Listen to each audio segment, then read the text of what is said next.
the Estes, and they made it look very good. They were playing it like we've seen some of the best teams in the world play it before, and it didn't feel like they were just up against a team that couldn't compete against it. It felt like they were ready for that strategy, and I'm excited to see how it kind of keeps going with them. Is that Egyptian Ube they brought out? Staffa? The Turkish delight. Personally, I can afford to see a little less of Estes Ube, I'll say right now. I personally prefer the teams that have demonstrated impressive capability in their micromechanics, in their team fighting. I think Terror Queens was a very impressive team yesterday, dominated their first game, and then, even though they fell behind, was able to recoup their losses, adapt to the situation, and reverse a comeback victory in game number 2 to clean sweep their series as well. Self-proclaimed dark horses of the whole shindig. Terror Queens from Myanmar, definitely to be watched out for. Now, let's talk about what's going down today. It's four elimination matches back to back. Best of threes we're looking at, and y'all better stay tuned, stay glued here to StreamB, because it might be the last time you see some of these teams in action. Yeah, I mean, it's like we've been saying continuously, is 4 of these teams are going home. TLG versus GG, CFU Gaming versus Virtus Pro, Twisted Minds up against WoW, GG, and DreamHack Girls versus Rising Rage. I'm glad that we get to see some teams that we didn't get to see on StreamB yesterday. Specifically the left side teams that we're seeing on the graphic right now. I'm excited to see what they bring to the table. I was able to kind of catch some tidbits from watching some of Stream A, but again, we were heavy focused over here. So anything you excited to see? Well, we've already known about the little rivalry that will be going on among some of the Southeast Asian teams. I think CFU Gaming versus Virtus Pro is going to be a game that is worth watching. In the same way, TLG and GG could be fun. We're opening up with TLG and GG, but I'm glad you mentioned it. That is our SNB match of the day. CFU Gaming versus Virtus Pro. If yesterday we opened up with a lot of layers, we opened up with the Navi MWI versus GG storied rivalry with roles switching up. Our second match of the day is something to behold as well. There's a relationship between Sa, the mid laner of Virtus Pro, and of course the jungler of CFU. They're very good friends. That's Tegami.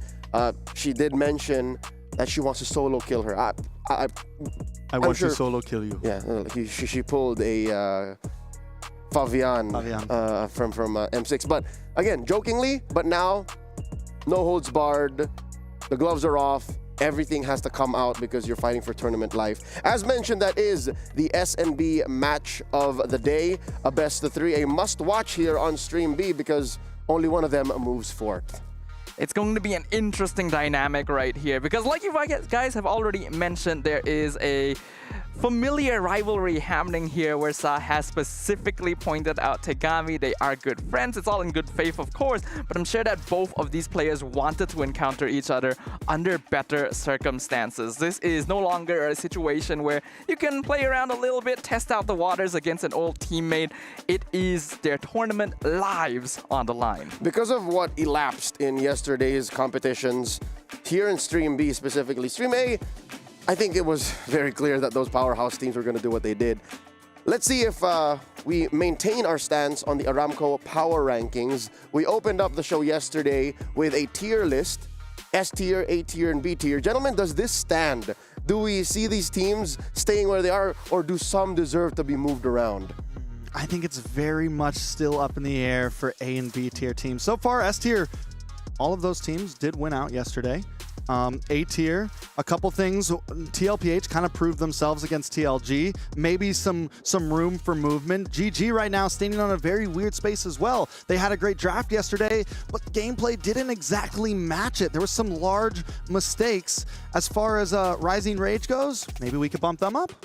Rising Rager, Foot. I know you're a Foot fan. Foot, my bad. Honestly, if you ask me, I think both could be bumped up. I think Rising Rage, even though they did get swept, put up a really good fight against Foot Esports. It was an absolute no-holds-barred brawl in the final match of yesterday that I think would have been very entertaining for most of our MLBB fans out there to watch. And I do agree in the sense that GG, their position is a bit risky, teetering on the edge. The same could be said for Virtus Pro. Their adaptability wasn't really the best yesterday as well. So those are the question marks we're asking today. I think it's safe to say that some teams deserve to be in the mid of each tier. Like A-, B+, yeah, somewhere like on you that could line. put someone in AB and then another on the SA, because after seeing Liquid yesterday and after seeing Falcons Vega Mena, like those are the AS kind of things. But that's just me. I may be biased. I am the founder of the Velveteers. That is true. How's that going for you right now? We have a record 3 members. 3 members. Yeah. I mean, that's a good start. You're one of them. I'm an anonymous member. I didn't need that. Oh. Okay. All right, it's time for us to introduce the teams in action here today. Once again, it's the best from the Chinese server going up against NA here in the opener. Only one of them survives. It's TLG versus GG. They met last year. They were both in action in the MWI 2024. And oddly enough, GG looked stronger there, and it was TLG who had potential that was unrealized. Let's get to know them now. You got Bay, Chokes, Vermouth, Kinzaki, and Hyunwai. You know, we saw this team play yesterday. I was able to look at some of their drafts, some of those things, and it seems like they like to go something a bit more on the utility side. They even pulled out the Akai jungle yesterday as their second game. They did end up losing it, but we've seen a certain side of them. They went up against, in itself, yes, TLPH is a newer team, but we know what the Philippines always has to bring. So I still think we have a lot more to see from TLG coming up in this game. Title Legends has caught the attention of the international MLBB scene, especially after a surprising third-place finish in the Asian Esports Games 2024. It has been a meteoric rise for this roster up on screen right now, and teams with much backing, such as Vitality and Navi PH, have even provided statements that make you believe Title Legends Gaming is one of the up-and-coming rosters, a potential dark horse that unfortunately has not yet found their stride. They finished 9th to 12th in last year's Women's Invitational, and they introduced more than just the bubbling meta. They played a Bane last year, and I will remember that forever. Yesterday, they started out strong out the gates with the Akai. Rocked a double marksman lineup that was flanked by a Kimi and an Iritel. So already you can see that some of the Chinese habits come through. Let's see how that goes up against Gaiman Gladiators. GG, they are coming from North America, and yesterday they had quite the struggle figuring not just their opponents out, but even themselves. So Trex, have you caught up with them? Have you heard anything from Gaiman Gladiators? I was just downstairs a second ago talking to Panda a little bit and kind of figuring out where their heads were at. She seemed confident, but yesterday they seemed confident as well. I wished Ashley a strong good luck. She actually almost walked away and yelled at me and said, "Where's my good luck?" So I gave her a good, strong good luck. Like I said, I feel like their draft was there. I feel like their mental state was there yesterday. It feels like it's there today as well. But for some reason, the connections just didn't happen. Their draft ain't just there. The whole thing is, ladies and gentlemen, let's get to game number 1. Gaiman Gladiators on the play and can confirm that it's still Arya playing in the EXP lane. They're going up against TLG, going for the double. It's Trex and Snafa taking care of business. All right, so we're going to jump right into the draft here, and we're already seeing some slight changes, and it feels like every draft we see from all of these teams, the bans always differ a little bit. We see the Uranus a lot. We see things like the Kimi a lot. But right now, one of the new add-ons, we see the Farza coming from GG here, and we see the Hayabusa target onto Nicolette. Yeah, I think it is great to see that the teams are already adjusting the way that they ban, the way that they play, according to the information that they've been able to gather from their opponents. No matter how much preparation you would have had going into the MWI, the most recent information that they got from day one of the competition is going to be the most valuable overall, and Farsa as a hero was actually a big problem for Gaiman Gladiators when it was played by Navi MY yesterday. Yeah, I will say this, we've seen Nicolette play both utility and assassin. From TLG, we've only seen the tank utility, so I'm wondering if GG wants to focus in on that, maybe pick up the Fredrin early on, limit what TLG can pick, because yes, the Hayabusa is banned out, yeah, the YSS is panned out, but we know that Nicolette has both of those faces, and we don't know if TLG can pull off, both ends of the bargain. And whether or not that flexibility is there is about to be tested, since this could very well be their final match in the MWI. We know that TLG has stated multiple times their specialty is going to be that Zetian. I think a lot of Chinese teams have stated that this hero is something that they feel very comfortable and very confident in playing, because it's not quite as widely used in other regions across the world. I imagine that is something that they're going to try and pay attention to, especially now that the Yi Sun-shin as well as the Baxia have been banned out. Okay, so Badang pick up first for the side of GG, something new for the side of them. Most likely is going to be slotted into the roam position. Of course, there is a possibility of flexibility, but I don't think it's going to happen today. This is a pretty comfortable pick for Ashley, I would say. Now, back over to TLG. You mentioned the ZTN. We saw GG pick it up yesterday, and I was not crazy about it in their hands. I felt like, especially against an assassin or something like that, it's immobile. Yes, it has the passive, but that is a very long passive, and as long as you bait that out, you can still get the attack later on. If TLG is more comfortable with it, then yes, it's something we could definitely pull up. I don't know if I want to see that pick from the side of GG, though. I think the Jushin could be better. Since the Farza and Kimmy are gone, I think they need to look into other pathways. I agree with you. I feel like Gaming Gladiators would benefit from a more traditional mage pick, because although Zetian technically falls under the artillery mage banner, she plays very differently from something like Farsa, doesn't do quite as much damage, has a lot more utility, but trades mobility in exchange for it. You really got to build the team correctly around the hero. TLG goes for the Kalea and the Granger instead, which I feel like might be too safe an opening. I mean, the Kalea is strong. I think for me, the Kalea is solid up front. Granger may be too early, and you immediately open yourself up for what a lot of us agree, the Aerithal counter. Aerithal, yes, you can kite around, you can move. Now, did we see Panda play amazing on the Aerithal yesterday? We saw her maybe be a little too slow to the party, honestly, with it. And if she's going to pick this up today, she needs to maybe be a bit more proactive, maybe move around the map a bit more, or the rest of the team needs to know that if we're going to wait on Panda to farm, we don't need to pick fights in the first 4 minutes. Yeah, I think coordination really was the name of the game for Gaming Gladiators yesterday, and based on the information that we got after their loss to Navi MY as well, they actually did gather together and agree that there was a lack of communication where certain players would overextend themselves and really mess up the team fight formation. They would force things out where it was not necessary. So hopefully that's something they learned from here. I'm not too certain about the Valentina pick. Yes, Tsunami Slam is good to steal, but this hero is in a rough spot. I will say this, though. With the Joy now being picked up, the Valentina can be solid. You get to steal that. You have the possibility for the Tsunami Slam as well. I think right now GG's falling into comfort with that Valentina pick.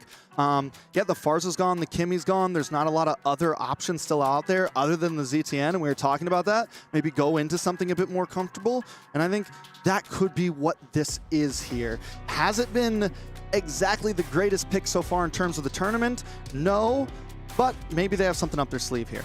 I hope so. Valentina is a hero that has quite the storied history in MLBB, but this is definitely not her time in the meta. Joy, though, is going to be an interesting addition to the TLG lineup, since, as we've mentioned so far, Chokers has mainly leaned towards utility junglers. This is going to be the first time we see her on an assassin, and a fairly high mechanic assassin as well. Could be a good way to circumvent the Badang and chase down the Irritel, but requires the skills to back it up. So what do they pick to deal with that? And at this point, normally the Fredrin would be a beautiful answer. So TLG knows that. We're going to counter that out. Yesterday, we did see some teams pick up things like the Suyo, something we didn't see on Stream B, but I don't know if that's the answer to the Joy. It's always gotten beaten by the Joy. It's always been the weaker choice against the Joy. And now with it's being nerfed, it could be even worse. So what is left for Nicolette? Maybe the Lancelot? Does she have that up her sleeve? The Hayabusa's gone. We've seen the Ling a little bit. Does she want to stick full assassin? Or does she want to still try to pick something utility up here? And if utility, what's left? If it's assassins, like you mentioned, Lance and Ling are both still going to be solid for Gaming Gladiators, but requires space to be created and is risky because by farming, you're also giving space to Chokers to farm on the Joy as well. If you go for utility, Fredrin's already banned out, like you pointed out. We could see a reversal of the fates and have Gaming Gladiators go for Akai instead. It's actually not too bad. It could look against all right Joy. here. Works well with Badang, but tricky. Yeah, on paper, it sounds one of those heroes where, like, on paper, in theory, Akai looks like it could work here, but for some reason, a lot of those heroes don't work out. Here comes a Suyo, though, along with the Lapu Lapu. This is an aggressive composition from the side of GG. My only worries for it is a lot of your frontliners are divers, and with that, you're going to leave Panda behind on this Aerithel, and it's just an open target for the Joy. So they have to find a way where one of the big issues we saw from the yesterday was them splitting up to the comms weren't right. The dives weren't connected. This time with a composition like this, they all need to be on cue. I do think that it would be more comfortable, though. Gaming Gladiators has already showed they're a pretty aggressive team. They like team fighting, they like diving. So if you pick a composition that's mainly composed of dive heroes, you will naturally gravitate towards engaging together anyway. And if you're worried about leaving the gold lane behind, I think Aerithel is one of the marksmen that is quite capable of taking care of herself, depending on the situation. So I do like what GG is bringing in here. And TLG will complete their lineup with the Esmeralda versus Lapu in the EXP lane. Okay, so a lot of magic damage on the side of TLG. Outside of, I mean, it's pretty much just Granger with the major physical damage. Yinhua is going to need to be able to farm up, get online, be able to do something, because without him, it just comes down to 3 of these magic dealers, especially with the Esmeralda now. Speaking of that Esmeralda, an interesting last pick. I'm not completely against it. We've seen it work sometimes. We've seen it kind of have some issues, but both teams covered in crowd control, covered in burst damage, covered in some chip damage as well. I like both drafts. It's kind of hard to choose which one I favor. It's a pretty balanced lineup. I think GG have definitely gone back to comfort, but in a way that suits the style that they have brought here to MWI. Both these teams now vying for their first victory of the tournament. A defeat in this series means being the first team eliminated from the Women's Invitational here in the Esports World Cup. We got Gaming Gladiators versus Tidal Legends Gaming. You know, looking at both teams, I'm thinking about spike times. I'm thinking about when are these teams going to pop off. We know Chokes, once she gets to that level 4 with the electrifying beats, there is time to play. There is room to maybe look for some off-lane ganks, but on the side of GG as well, a big level 4 spike with Sayori, with Nicolette, with the bravest fighter. If they can capitalize on those rotations, look for those stuns in the back line from Arya, there could be some damage happening, especially around first, second turtle. I think that could be the big moments that these team fights pop off. It looks like TLG is already trying to delay those moments. We actually saw Kenzaki and Bei steal away a jungle camp from Nicolette right after clearing EXP wave at level 2. So that'll actually make it so that Nicolette is slightly behind in EXP compared to Chokus. Oh, hold on, Arya could be in some trouble. Okay, yeah, Gaming does not want to fight this yet. They know they've lost some EXP. Yeah, one of my big worries for Arya right now on this Lapu Lapu, we saw her yesterday on the R-Lot, and it seems like sometimes she would dive a little bit too deep without the team. Sometimes go for these big plays all alone, and what I want to see from Arya is stick with your team, stay close. Gaming Gladiators likes to play that big group, but damage in the middle. Here comes the Blade Surge, connect with Vermouth, first blood over to Nicolette. Yeah, Vermouth goes down, already seeing that aggression that we were looking for from the side of GG. And this is what you want to see from a Suyo. In the past, when we saw the Joy versus Suyo battle, yes, I do think the Joy wins out in the 1v1, but if the Suyo can get some kills early on, it's a huge advantage. Yeah, and that's what GG have done. Kokos comes in from backline, steals the turtle away from right under the Gaming Gladiators. Tsunami Slam gonna be stolen away, used. Nicolette pulled back and executed. And Arya forced the flicker just to get away as well. All right, so Turtle plus a kill over to the side of TLG. It's a nice lead, about 600 gold.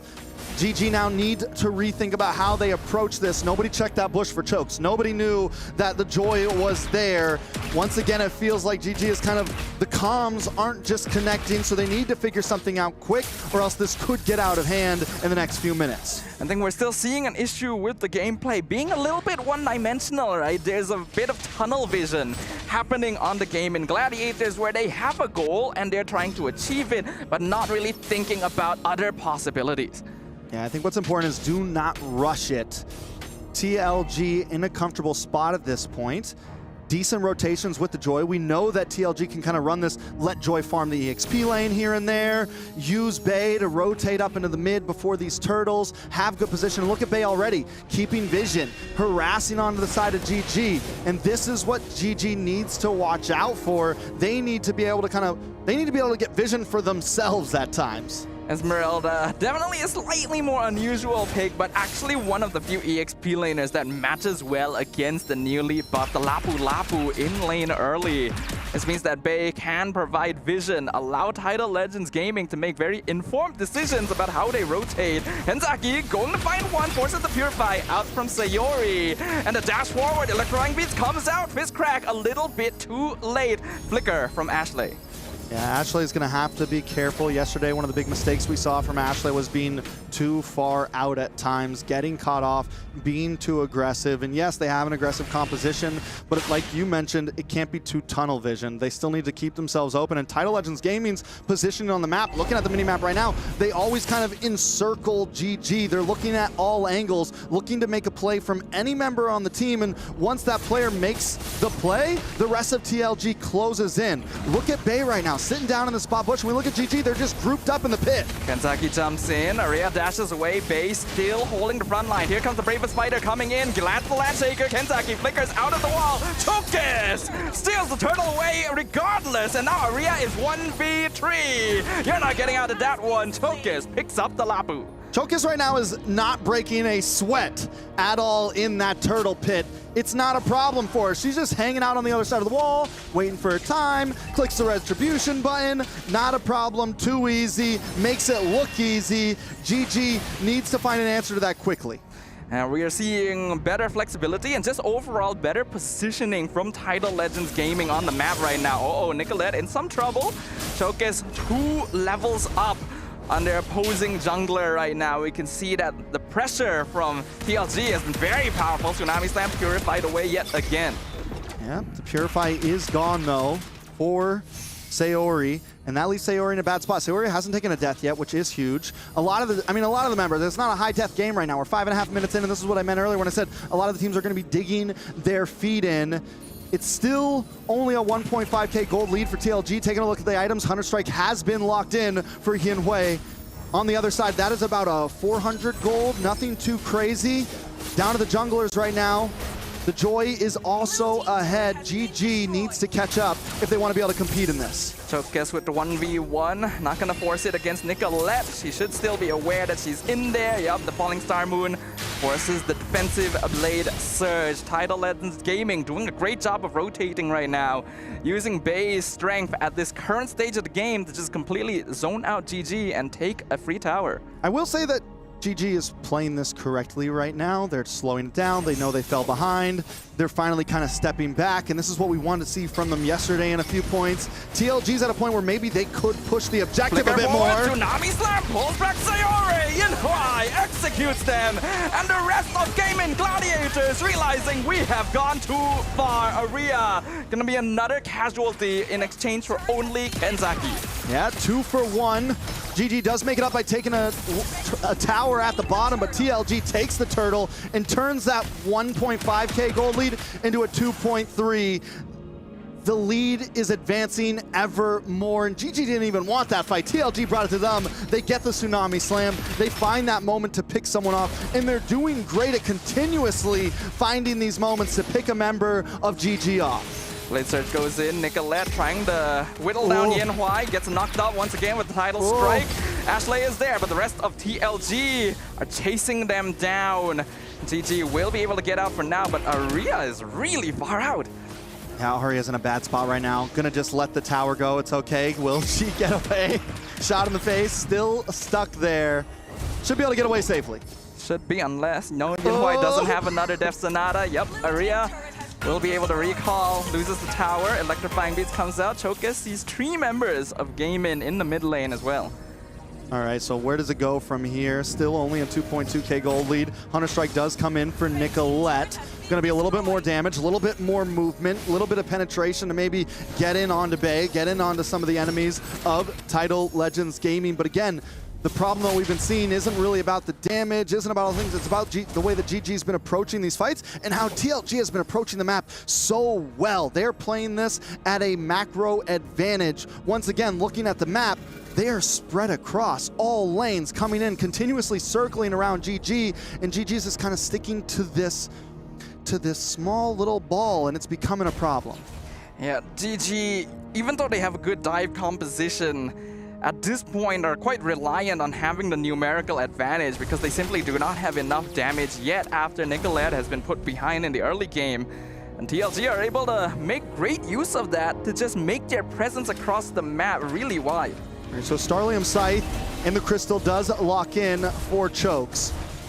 One more item and Chokes is completely online. I mean, the damage is already going to be there. It's already a problem for Nicolette. At this point, GG probably unable to even try to fight for this Lord. Ashley, though, maybe going to try to go for it. Ashley goes in with Fist Break, gets cancelled instantly. Yinhuai secures the Lord. The rest of GG looking dive. Aria too far forward. Flickers back. Landshaker lands in the stolen Tsunami Slam. Catches Chokus. That is going to be the first kill on the Joy the entire game. 1-for-1 trade. But TLG gets the Lord. All right, so the damage is starting to come in a little bit for Panda. I don't know whether forcing that fight there was a good idea or not. Since it's an even trade, I feel like it wasn't. No matter what TLG was getting, that Lord, GG was just too late to the party, but we are starting to see the possibilities form for GG in these team fights. But again, I think it's a matter of time, not a matter of do we want to try to win every single fight. Let it go. Let Panda, she did get her Berserker's Fury a minute ago, about 30 seconds to a minute ago. I think she needs one more item till the crit's really there, and she can just burst down whoever's in front of her.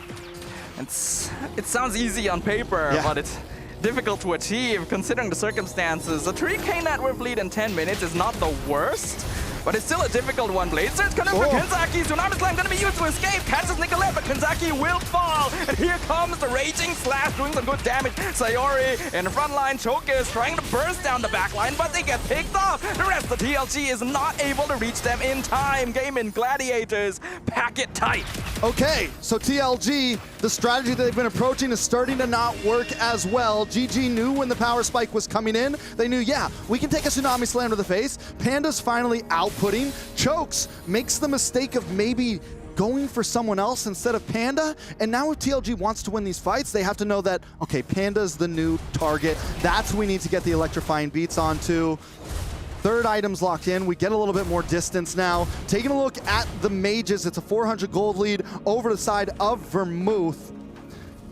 I mean, still, I think it's still an even game at this point. The gold lead drops down a bit. GG showing that they're still in this to fight. Look at the damage! So much damage. 4-man Tidal Strike, knock up into the Tsunami Slam, and Ashley falls. Killing spree for Yinhuai. It is back and forth right now, but the thing is, it's not a high kill game. It's 6-5. It's still clean pickoffs, not too clashy overall. TLG takes a bit of that gold lead back. We're back to 2,000. I want to take a look at the gold laners though. 301, 301. Yinhuai, we still haven't seen that true shining light overall, but I think we're going to see it soon, and this is where we're starting to see it. Look at the damage from him come in. Ashley just can't do a single thing. Anytime Renzaki gets a Tsunami Slam, that member of GG is normally going down. Yeah, we're reaching the point of the game where the gold laners now really hold the reins of how the game is going to proceed. Panda is basically GG's final hope. If they can continue funneling gold into the Irritel, it'll be huge for them, since Title Legends Gaming still isn't holding on to that big of a gold lead. I want to point something else out as well. Sayori has taken the Tsunami Slam. I think Gaming Gladiators need to be able to use that well. Maybe wait for Chokes to come in, and it makes Sayori not as easy as a target. Is it going to matter? Arya also needs to be able to aim that bravest fighter. TLG, I think, just needs to keep playing the way they've been playing. Use Kenzaki. The flicker completely. Yinhuai bursts him down. Bay dives the backline for him out. Chasing down Panda. Almost dies, but is able to get away. Purify use. Here comes Chokus. Electrifying feet shut down on the Irritel. Bay now in 1v1 with Arya chasing them away. The fight is split completely in half, but TLG are the clear victors. Once again, GG is just completely split up. TLG takes full advantage of that. Panda down, Ashley down, Arya nowhere to be found during this. Over on the side, it seems like the comms are just mixed up, and TLG is on point in terms of comms. They know the objective, they know what they need to do in every single team fight, and they are executing it to a T. Man, we talked about how important the gold laners were going to be. Panda needed to keep herself alive there, but forced out too many resources to maybe burst down Vermouth and just put herself in the iron sights of Chokis. The situation now looking a lot worse than before. Yeah, taking a look overall between the two, 14 to 15. Yinhuao has hit the level 15 a little bit faster. Minions, Panda, been able to farm those just a little bit better, I guess. But at this point, we're seeing Hinwei start to take jungle creeps, start to get those orange buffs for himself, start to get some of those advantages for his own team. And here they come, diving into the towers. Lord will collide with the top inhibitor. TLG taking things slow. Skypiercer now completed for Vermouth as well. Looks like the Chinese team not interested in pushing their advantage. It's all about map control. All right, TLG, and I like this. They're not trying to rush anything. They're just taking it slow, taking it easy, tower by tower. We don't need to dive in. They do have Bei who can drop the Falling Star Moon at any point. I'm waiting to see that happen. I'm waiting to see Kenzaki dive in as well. They've shown that that's a lot of damage on Hinwei there. She does back off, and I think that's the call for TLG to. We don't want to push this too far. We have the game in our hands so far. Honestly, I do praise Yinhuai for being willing to play so aggressively. She knows that she has reached a power spike on this Granger and can actually be the one that sets up the initiation by just poking someone down low enough. It's quite lucky for TLG that she didn't get picked off there, because that would have been a way for GG to claw their way back here. Yeah, I mean, but it's going to be hard. At this point, Hinwei has 3 stacks build up. 30 stacks overall, 302. Gonna start being more and more damage. It's gonna get harder for Nicolette to hang out on that front line. Another big pick. Slam, they found Ashley, picks her up. Here comes the bravest fighter. Panda looking for the sideline, diving in. But look at the back, Chokis eliminates Sayori. Now looking for Panda, trying to run through the mid lane, but Panda finds the reversal kill. Falling Star Moon onto Nicolette. Panda trying to run away. Bei, will she be able to find more? Yinhuai picks up the mega kill. Aria the whole time has been holding back the rest of TLG. I don't know how many times I can say it. Every time the fight breaks out, Panda jumps forward, someone else gets left behind. It feels like the dive comp, and this is what I was worried about with a dive comp like this. You have to dive together to make this work, or you just gotta be a top G like that. You better secure the kills if you're gonna go alone, and right now Panda's unable to secure them. Yes, she ends up getting the one onto Choke, so that's with the help of a teammate, and by her not being there, they lose Arya. They lose members of the team, so they gotta hold it together if they're gonna survive on this, and TLG are approaching every fight very well.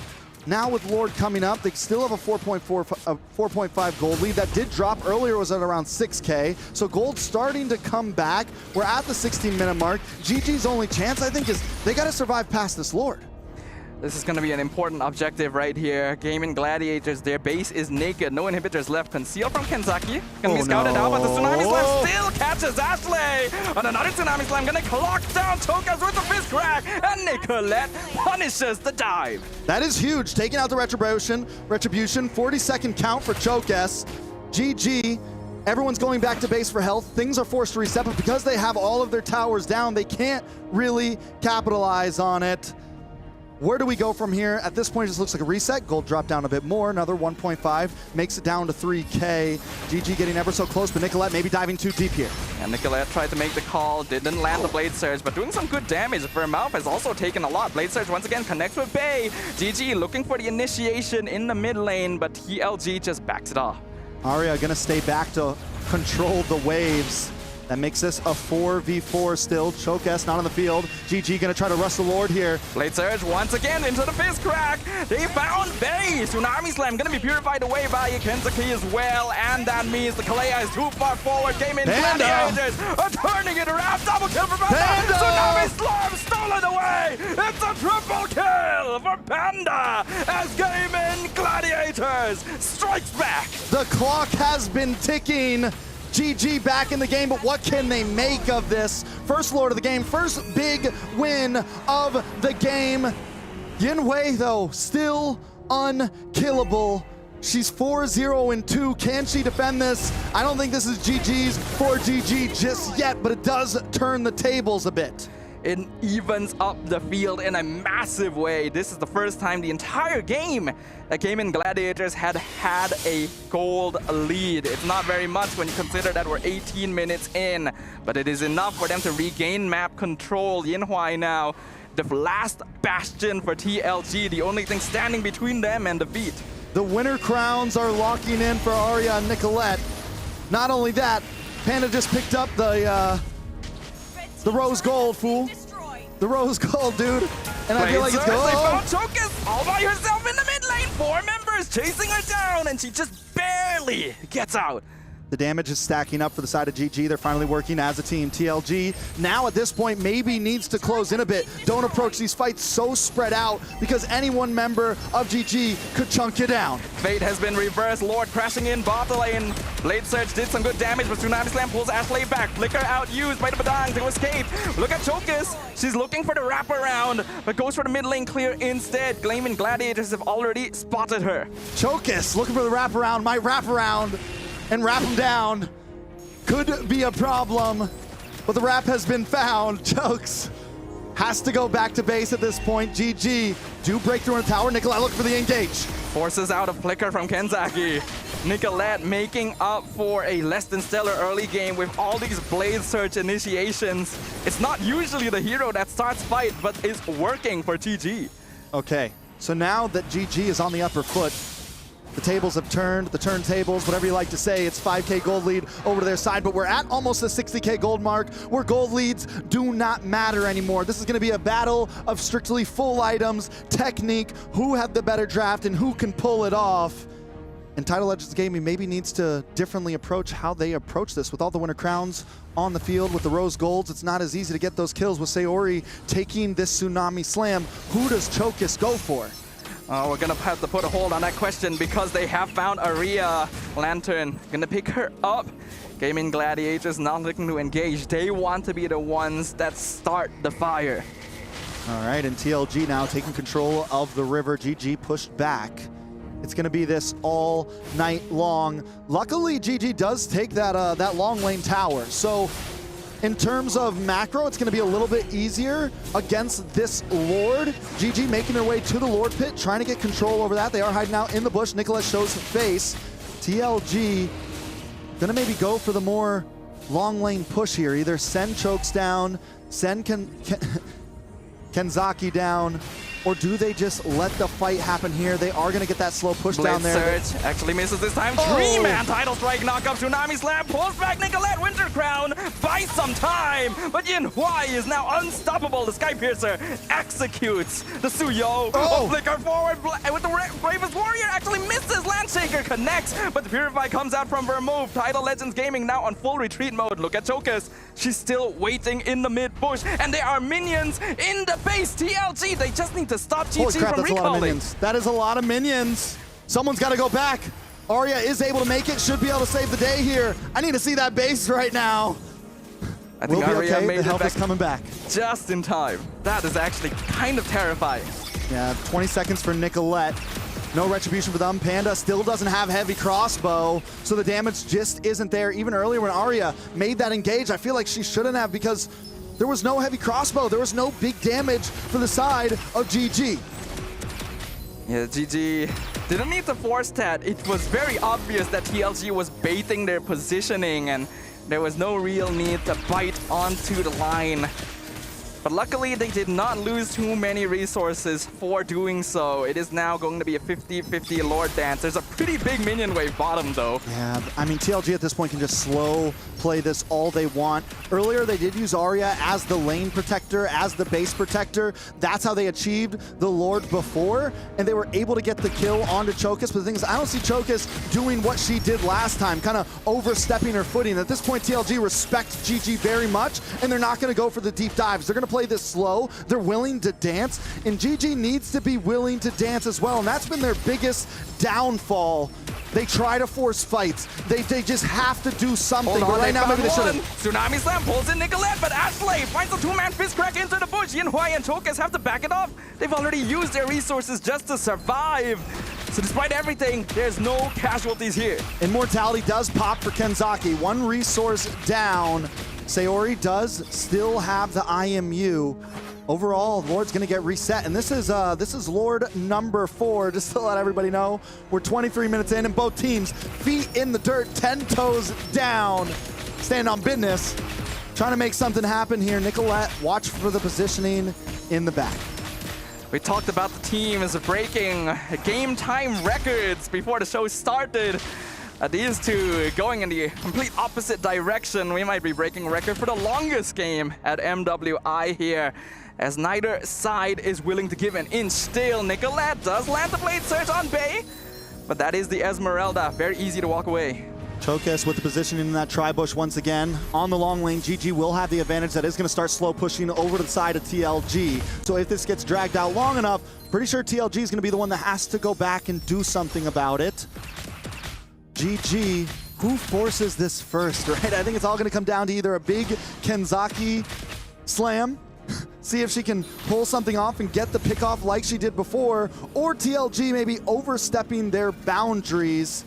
Ashley as well, we've seen some great fist cracks, we've seen some great fist wins. Who's gonna make the bigger play first? It's difficult to say. Title Legends Gaming still have better tools for pick-off. GG is quite reliant on Nicolette landing a Blade Surge on a target that is separated from the rest of Title Legends Gaming. But both sides are sticking very close now. Yeah, and I love the cutoff here from Nicolette into the mid lane, forcing that mid wave up. Like I said, bot lane still pushing ever slowly towards TLG. On the top side though, GG having a little bit of trouble. Arya coming back to this fight. They're gonna have to watch this wave on the top side, do something about it soon. Arya forced to go back, and that's gonna give position back to TLG in this dance. I mean, this is a battle of macro, this is a battle of patience, and Kenzaki finally breaking the patience. They commit to it, Falling Star Moon comes in, but the instant stun, Kenzaki is bursted, 100 to 0, Chokus is in the back line, gets Tsunami Slam, but the Electrifying Beast already came out, Sayori melts down. The rest of Gaming Gladiators are falling one by one as Title Legends Gaming has finally found the opening that they've been looking for. They've only lost Kenzaki so far. Winter Crown gonna be used by Arya, try and buy a little bit more time, swaps over to Immortality, dashes into the mid lane, somehow still alive, but Panda gonna have to try and hold the base all by herself. There's only a single minion, Purify, gonna be used in advance, but the burst, the shutdown, the godlike Yin Huai pelting down the crystal, and that's all she wrote. Title Legends Gaming take game number 1. A 20-minute plus game, testing both teams' patience there. TLG, though, finds the play, and for just a second there, Nicolette gets the kill on a Kenzaki.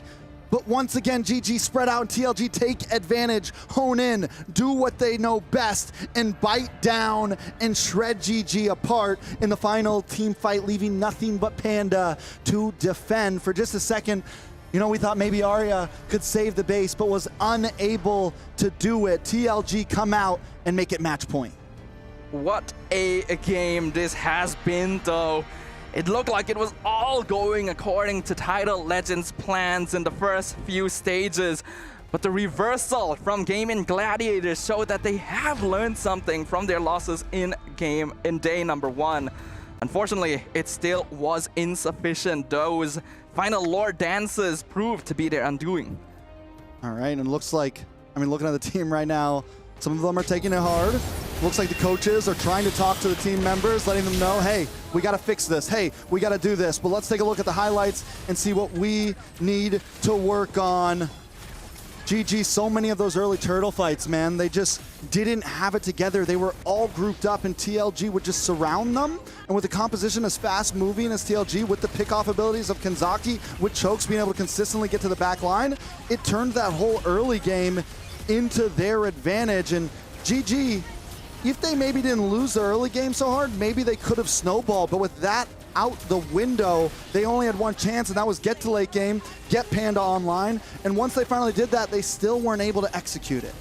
They weren't too far off from achieving their goal, but a lot of their comeback potential came from TLG splitting themselves up across the map. once Title Legends knew that that was what was causing them to lose team fights, they started grouping up together, making use of the lane pushes to really close the game down.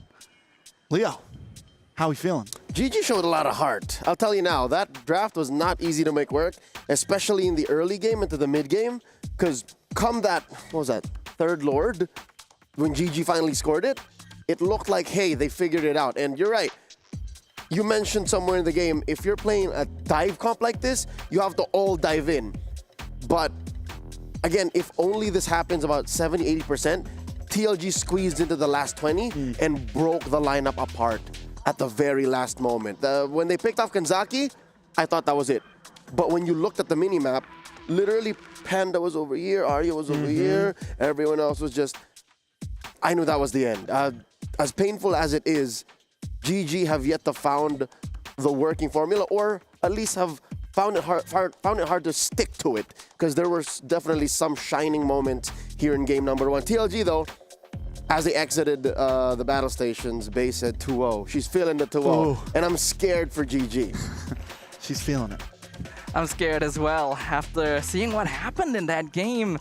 Yes, there were some good things from Gaming Gladiators, but it felt like they just went back to the same old habits of throwing bodies at the wall and hoping something sticks. Kanzaki played a great game there, though, man. I'm talking about so many of the Tsunami Slams were pivotal. And even at the end, when there was a few times that, yeah, Kanzaki died for it, even that last team fight, you said it, Leo, looked like the game was in the hands of GG's through that fight. But Kanzaki did her job. She scares Panda off to the right, and GG doesn't know what to do with it. They lose their damage dealer, and after that, there's no answer. Yeah, I think it's more than just Kanzaki. It was also Chokes. Chokes did amazing on the Joy. About more than half the team fights that she was a part of, she got the wraparound, and that was more than enough to scare GG, even if they did not know she was there. It wasn't always sure, but the fact that she consistently finds the backline makes Panda's job all the more difficult. I get it, I understand. I don't blame her for playing the way she did. Yeah, I mean, looking at some of these fights, the ones that they do win out on, look, here's that last fight we're talking about. Panda comes in, Panda runs off to the right here, and I think at that point Panda's like, yeah, I'm done with this fight, but the rest of the team is stuck in it. It's really, really messy. Right from the beginning until the end, players were not communicating properly. And when you commit to a dive composition like this as well, you're not going to be able to escape from most of the fights that you start. You gotta commit, and you need to communicate to your team that we need to all fight this if we want to have a chance at winning. There were so many situations where half the team wants to back off, but half the team is still inside the fight trying to make something happen. And if the team fights were just taken a little closer together, I feel like the chances of GG winning them out would have been higher. It's difficult to ask because, again, TLG drafted very beautifully. They had the Joy to break them apart. They had the Granger to poke from afar. They had the Zushin to control zoning and range. And then the rest of the lineup was just beneficial, or at least countered everything that GG wanted to do. So draft-wise, maybe there is a lot to adjust there as well to maybe take us to game number 3. But before we do that, I do believe we have something to watch here real quick to get to know Gaming Gladiators a little more. Let's watch this. You got this. You gotta respond in Malaysian. Gone. Tapi kita orang laut sedap doh. Yeah! She said! Yeah. New country, easy server. This guy's definitely a random. I'm not gonna lie. Man, you're not playing, bro. Don't talk. He's so childish. Is this about me? So what? Bro, look at his profile picture. What is he doing? Yeah, upload your face first, because you cannot show your face because you're ugly. Someone said boring. That's why you're behind a screen and we're here. Someone said, we love you, Queen. No, that's my comment. That's yours. Last year, we were in Group of Death. This year, we're in Group of Death again. But under me, so. Someone said, Mobile Legends push for gender equality. Go Yeah. Pandas. Oh, what? Me? Yeah. I think women are definitely making a voice in the competitive scenes, and we are just as capable as men.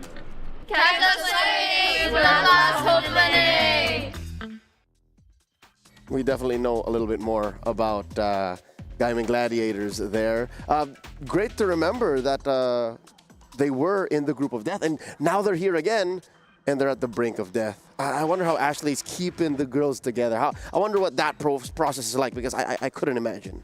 Yeah, I think sometimes that's one of their biggest downfalls. You can see like the tilt on all of their faces. Yesterday, after they lost that game too, you could see Ashley just being frustrated. You know, a lot of them took that loss hard, and one of the most important things we saw it yesterday, you know, even though you lost, you got to come in. You have to play just as strong in the next game, if not better. So whoever is the voice right now, whoever's trying to, you know, pull them all together, needs to be there on their possibly last game of the day. Stefan, what do you think is going down in the camp of TLG? They are one game away from eliminating GG.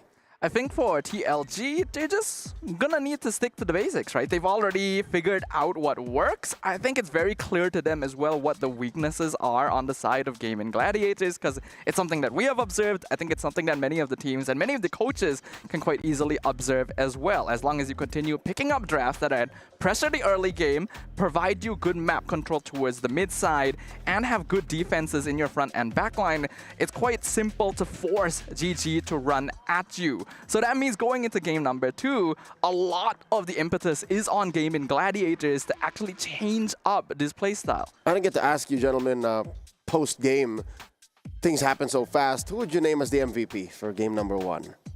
Ooh. Like I said, I really liked Kanzaki. Chokes as well, did an amazing job. I think it's a toss-up between the two of them for me. I like to point out players that don't get quite as much green time, so I want to say Bay, actually. The Esmeralda was creating a lot of space and making Gaming either like play super safe or just completely ignore her, which was not necessarily the right choice. I don't know what stream you're watching, but Bay gets plenty screen time. No, Maybe I mean, in-game. In-game, you know, you're always going to focus on the goal lane, on the jungle, you know? Not when Bay's playing. Not when Bay's Okay, playing. that's fair. You know what? That's fair. She really dominated fights. Again, they ran Lapu Lapu into this Esmeralda. I think that alone is trouble, because if you're looking at the Lapu Lapu and a Badang, so that's why I think it was so easy for TLG to just spread out GG like this, because wherever Bay chooses to go, like that's a non-starter. So that's already one front of the fight taken out, and then you have the other side covered by Kanzaki. So all of them valid. I think we just gotta mention Vermouth, because we talked about all 4 members. So let's bring in the mid laner as well. I wonder how GG will be answering this. Any thoughts on GG's draft here as we prepare for game number 2? What should they change? What should they prioritize? I'm sad that Suyo couldn't catch a break. Like, still winless. I mean, I think the Suyo at this point, we're seeing that there's not a whole lot it's going to work with unless the team's ready. Unless you get that early game snowball, it just doesn't really have a chance to keep up. As far as draft, I think the Badang pick that early on was maybe a little too rushed. They gave over the Kalea, and whether you like it or not, Kalea has continuously showed that it is an amazing pick. And if you're going for something simple, you want to go for Roam, I think it's solid. Yes, Ashley didn't do amazing with it yesterday, but I think still it fits well in the team. Yeah, unfortunately, Badang is no longer the universal first pick he used to be as well, right? Last time, it was safe to pick Badang first very early, no matter what, because he was just such an effective hero for stunning. But nowadays, after the nerfs, while he's still a solid pick, is a lot easier to counter. And then you consider that the Suyo was picked into multiple sources of magic damage, which he is going to melt to a lot of the time. You would see why Gaming Gladiators had difficulty. So Coach, Rexvin, and Midnight may have overshot with that early Badang. Let's see if they will reconcile these drafting choices in game number 2, because it's all on the line.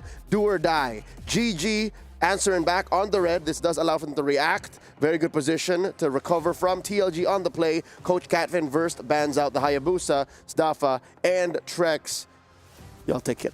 All right, so like we said, we saw the Badang pick. I think another thing we need to see change up on the side of GG, we didn't really like the Valentina pick. I would have liked to see something a little more artillery, a little more back line. Sayori being forced to dive in. I don't think she got a single kill in that last game, 5 assists. Towards the mid to late, she was like 0, 1, and 5.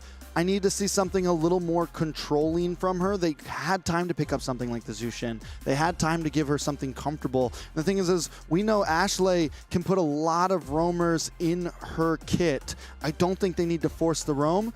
I think they need to put comfort into someone else. Does look like we're going to be taking a second to pause on this draft.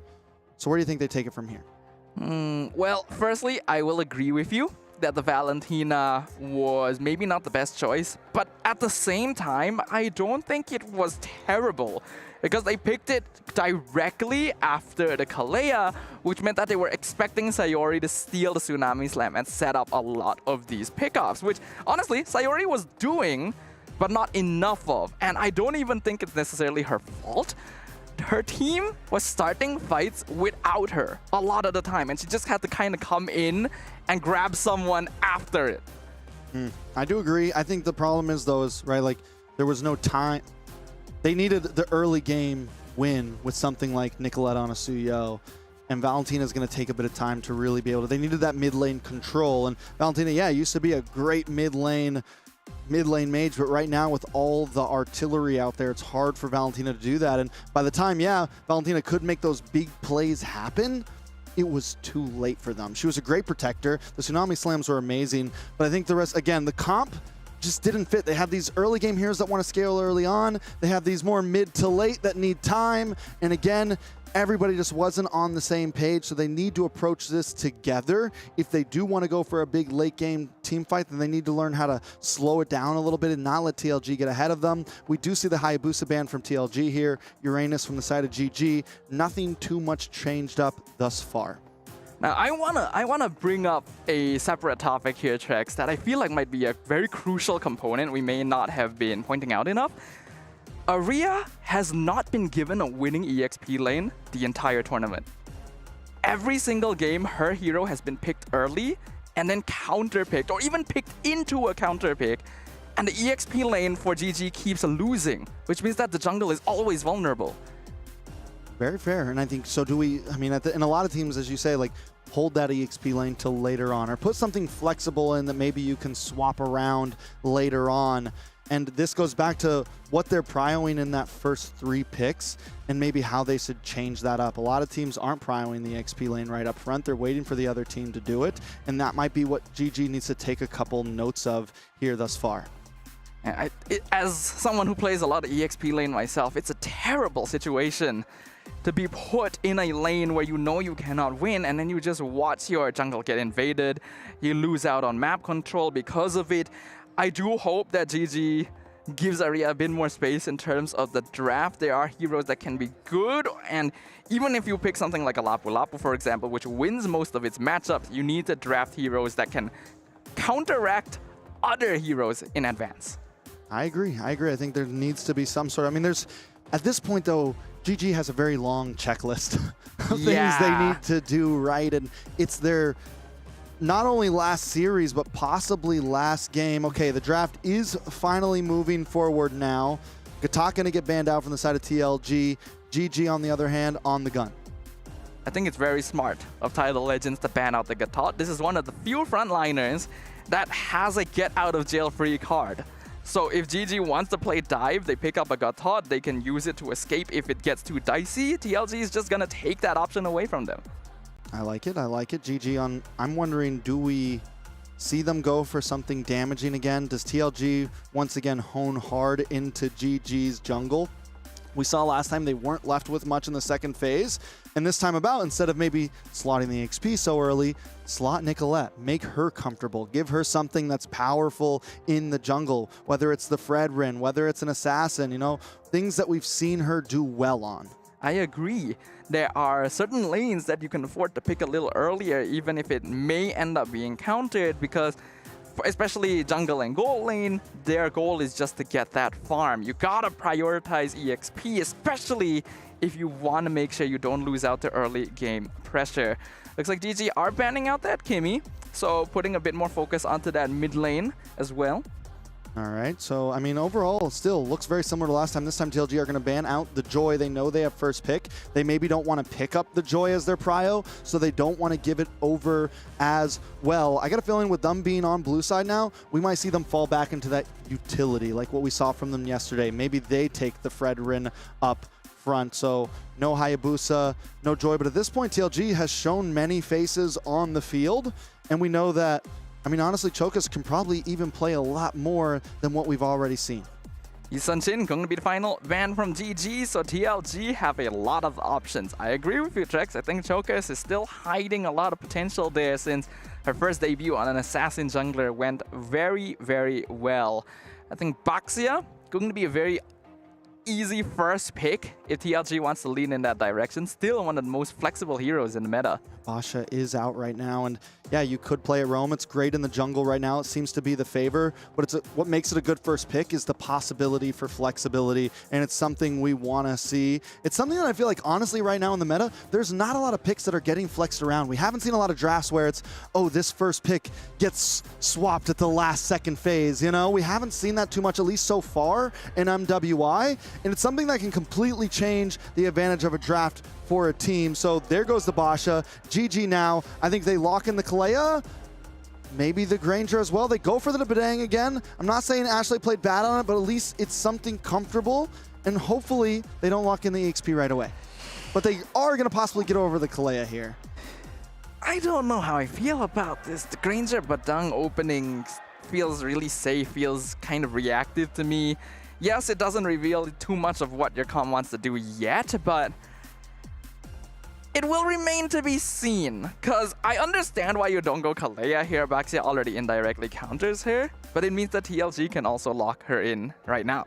I think what I like about the Granger, though, for Panda seems, I feel like the Aerithel, it's a great pick, but it seems just a little too slow-paced for what GG wants to bring. I think Granger comes online just a little bit faster. If you want to play the aggressive game, you're a little bit quicker to move around the map. We finally see a Bruno pick, though, in Stream B, and there goes the Farza. TLG, this is just clean, man. It's front to back, no questions asked. It's honest MLBB right now. It's excellent. It's a great opening, flexible in the Baxia, and then Farsa, one of the best mid laners we have right now.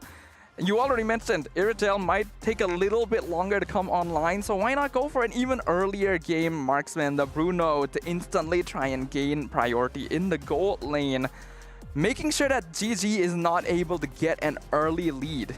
Yeah, I think GG's got to pick up a mid laner. They go for the ZTN. I was wondering either jungle or mid. One of them they have to go for.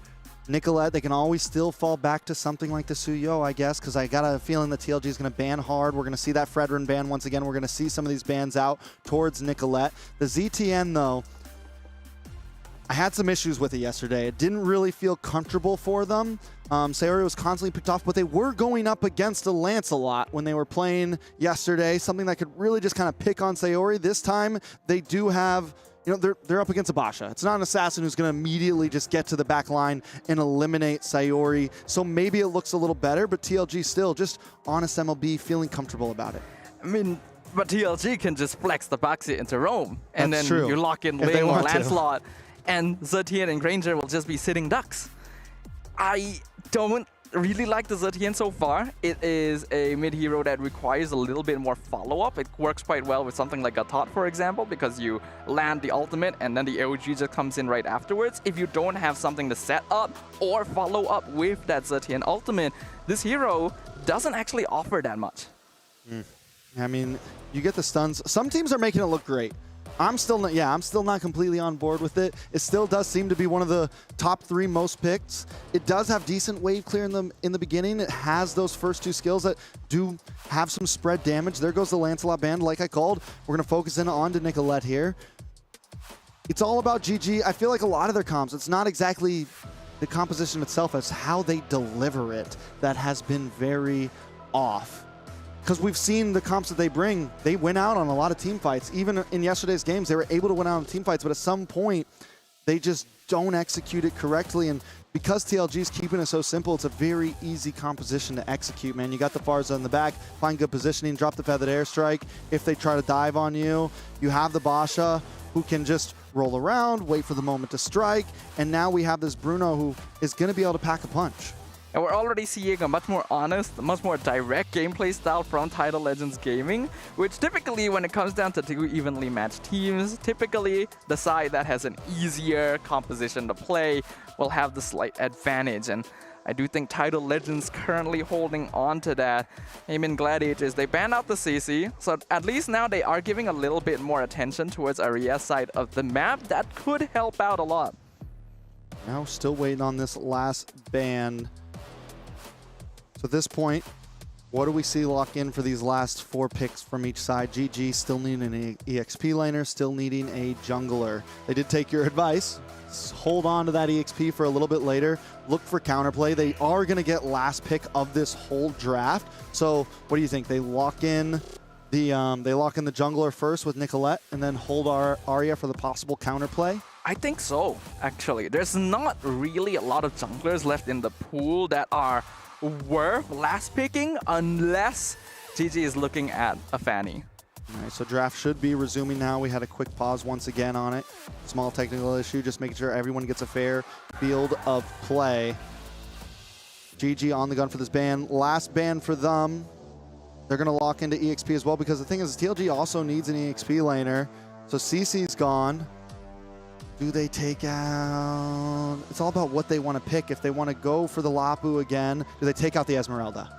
I think it is going to be Lapu. But if they're banning like this, I have a feeling that they're picking Lapu as the 4th pick as well. Yeah, it can work. Since they banned the Esmeralda, it makes me think, yeah, Lapu's coming in as this 4th pick. It can work now that the most direct counters are Good gone. counter to Farza. It's good counter to Farsa, yes. Would still have some trouble against something like Glue though, so it's not like TLG wouldn't have options left over.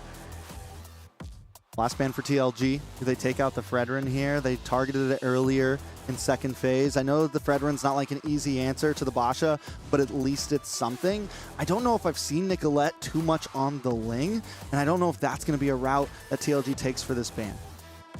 I think Ling would actually be pretty good though. Yeah, the Ling could be solid. It might just be the safety ban, but honestly. you would need a little bit more early pressure, which again requires a good matchup in the EXP lane. So again, unless GG is specifically holding on to a surprise jungle pick like Fanny, I still think it is better to leave EXP for last. Looks like we're going to have a quick headset change on stage right now. Seems like we've come down and figured out what the problem is. So yeah, last ban. You said maybe they ban Ling, maybe they ban... I think you do still ban Fred because dealing Ling with just utility doesn't jungler is feel as difficult. comfortable. Yeah.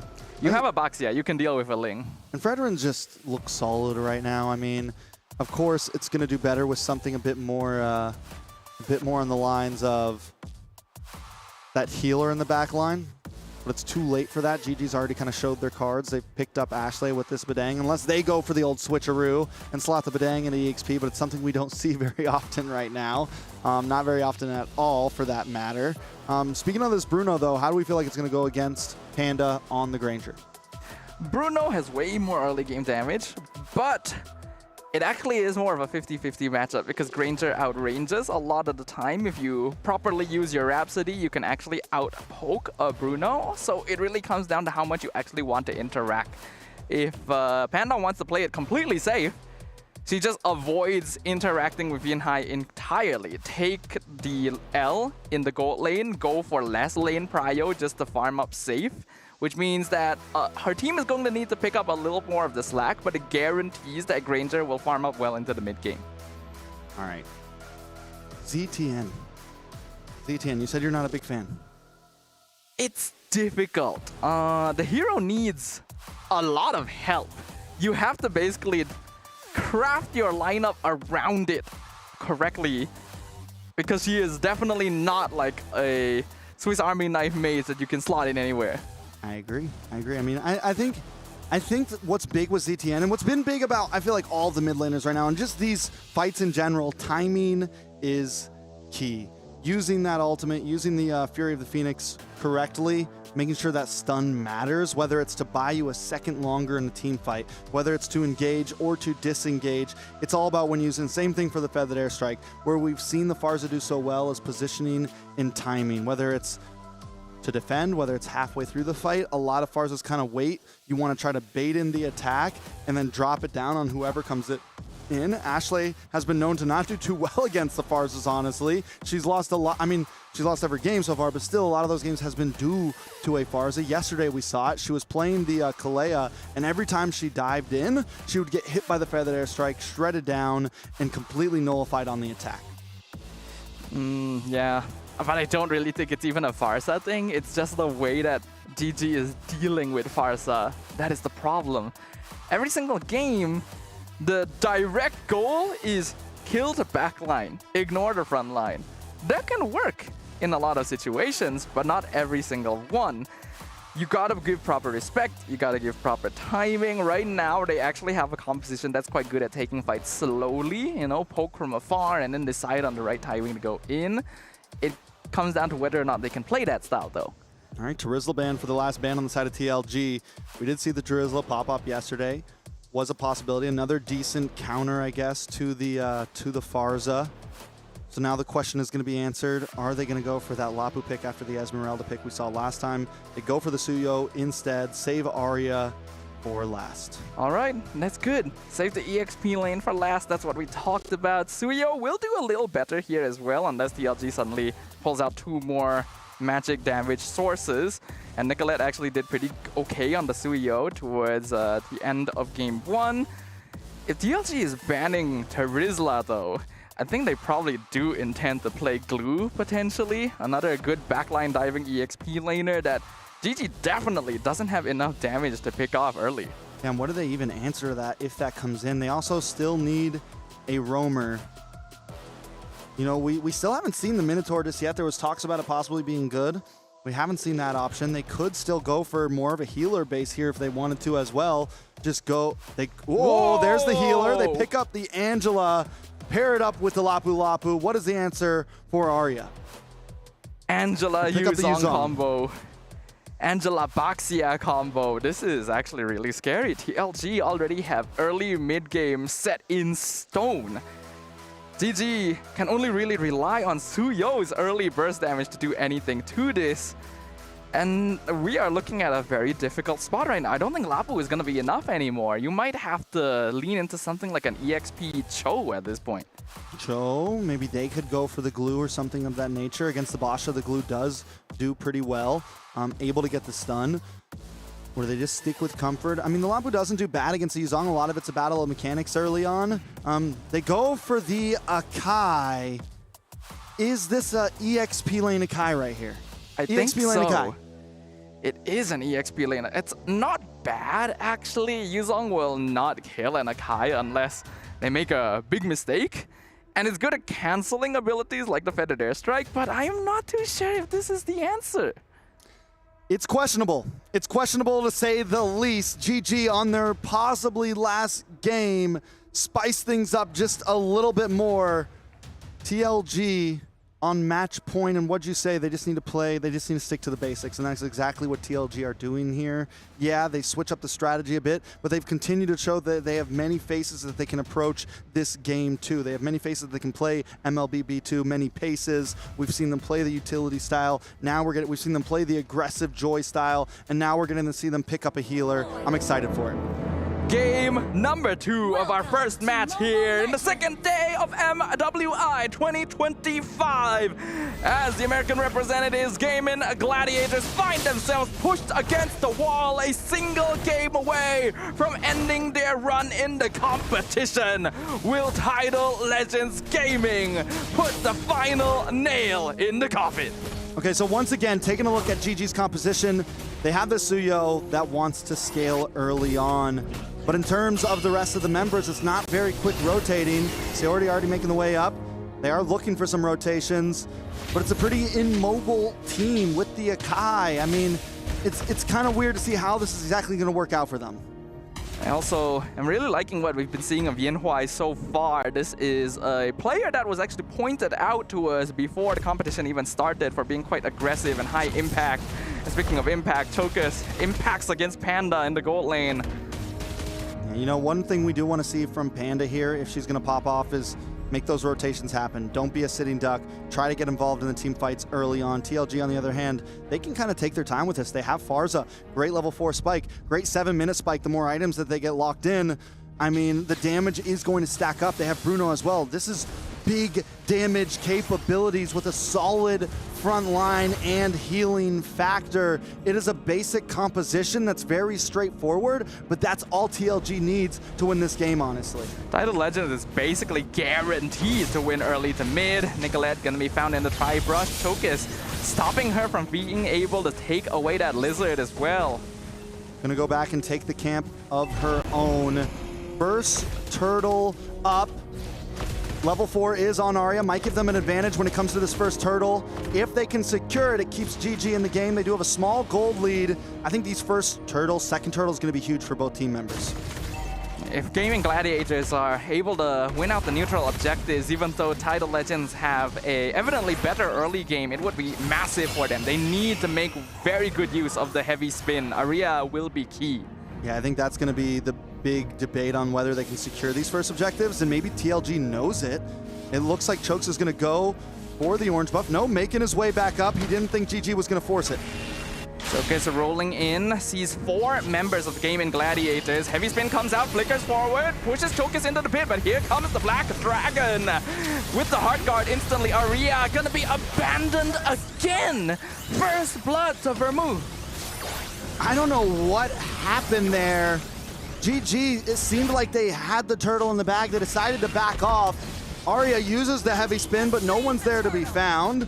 Nicolette decides to go back to their own buff. GG makes the call. This isn't what we want to do, I guess. But that is it feels really weird. Again, the disconnect. Arya committed a very important ultimate. Actually successfully pushed Chokis out, but the moment that the Black Dragon form came in, Gaming Gladiators just says, no, Arya, you're on your own. Even worse, Nicolette was out of there before the Black Dragon even got there. She was making her way. She decided it seems like once she saw Chokis show up, she decided to go back for her own camp, jump back into her jungle. Fizz crack finds Kenzaki, a really good catch from Ashley. Panda though gonna eat it in return. Yinhui alive on 1% HP. Ashley barely escapes as well. Arya with the heavy spin pushes Bay into the tower. That's actually going to be a kill. A 1v1 kill. Panda versus the Dragon. Panda comes out on top. Arya able to get that kill. That is huge, 2-2, but TLG still holding the gold lead.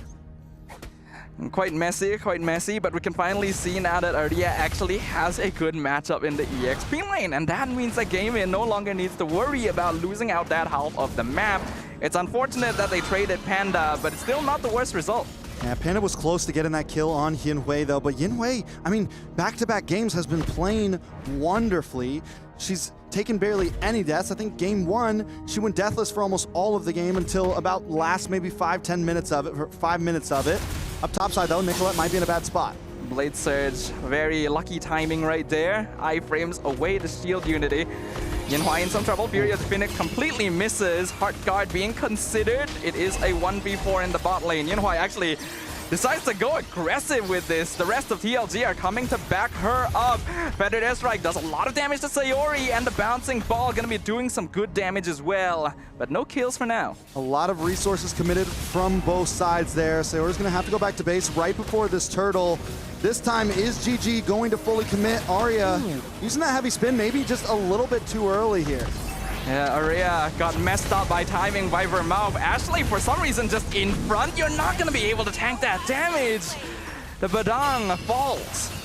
Yeah, GG once again overcommits to something that the whole team doesn't want to be a part of. Nicolette is going to push it on this mid side, which is good. So GG continues to look for other things on the map, but TLG once again just sticking to the basics. We're going to take this turtle, we're going to take this turtle, we're going to come in and fight you, we're going to back off, we're going to play it safe. Taking a look at the items, Panda does have a small gold lead over Yinhui. As we move down to the mid lane, take a look at Vermouth, a pretty significant, almost 1,000 gold lead over Sayori, and that is going to be troublesome when you're going up against the Farza. The damage is already starting to stack up, and it's only going to get worse and worse for the side of GG. It's a 1k gold lead for Bay as well. Arya has been pulled in for so many team fights that the Yuzong is just directly out-farming her in lane, even after the 1v1 victory. and the heavy spins have not been successful thus far. Yeah, taking a look at the level ranking. Nicolette, though, at least keeping up overall. Chokes comes in, level 9. gets caught with the fizz crack, 1v4, but the Heart Guard gonna keep the Baxia alive very easily. Black Dragon form separates Ashley from the rest of GG, and it's an easy pick-off. Nicolette playing the map, though, on the top side, able to take a tower. I think, is this the approach that GG's trying to make? We haven't seen this approach from them before. That's normally they're very grouped up. This time they're playing the map. And Title Legends Gaming, on the other hand, is playing more of the group. But since they have Bay, as long as Bay can kind of cover those off lanes, this is what we've seen from Yuzongs in the past. You play the long lane, you play the off lane. Here is Phoenix purified, but it's not enough because Vermouth just explodes in the mid lane. Getting the kill. Still battle, though, in the mid side.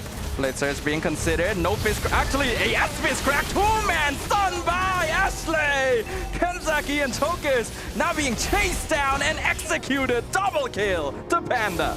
That is huge for the side of GG. Not only do they get 3 members down, but they break through on the mid-tier 3, opening up the map for themselves.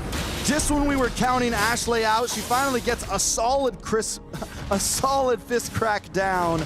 And now we're going to convert that into a turtle for the side of GG. Gold finally slanting into their favor. Finally, Gaming Gladiators finds a very, very solid W there in the mid lane. They took it slow, found the correct hatches, and that translates directly into a turtle and 2 tier 1s. Yinhuai still farming out well, but the gold lead now in the Gaming Gladiators' favor. Look at Yinhuai, though. Berserker's Fury just comes in. The damage is going to start stacking up. I think the only thing that Title Legends Gaming is lacking right now, the fact that they pick up the Angela, you do still lack a bit of backline. Yes, it gives some more sustainability to your 2 frontliners, Chokus and Bay, but is that gonna be enough? And if they get caught by a big fist crack, it's trouble for TLG. So I think TLG, this time it's not as singularly dynamic on how they need to approach these fights like it was in the last game. They have to think about the angles they come in from. Do they stick together? Do they wrap around? How exactly are they going to do it? It's a bit of a reversal here where Title Legends Gaming are a little bit more dependent on the rundown in this case. They gotta maximize the Heart Guard in order to get teamfight victories. And Gaming Gladiators is making use of that. They are able to take another tier 2 up top, and they're actually pressuring the map. Another important thing to point out, Nicolette is having a much better game this time. She's 2-0-2. Last time she took some early deaths, and that's what you never want to have happen when you're playing a Suyo. But now that she's on the Suyo 2-0-2, the damage is finally there, and Yinhuai needs to be careful. Vermouth needs to be careful. The back line has to be careful because you get hit by one of those bad Blade Surgers, one bad Queller, and you're in a bad position against Nicolette. Yeah, Nicolette's definitely a lot happier in this game. There's only really one main source of magic damage that she has to worry about, and it's quite easy to cancel the Feathered Airstrike as long as you time it correctly. So the Suyo is just running around unimpeded. It's very important for Yinhuai and Vermouth to keep their position stable. Choka's going very far here. Yeah, Nicolette closes in. Feathered Airstrike does come down. Fury of Phoenix instantly cancels, gets a 3-man stun. Yinhuai flickers away. Choka is going to be able to tank quite a lot. Here comes the Black Dragon form with the Heart Guard. Looking for Panda specifically, but gets fist cracked against the wall. Heavy spin going to be used to lock down Chokas, but Faye is chasing down the backline. But one final Death Sonata. Killing spree to Panda. Gaming Gladiators on the edge. Everyone's sitting at about 10% health there. But they're able to poke away, play the distance, and Panda, with a final warning shot, takes out Bay, snipes him. But hold on, Ashley in a bad spot. Ashley really should not have been that far forward at that low HP. You gotta respect the Farsa. But Gaming Gladiators do still have the numerical advantage right now. They're gonna reset the Lord and play it safe. Yeah, I think this is what they should have done the first wave. Gaming Gladiators went straight for the Lord, even though they were all sitting at about 30% health bars. Watch for area, though. Keeping vision. Panda. Choka's gonna collide. Fury of the Phoenix comes in, gets the stun on the Baxia. Chokas is at 40% HP, a bit of a dangerous level to contest the Lord on. Looks like she will choose to recall. All right, it's about another 40 seconds or so until Sayori gets that Fury of the Phoenix back. Something to point out as well for Sayori, also having a much better game this time. 0 deaths. Last time wasn't doing too hot. What do we need to see from TLG here? Chokas rolls right in. Here comes the Black Dragon front flank with hard guard as well. Ashley down to half HP. Lord down to 20%. Nicolette seals it away, dashes away like a bandit, but Panda gonna get shut down in return as the Black Dragon dies in the backline. Heavy spin pushes Bay against the wall. Hard guard has expired. The Gaming Gladiators can no longer fight. Gaming Gladiators can't fight to get the Lord though. 1.8 goal lead as well. Bay's been doing an amazing job. The combo between the Heart Guard and the Black Dragon has been troublesome for Panda. She was able to dodge it the first time, but this time Bay connects. Lord coming out, 9 seconds on the clock for Panda. I think GG need to slow down this push as much as possible. Give Panda time to get in this fight because she is the one dealing the damage for the team. And Panda really should not have been caught out there. A little bit more respect to the Black Dragon would have been good. Fury of the Phoenix only catches Vermouth, but zones Tidal Legends away from the Lord. Gaming wants to escort this into the inhibitor. Very random feathered airstrike there in the mid lane just to slow things down. The Lord will collide, but instantly fall. Lord does go down. GG not able to get too much out of that push. Do they even want to push this? They're going to be able to take this orange buff, maybe starve out TLG, expand this goal lead as much as they can.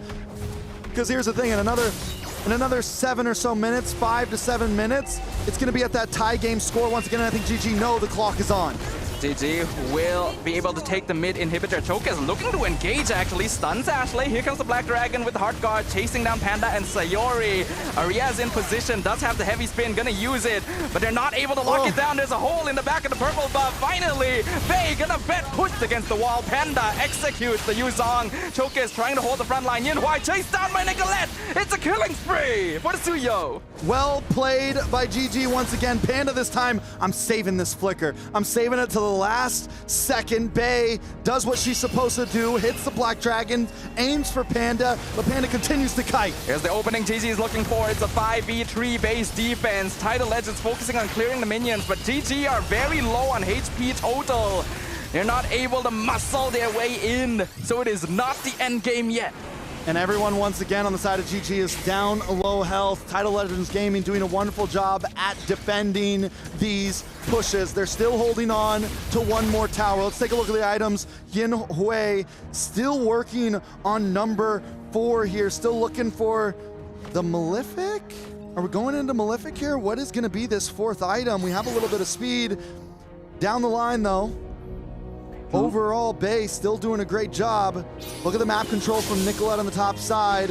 I think that's the plan, just push that long lane, keep it in the advantage, and try to get a clean Lord. It's definitely feeling like this Suyo is a pocket pick for Nicolette. You can see the confidence, you can see the cleanliness that she's able to engage and disengage from these team fights and also steal away those objectives. Despite everything though, Bay still holding on to a 2K goal lead over Aria. She is the only member on their team with a lead over her opposing lane, and that is in the face of a 5,000 goal lead for GG. Bay, win or lose this game, has done an amazing job at keeping TLG in this game at all right now. It is all Bay or nothing. We were concerned about the Granger Zetian showing up early in the draft, whether or not GG would be able to play slower, more controlled poke-down compositions. But the adaptation has happened. This is the best that Gaming Gladiators have looked the entire tournament, and they're gonna force this Lord dance. Yeah, I think the comfortability of Panda, you know, we've all said it, that the airfill is great, but Panda's just playing so much better on this Granger. I think it's something that maybe they should have put into her hands a little bit earlier, and now it's match point for TLG. Can they change it? Phoenix comes out, Choke is locked down with the fist cracked. Nicolette melting her down. Panda picks up the kill. Hard guard with the Black Dragon. Bay, will she be able to do enough? Chases down Panda. Heavy spin comes in. It's not enough. The final Dragon Tail finishes off the Granger. Are they still going to go for the close here? Minions are on the base. GG decide to back off. They've lost their damage dealer. Panda gone. You know, she flickered the wrong way there. I hate to say it. She flickered to the left. I think if she went closer to the river, would have possibly been okay there, but that's the dice you roll sometimes. That's the misplay. And look at the positioning right now from GG. You have Ashley, you have Sayori, keeping TLG at bay. Look at the mini-map. GG, on the other hand, we're going to get this Lord. We're still in advantage, and TLG unable to do too much against that with Chokas gone. Chokus playing a very important role at this point and having difficulty being able to run into the fight anymore. Now that Gaming Gladiators have so much damage under their belt, it's a full build on both Panda and Nicolette. Something important to note out though, Windwalker has been locked in for Panda.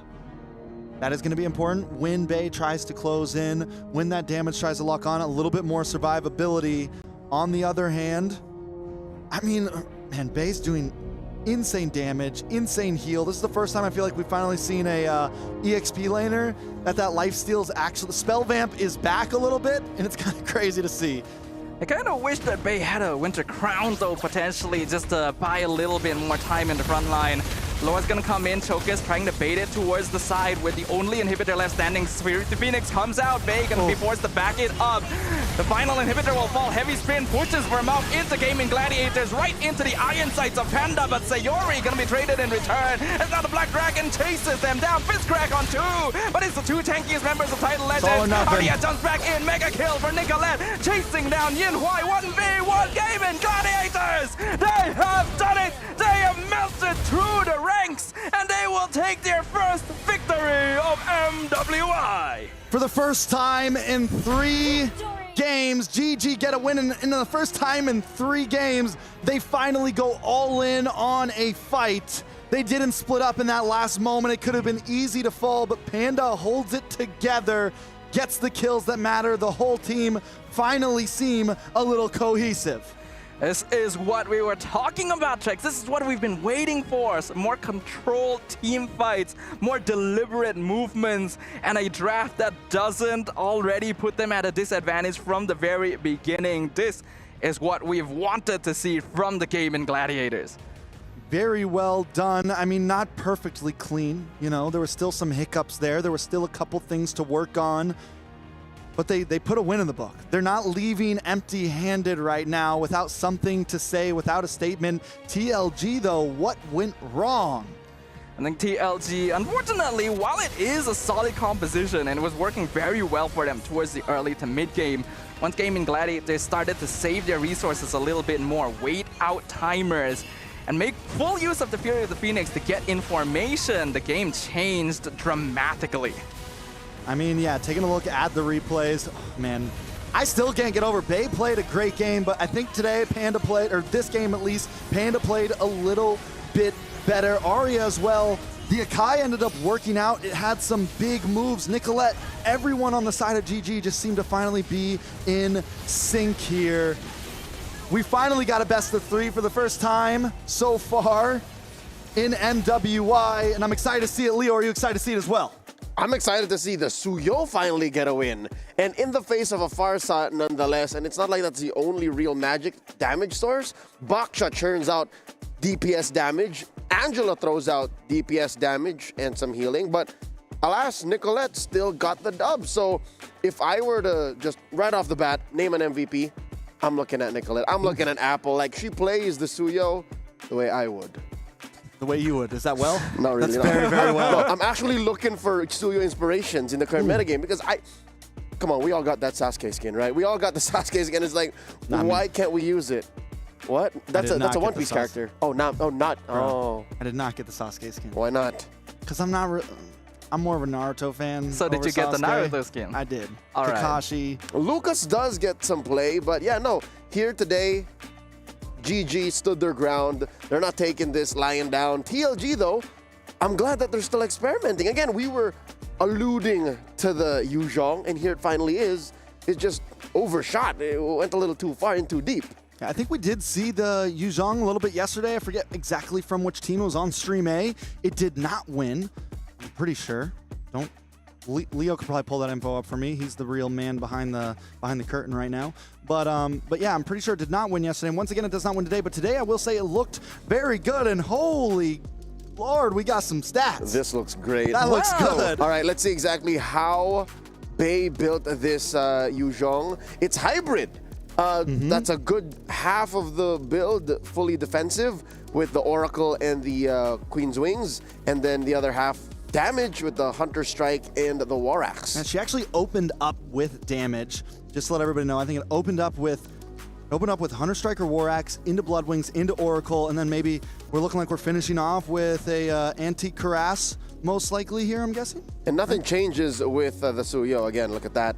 It's a thing of beauty. I love it. That's how you build it. And let's not forget to give a shout out to Arya's Akai stuff. How you like that one? It's a full tank Akai, and that's exactly what you need, right? You're dealing with a Yuzong. It's very unlikely you're going to directly win against Yuzong on a typical fighter, so you go into full utility instead. It requires a little bit of execution. The first few fights were messy, and Arya kind of got left out in the lurch.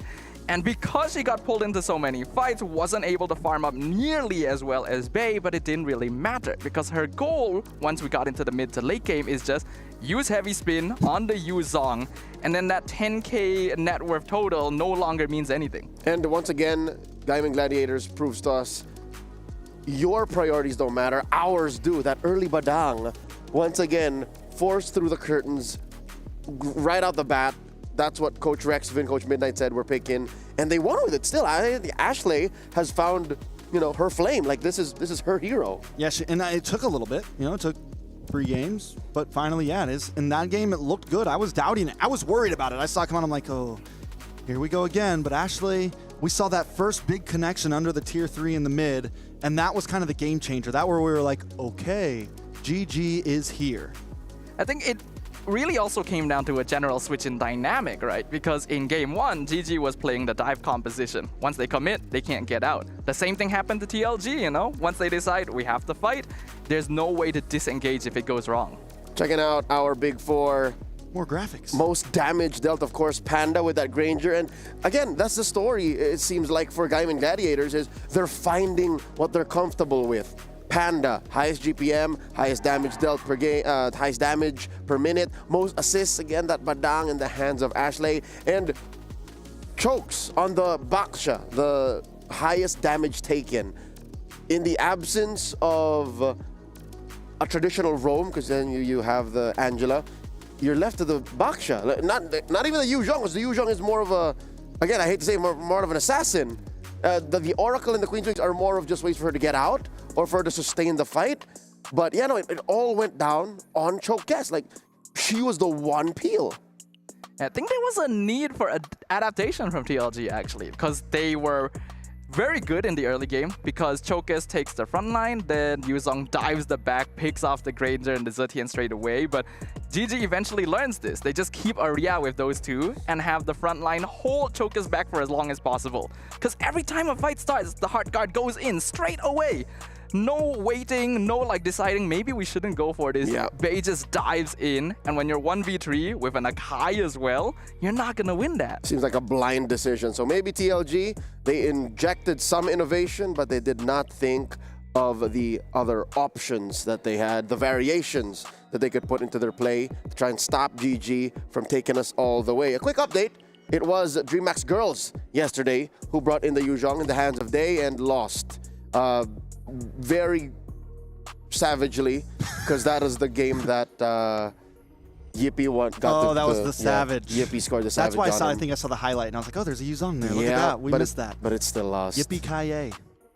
Yay. So, with that said, let's check out the highlights once more. Look back at exactly what we were talking about. There it is. As we click play, you have the Yuzhong coming in with that Angela in her. And can I just say, Panda's choice when she uses the flicker is, you fellas mentioned this earlier, is just mwah, chef's kiss. Last moment, every time, knew exactly how to push. Another player I really got to point out, Arya. You were talking about her a little bit earlier, and it seemed like she was really with the team this time, man. She was really connected. She was knowing when to use the heavy spin. She was a part of GG this time, and that's what we like to see. All 5 of them, finally, comms are there, and this was the only flicker that was rough.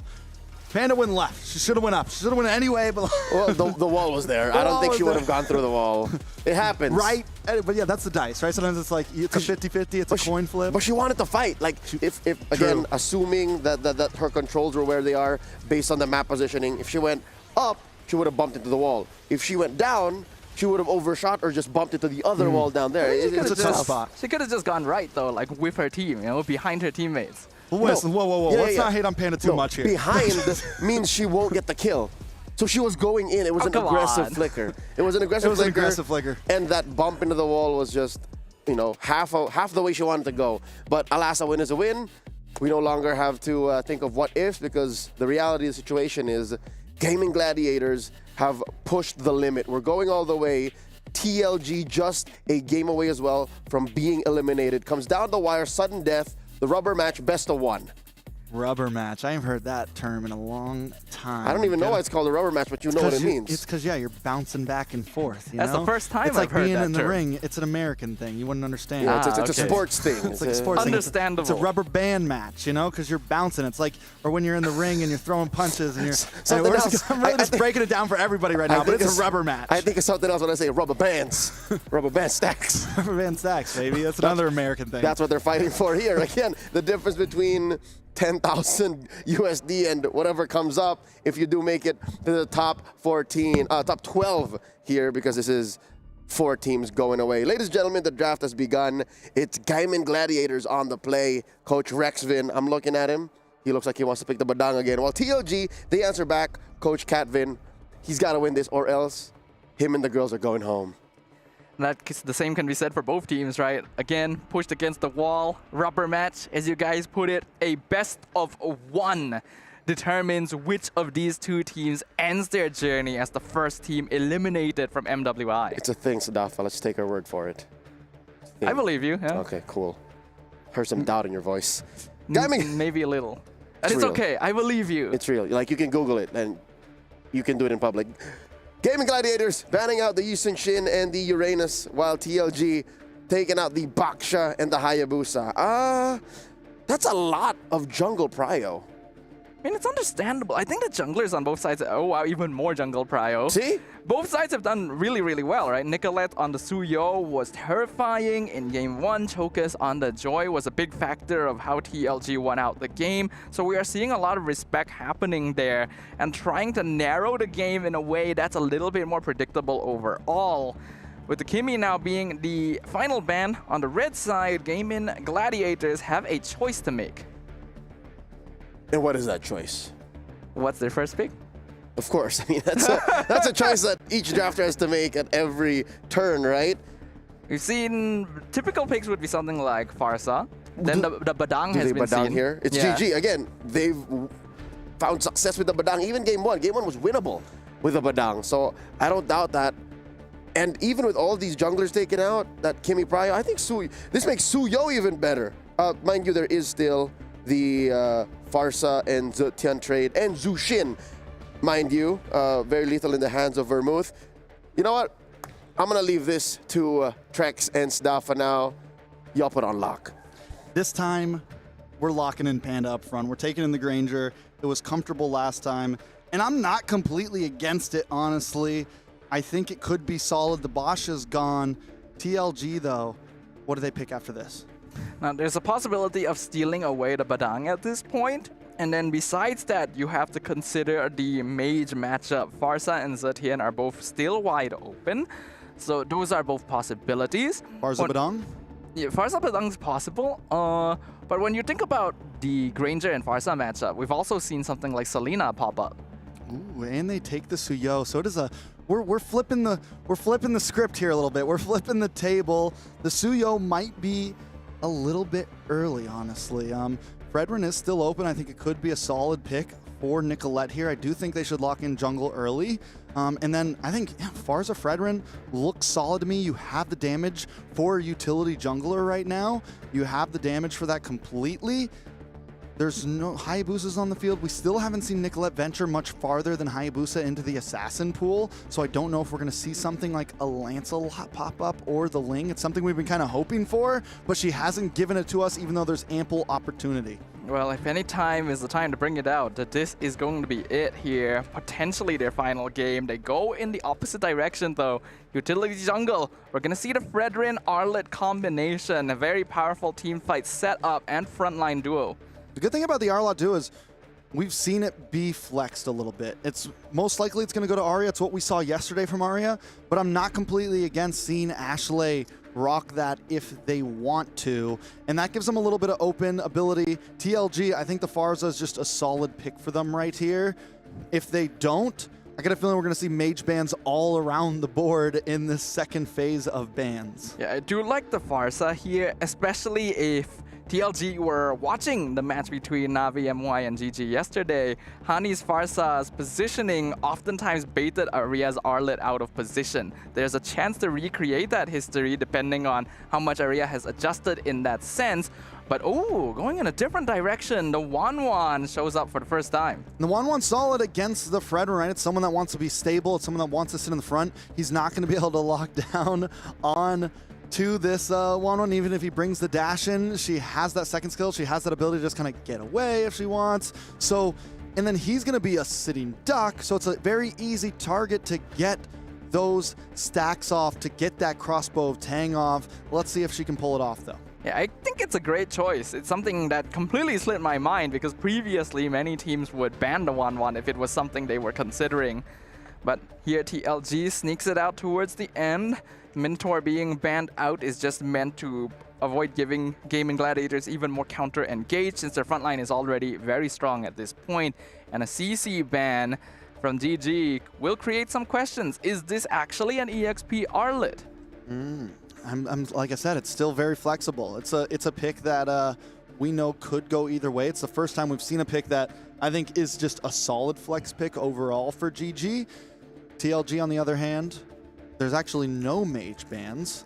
GG, do they want to take out the Farsa here? Do they want to take out the Vitienne? Something along that matter. Zushin also still on the field. It's a complete switch up than what we've been seeing over the past couple days. So many options available. I like the Matilda ban. This limits down GG because the Matilda Fredrin is something to be feared in a sense. It works so well together. It gives Nicolette the ability to just be able to go in and out even more. Yeah, it would be a great way to save it from the crossbow of Tang too. I was thinking that out of all the mages, Zusin might actually be the best option for TLG, but looks like Gaming Gladiators agreed with me since that ends up being their final ban on the blue side. And Tidal Legends instantly locks in the Phoveus. They are 100% in on the train that this Arlet is EXP. All right, so last two picks for GG. I still think, yeah, man, you just keep it simple, front to back, pick up the Farsa here. And then for EXP lane or roam, do you just go for a tanky frontliner? We did see the Tigreal early on, and it wasn't a super bad pick in previous days. They go for the Gatot instead, also very solid frontliner. How do we feel about the draft?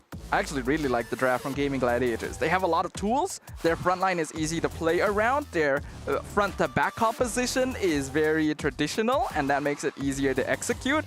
And they have get-out-of-jail-free cards in the form of that AOG, so this Gatot can walk forward, bait out the crossbow of Tang, and get out. So do we just see the ZTN here from the side of TLG, or do they pick something spicy? We've seen the Valentina pop up. You know who we haven't seen? We haven't seen the real-world manipulation come into play in a while, and a couple of us were wondering, why not? Is this something that's still playable? I mean, it's a question on all our minds, but they go for the Aurora. We're jumping back a season or two right now. This did work very well against the Fredrin in the past. It works well against that heavy frontline composition. You get the freeze off. You have the ability to slow them down. What it lacks is mobility, though, in a high mobility meta. It means that Tidal Legends are going to have to put a lot of attention towards how they position in team fights, because GG has a lot of heroes that can just jump you out of nowhere, that can flank you from behind, and a lot of very powerful ultimates. Aurora can be good at dealing with the tankier frontliners, but it comes down to execution. You know, it's crazy how now GG is the one playing basic Mobile Legends, just honest, true, and now TLG, on the other hand, is kind of approaching these compositions in a very different way. Kind of the way that GG was getting stuck to approach them, and just how much the draft has been affecting these games. I will say I like GG's composition over TLG right now. TLG seems to have a couple more boxes to check. I agree with you, Trex, but in the end, it comes down to how well these ladies perform in the land of Dawn itself. Game number 3 between Gaming Gladiators and Tidal Legends Gaming. A single victory between going home or moving on. In game number 3, mechanics will reign supreme here. Taking a look at everything, both compositions. I mean, With the Suyo on the side of TLG, there's obviously an opportunity for an early game snowball. They do have the Wanwan for end game support, and even though we've seen Wanwan pop off in the mid, we've seen Wanwan be good overall. Sayori, on the other hand, focusing more on the top side, coming into the mid lane a little bit late. Still early enough to do some good poke damage to Vermouth, though. Bay gonna be focusing on freezing out that EXP lane. Phoveus is technically a counter to Arlet, but the recent quality of life changes really allow Aria to be oppressive in lane if not handled correctly. And I like the way the Panda lets that last minion, takes it slow, knows that this isn't going to be as easy as a matchup as maybe the past one. Has to be a little bit careful. I'm excited to see how Arya plays this Arla. Yesterday we saw Arya and Arla, and it did not impress me too much, honestly. Dived a little too deep at some points. Arya though, the last game, we saw her be a part of the team, and that's what we need to see from this Arla this time if GG is going to be able to pull through. Honestly, if you ask me, based on the way Aria plays, I think she's the type of player that wants to be utility, wants to be useful to the team. The reason why she overextended so much in day one was because the team was asking her to commit to canceling abilities and maybe took that a little bit too far. And now Turtle is up. TLG with 4 members at it. Gaming Gladiator's a little low. Kenzaki gonna miss out, does get the wall out. It is absolute brawl here. Bay not successful in canceling first blood, but Sayori picks up the first blood as Jokas is the first person picked off the Land of Dawn. That's a free turtle for Nicolette. Free Turtle plus a free jungler. Panda now looking for the 1v1. Yenhui trying to dash away. One last Death Sonata, not quite enough. So the 1-1 survives, but here comes the AOG. Ashley wants to set it up, and the skill 1 blast. Oh, Yenhui so close to the ultimate, but not close enough. GG has found their groove on the top side as well now.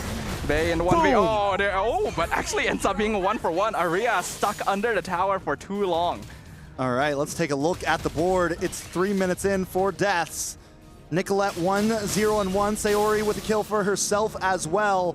On the side of TLG, it's just Bay sitting with something, and she had to pay for that kill. She had to fall down under the tower. TLG, like I said, having Vermouth as this Aurora, it's a slightly slower rotation, and in games that they've won, they were fast-paced, they were moving around the map, and now with Sayori on a mage that she can finally kind of find a pace for herself with the Wings by Wings, it's a much different Sayori than what we've been seeing in the past. Yeah, I think this is actually the first draft where Gaming Gladiators has early game advantage over Tidal Legends, and they're making use of that priority, rotating around a lot more than usual and not allowing TLG to be as oppressive as we know them to be. Kenzaki does show herself. You know, Panda just locked in the Hunter Strike, going to give her even more speed in terms of these fights. Already with a 1 level advantage over Yenhui, and now being able to rotate. Might give them another advantage on this next turtle. The taunt onto Chokus, dashes out, but gets content again by Ashley, and Sayori comes in, bursts down the Suyo. Revitalize, keeps Sayori topped up even in the 2-man fist crack. And Yenhui, why are you here? This is too late to the party. Panda gets a free meal. 1-0-1 for Panda, 2-0-1 for Sayori. The damage dealers are eating good right now.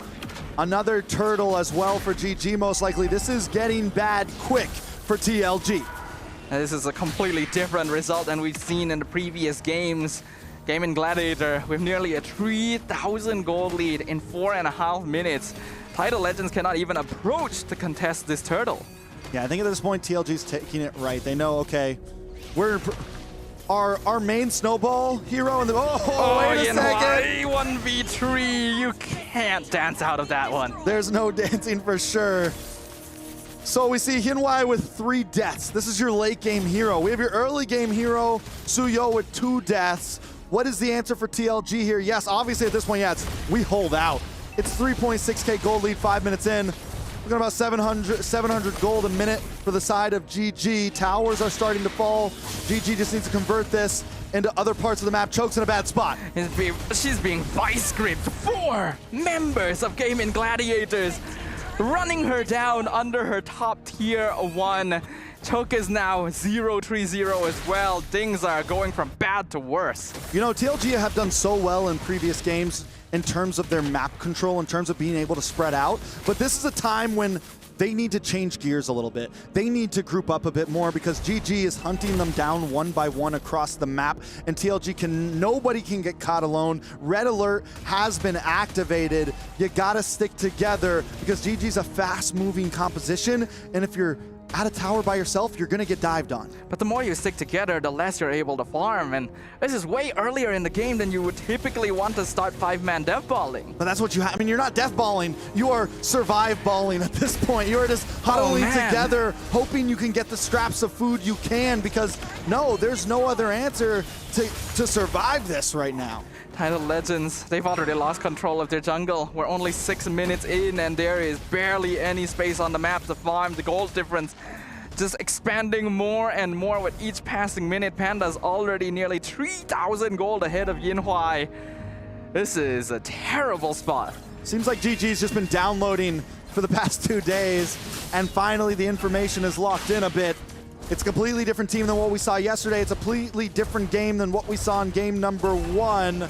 Maybe the trick was just stop picking Aerith. They'll put Panda on something comfortable. Make sure that Arya is winning the EXP lanes. The mid lane maybe wasn't the problem ever. The mid trio, it was all on the off lanes having comfortability, because that is showing right now. Another turtle goes over to GG. Side lane pressure has always been the answer if you want early game advantage, and looks like Gaming Gladiators finally figured it out. Sayori on this Farsa as well is just making it so that TLG cannot approach the contest. Bizcrack comes in, gets a 2-man lockdown into the Frigid Frost. AOG gets a 4-man knockdown with the Revitalize. Panda is going nuts with the artillery triple kill. Arya finds the final hit as well. Vermouth, the only survivor. That is something. For just a second, TLG, they get the freeze combo, they get the fist crack combo, they have it all laid out on a platter, but GG, the gold lead is just too much at this point. Ashley comes in at the last moment, drops the AOG beautifully, and Panda's there to back her up. At this point, we're looking at possibly a fast game, 11-2, GG doing to TLG what Malaysia did to them yesterday. This is a match right here. We are looking at what may be a anticlimactic end to the Chinese team here in MWI Tidal Legends Gaming. We are 8 minutes in, only 2 kills to 11, an entire 8,000 gold disadvantage. It is the most one-sided game we have seen in a while. In a while, for sure. The wraparound is happening as we speak. Gaming Gladiators, Lord's gonna be up in 30 seconds, but they're playing it aggressive. They're like, listen, we're coming for that 9-minute spot. It's a little too late for that at this point, but yeah, they're like, I mean, it's a lot of times at this point you just freeze lanes, but GG doesn't want to let up. Is that a dangerous move for them? I mean, I think you can. You literally got 3 members caught in one of TLG's best potential combos earlier, and it did nothing to you. Every single holy defense is already gone before the 9-minute mark even. Gaming can basically do whatever they want. I mean, it did do something. If it wasn't for Ashley's AOG, they might have died in that situation. The fist crack plus the big freeze combo was a problem, but Ashley's timing was impeccable in terms of turning that fight around. And now look at the positioning. TLG knows, yeah, we can't even fight for this Lord. We got to turtle up. We got to huddle up. We got to wait our time, and that time is a long way away right now. We're talking 10 minutes possibly, with Yinhui being 4 deaths down, 0 kills. Chokes just got the War Axe in. That might be item number 2 for him at this point. It's a bad deficit. Sayori just picked the rapid boots to be even more oppressive on the map, and Panda actually grabbed a BOD at the same time Choke has finished her first item. That's how big the goal difference is looking right now, ladies and gentlemen. It's only the first Lord of the game, but I don't even know if TLG can defend it. Let's take a look at the items now. Like I said, yes, that was second item for Chokes. Only 1 item in for Yinhui right now. Nothing but the scythe, the sickle, whatever you want to call it. This is problematic. That is a 5K gold lead for Panda. This might end right here. First Lord of the game crashes in. Usually not a threat, but in this case, one of the biggest issues Tidal Legends could have to deal with. Gaming Gladiators taking it slow, learning from their past mistakes, and not trying to force their way through even with a 10,000 gold advantage.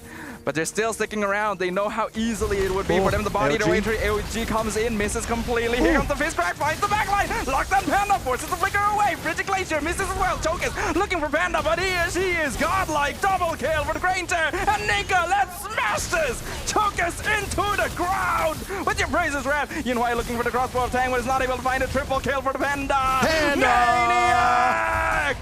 Gaming Gladiators with the wipeout as they send Tidal Legends Gaming packing. Well done by Gaming Gladiators. It's been a rough couple of days for them. They take some hard losses, but pick up the pieces and survive another day in the Mobile Legends Women's International. Very well done. Possibly the most well done they could have asked for. A complete 180 performance when compared to how they've been doing in MWI so far. They finally figured it out. They found the puzzle pieces they had been missing the whole time.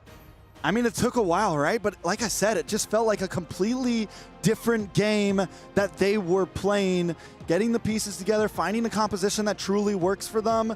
And we've seen this happen with a lot of North American teams. They come in and it's like they get stuck on certain compositions. They get stuck on certain picks like the Aerithel or like this.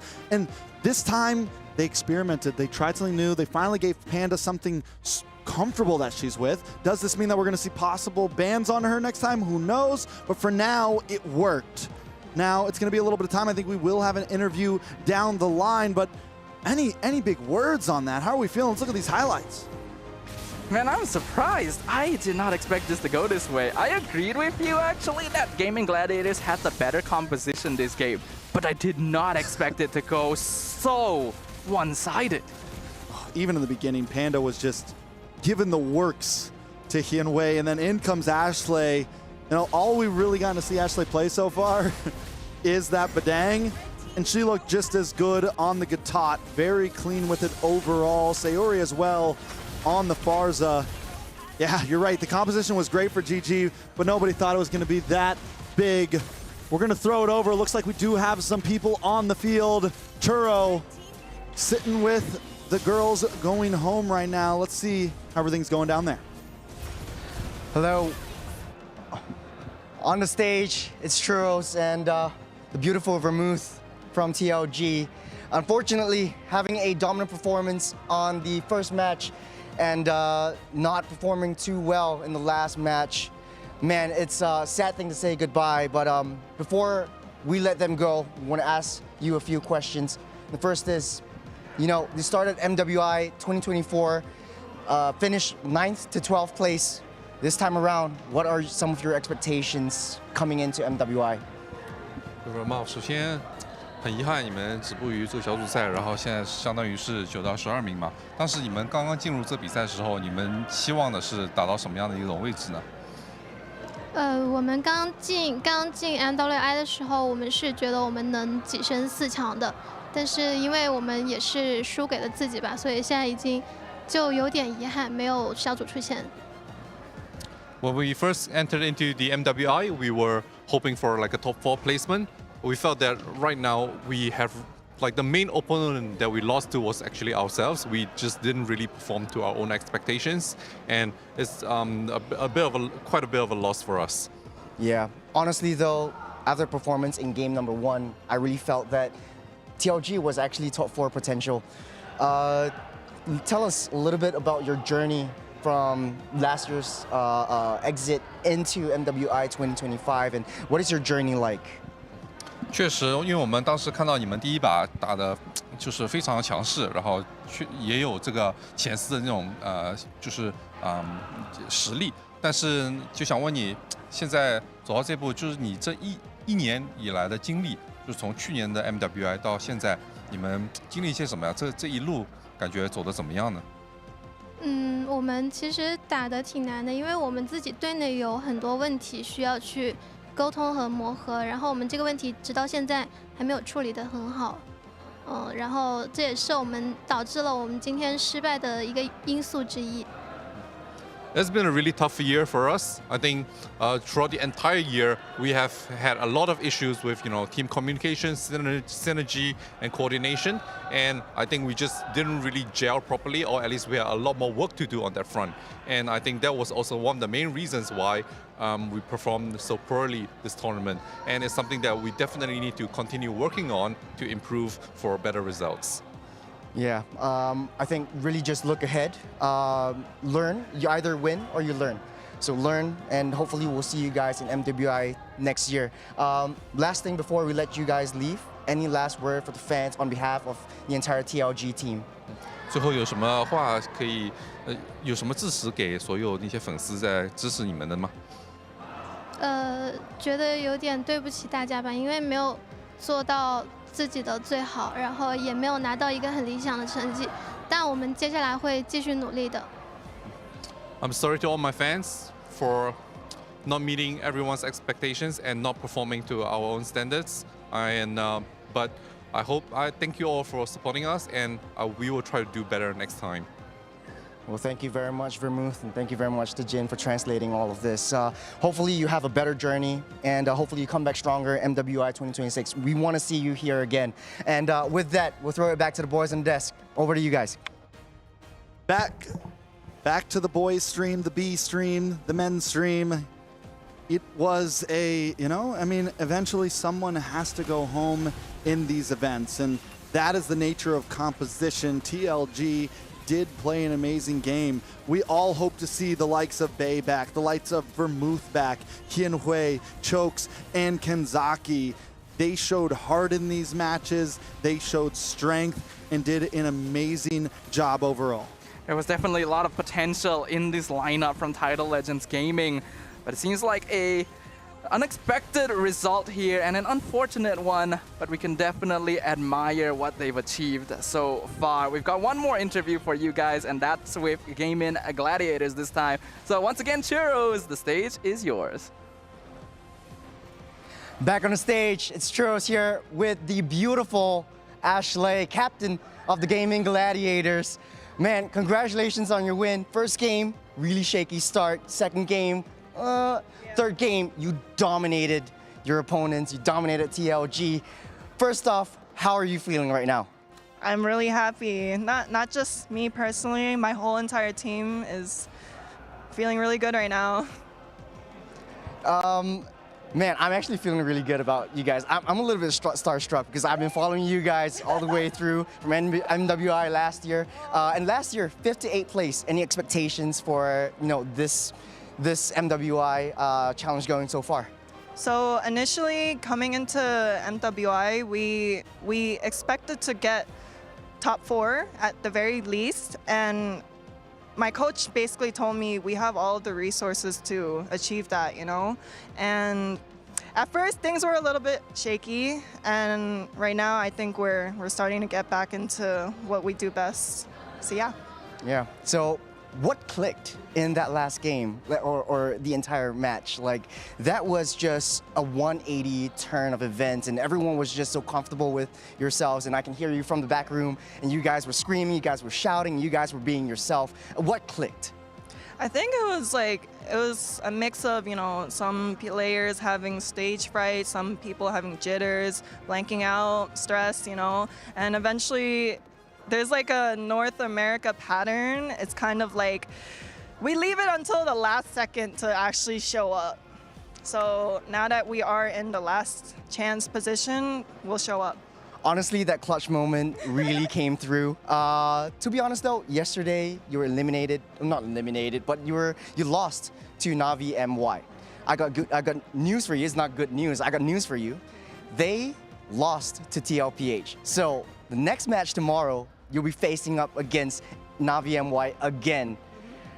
What are your thoughts on all of this, and any words to Navi MY? Good luck, because I have a strong feeling that we're actually going to beat you guys this time. They're actually gonna beat you guys next time. No, pun actually intended. I am so cringe. Okay, I think we have come to the end of the interview, but man, any last words for all the GG fans out there? This is your first time on air with on air, so. Thank you guys for supporting us. I really hope that you guys continue showing, your love, your support, your comments, all of that. We'll show up. We'll get out of groups. All right, GG. Thank you for all of that. Over to you guys back on the desk. Thanks, I guess, Churros. I guess. Ashley can spend time now on celebrating the win, actually. 16-2, Gaming Gladiators took the best of 3 down all the way. This is their prime form right here. Look at that, look at Panda. She's a monster. Panda. Yeah, I mean, at this point, we were questioning MVP last game on whether it was Nicolette, but for me, I got Brother than Atlanta. Panda, 10-0-3, has really showed up. I think she's in prime form right now. The whole team feels like they're in prime form right now, but now Panda has stolen the MVP, for me at least. Dafa, she single-handedly revived the Granger. Literally, I cannot believe it. Like, if not for game 2, I would have completely judged the first pick Granger. I would have thought that it's not a very good opening. There's a lot of ways you can deal with it. It's not strong in the meta anymore. But I gave it a pass, because Panda played it so good in game number 2. And in game number 3, she just took over the land of Dawn, man. That was her game. Everyone else was just an accessory to her victory. Yeah, this is the same Big Four if you're looking at game number 2. Just trade Bay for Chokes, because at least this time, Bay understood the assignment. And Chokes rocked the Suyo. She tried to do what Nicolette did in game 2. It's just, it wasn't in the cards. And did you see that? 1,000 that gold per minute. 1,049. Wow. 1049. That is unheard of right there. We know it's an American thing. Okay. But yeah, 1,049 gold per minute is insanity. She was farming dudes. She was farming heroes. Honestly, you were right the first time. I mean, yes. She was farming dudes. My dudes. We need like some stats. Is that the highest? Has anyone beat that GPM so far? We'll double check, because again, Yeah, it might be the 9-minute game from yesterday. I would love to see the GPM on that Savage game yesterday. True. They're different things, though. It's Vitality who scored the fastest game at 9:30 something, and then Onyx that got the Savage. But again, we're setting records here at the MLBB Women's Invitational 2025. We have seen the departure of TLG here. We wish them the best as they return back home. This does confirm their elimination.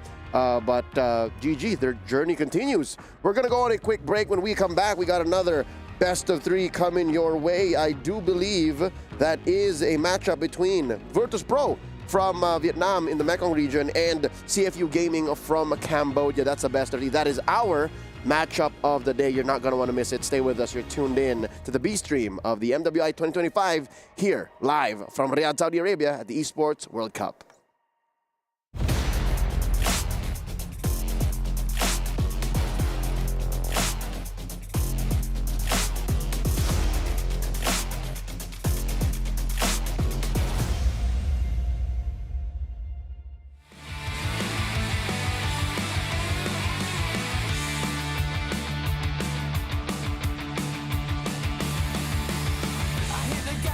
Bring the thunder, ride it faster, burn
even after a 3-game slobber knocker in the first match of today, we have already said goodbye and too soon to Tidal Legends Gaming out of the Chinese server. Welcome back to the Stream B of the MWI 2025 live from Riyadh, Saudi Arabia at the Esports World Cup at your service. My name is Leo, and we're joined here by Trex and Sadafa.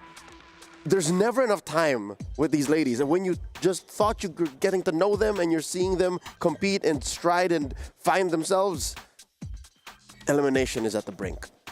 Elimination is at the brink, and that's how we started today off, because Stream B is all death matches at this point, and there's still 3 more teams to go home and 3 more teams to advance.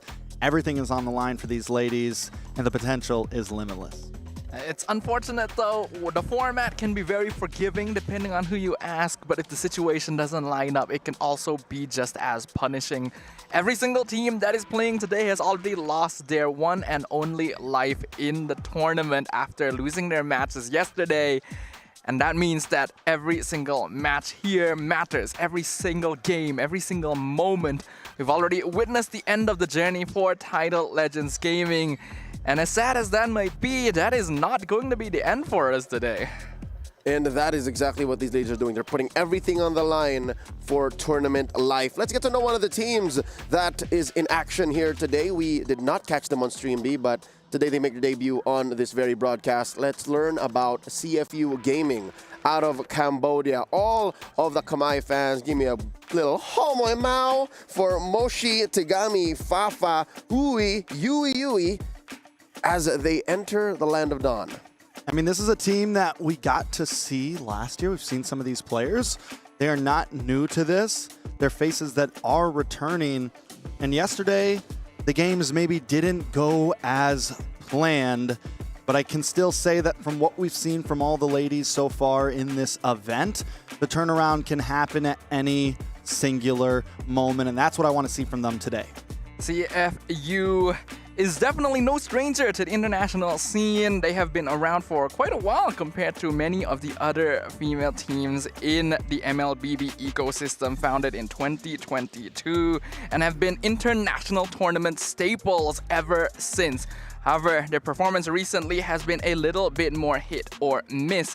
And this team, after their previous loss, also admitted that they'd been having some difficulty adapting to gameplay on that stage. Quick recap, they lost in quick fashion to the defending champions Navi PH yesterday, as found on Stream A. Both games ended sub 12 minutes. So, silver lining is at least they can go back faster to the drawing board and figure out what went wrong, because I'm looking at the draft and I think it really is just the XP lane choices that they could have really tightened up, or at least maybe when it comes down to the interactions to the matchup, well, they'll have to really consider what their opponents bring to the table here, since they are facing off against a very familiar foe in Virtus Pro. We saw them in action yesterday, and they are representing the Vietnamese Mekong region. You got here Daisy, Starsoy, Sa, Kao, and Liv. Yeah, I mean, I want to focus on Sa because yesterday we did see some emotions run high after game number 1. But there was a very good quick reset coming into game number 2. This is a team, these ladies have been able to pull themselves back together after a big loss and still play amazing in game number 2. Yes, they lost in game number 2, but it wasn't sub 12 minutes. No, they brought it to the line. They were able to push the limits, and that's what you need to be able to do when you're in this lower bracket. It was twice 12 minutes. They ended at 24-26, and it could have gone either way, but still they lost to Terra Queens. They made the self-proclaimed Dark Horses work for that victory. Staffa, any standouts from Virtus Pro? I think Virtus Pro, I have my eye out on Starsoy as well as Daisy. I think both of these players did incredibly well at adapting and adjusting their gameplay after the first game going into the second. But you could honestly spread that to the entire team. We already talked about how emotions ran high. It was actually a big surprise for all of us here on the cast, and many people watching how Virtus Pro caught the limelight in a very unfortunate way, and despite all that, still regrouped themselves to come back stronger in game number 2. That's some sort of superpower. I think to reset that way after tears have been shed is something I will never be able to do or understand. But to get to know Virtus Pro a little more, let's check out this video. Why is pick me? Because we never versus each other in any tournament, so I want to versus her in her team. I heard you want to face me. Yeah. Who is the better one? Me lah. Me. I will support you 150%. Bye. Bye bye.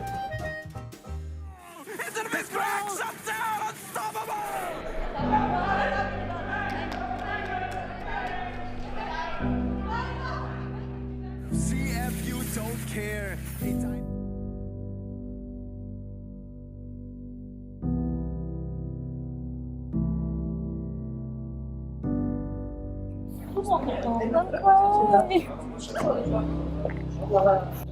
It's okay lah. It's just a game only, right? No, we still friends lah. Yeah, of course. Still friends.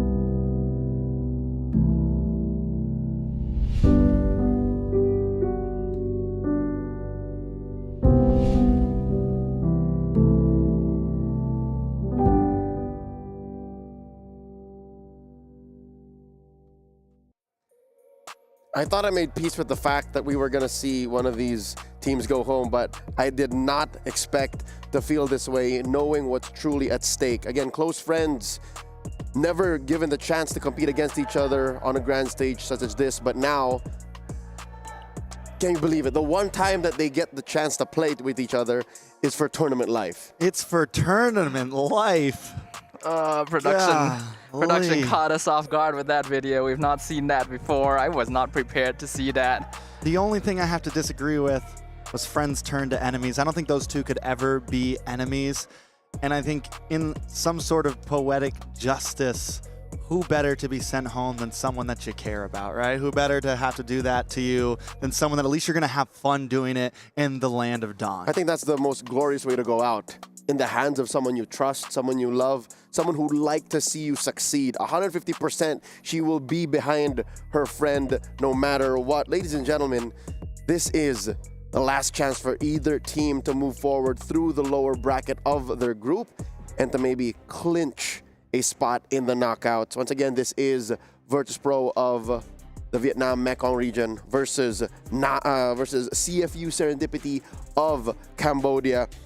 Looking back at CFU's loss here, it has been said that it's a lack of experience. Yes, they have been a squad for quite a while. Again, the better part of 3 years now since CFU Serendipity was established in 2022. But against a team like Navi PH, they've been a team for about 3 years now. 4 years now, looking back, even before they were under the banner of Smart Omega Empress, even before they left the islands of Cebu in the Philippines. So up against a team like this now, you gotta consider like how deep does your desire to move forward go, especially with your friend waiting on the other side. Ladies and gentlemen, game number 1 is upon us. Virtus.pro on the play, CFU Gaming answering back. I'll leave you in the very capable hands of Sadafa and Trex. Okay, so some things to be looking out for here. Yesterday on Stream B, we did not get to watch CFU, but taking a look at their draft, there's a few different things to see. Their EXP lane, a little bit different, right? We saw the Hilda, we saw the Terizla. We've only seen them pick damage junglers from terms of YSS to the Lancelot. So is that something we continue to see from them? Roamers as well, just big set roamers with the Gatot and the Tigreal. Do we see them hit a hard turn, or do we see them kind of stick to the experience that they know? I think sticking to the experience that you know tends to work out better, especially in these high-pressure situations. We did end up talking to CFU Gaming. We asked them what happened after their loss against Navi, and they admitted that they actually lacked experience playing and scrimming against stronger, more internationally experienced teams, and that ended up being their downfall when they couldn't really perform as well as they'd hoped under the pressure of defeat. Now, it's even higher pressure, right? There is a chance that they could go home here, and it really comes down time to lock it in those situations. Playing comfort tends to be better. Something to point out though, Virtus.pro did pick up the YSS as well yesterday. could be a contested pick for both teams. Starsoy played amazing on it in that game number 2. We did also see Starsoy in game number 1 play the Uranus jungle, which did not perform too well for them. The game ended in under 11 minutes. So Virtus.pro maybe also wanting to favor into something a bit more damagey, a bit more aggressive. Jushin is picked up front. Now, a lot of us have debated whether this is valuable as a first pick. With the Farza gone, I think it's solid. Farza seems to be, the range on it was finally something that came into the meta that could really deal with the Jushin just because of how much range you have on her and because of how squishy she is. CFU, on the other hand, like I said, they like to play damage jungle, and there it is, the YSS and the Gatot. Instantly going back into comfort for Tegami, which definitely lines up with what I mentioned earlier. And Gatot Kacha going to offer you ways to provide vision while still having a way to escape against a hero like the Zusin. I do actually like that first pick for Virtus. While the wave clear on this hero is not the best, it's a very good way of slowing down the game and preventing aggressive invasions. That's what cost them their loss in game number 1 previously against Terror Queens. This is the same matchup, except it's flipped for Virtus.pro yesterday. It was they had the YSS and they were up against the Hayabusa. Now, we did see that Hayabusa win out in a lot of those 1v1s against the YSS. The damage was just a little bit more. Even when the Hayabusa was down on gold, it was winning out in the fights. So I like this pick for Starsoy. I think it is clean, but right now, either way, both teams looking aggressive. The Hilda gets picked up for Virtus.pro, most likely going to get slotted into the XP lane. And if that ends up being a winning lane, then we see the aggression that can happen onto Tegami. But there's that pick I was talking about earlier, waiting for the real-world manipulation. There's another hero debut on the B stream here. Eve showing up for the first time in MWI 2025 in the hands of Fafa. Very strong team fight combo potential alongside the Gatot Kacha, and is not very easy to punish by the Hilda too. Not just that, but it does kind of the same thing that the Farza does against the Jushin, because what you need against the Jushin in mid lane, you need that range. You need the ability to dash in very quickly to do the damage, but something like the Eve is going to be able to outrange the Jushin, maybe not be as fast at clearing a wave. We'll see how that exactly goes. It's been a while since I've seen Eve in the meta in the Land of Dawn, but overall, I do think this supplies something that they needed for CFU. Yeah, not to mention that Eve as a hero acts in a similar defensive way to a hero like Zask, for example, which we'll sometimes see picked up against Hayabusa because you just hop into the ultimate and you're safe. Eve gets a big shield and is technically vulnerable, but is able to survive that thanks to all the extra defensive utility she's able to get during that real-world manipulation, and that could be a way to slow down dives and make sure that CFU Gaming is still able to control the mid lane and prevent invades from Hilda. And not only that, with this Eve pickup, we're going to see that box formation of fight. The YSS isn't a super long-range jungler. It wants to hang out somewhere. You have the AOG. You have a lot of materials already that can work well inside of that RWM. Taking a look at the bans, though, Badang is banned off. Roamer picks banned off against Virtus.pro. On the side of Virtus.pro, we're going to the XP lane. Take out the Phoveus. Maybe take out... What else do we have? Blue's a possibility. The Uranus is already gone. Lapu Lapu as well, still out.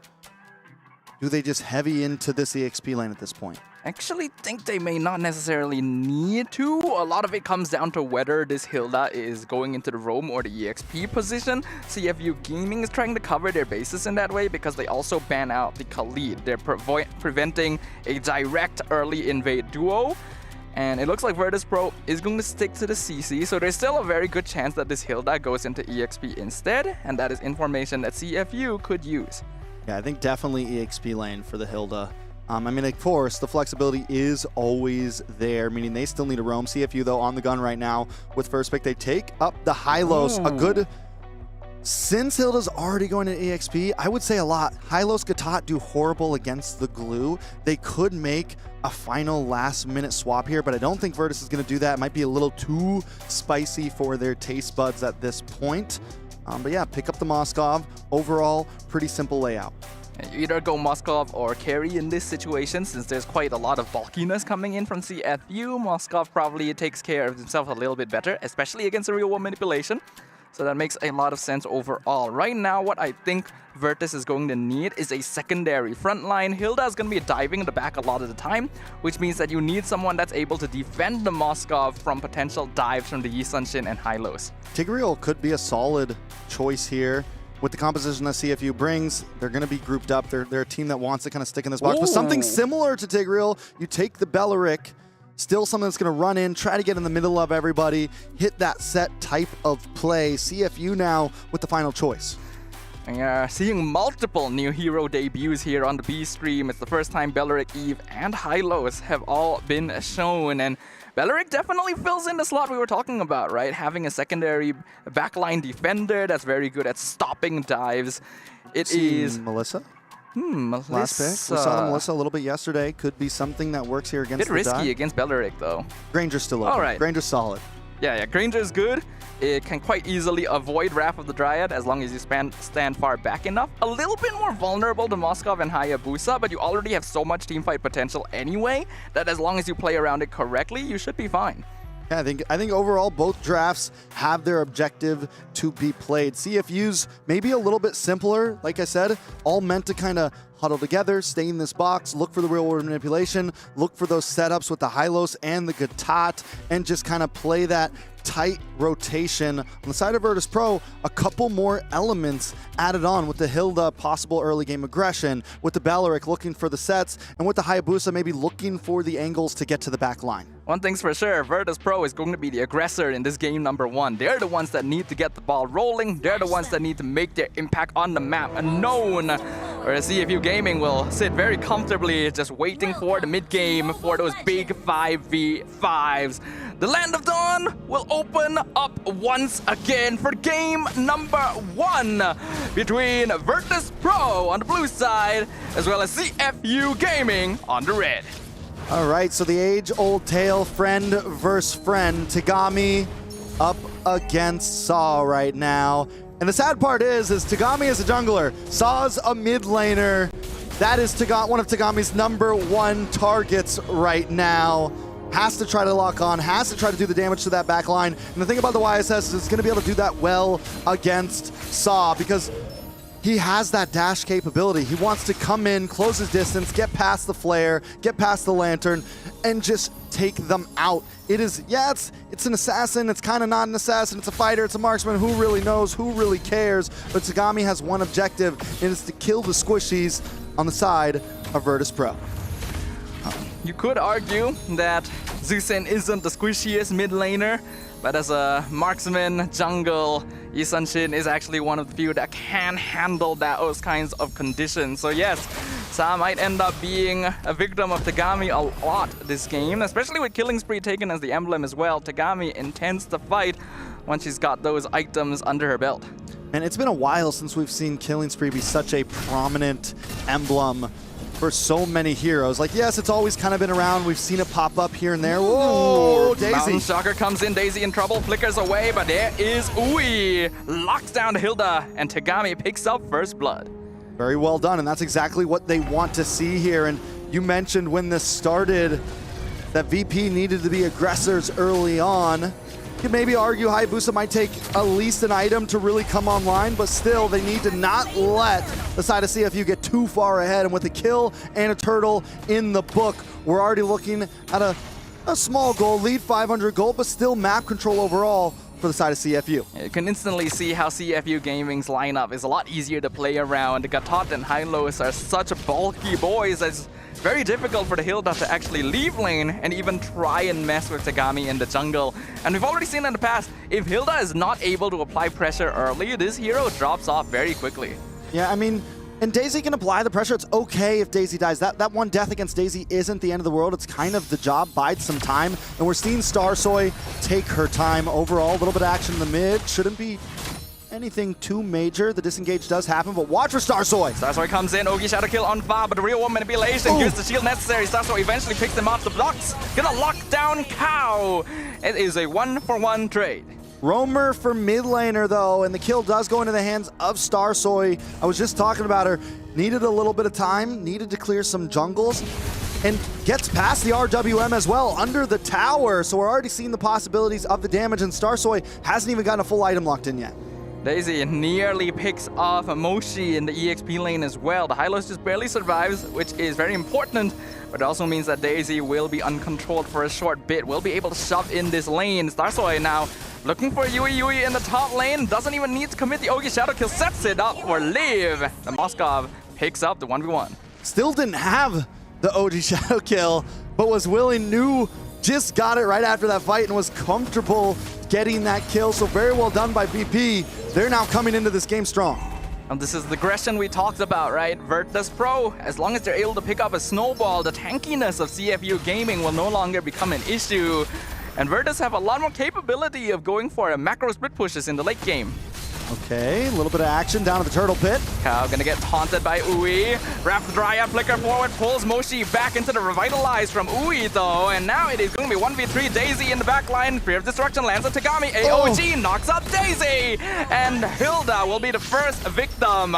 Kao is able to recall back in time, but CFU Gaming are now 5-man strong. They will pick up the turtle. Yeah, when CFU is a full unit like that, 5 members, there was not much Virtus Pro can do about it, especially at this state of the game, especially when there's only 3 of them, 2 of them engaging on that fight.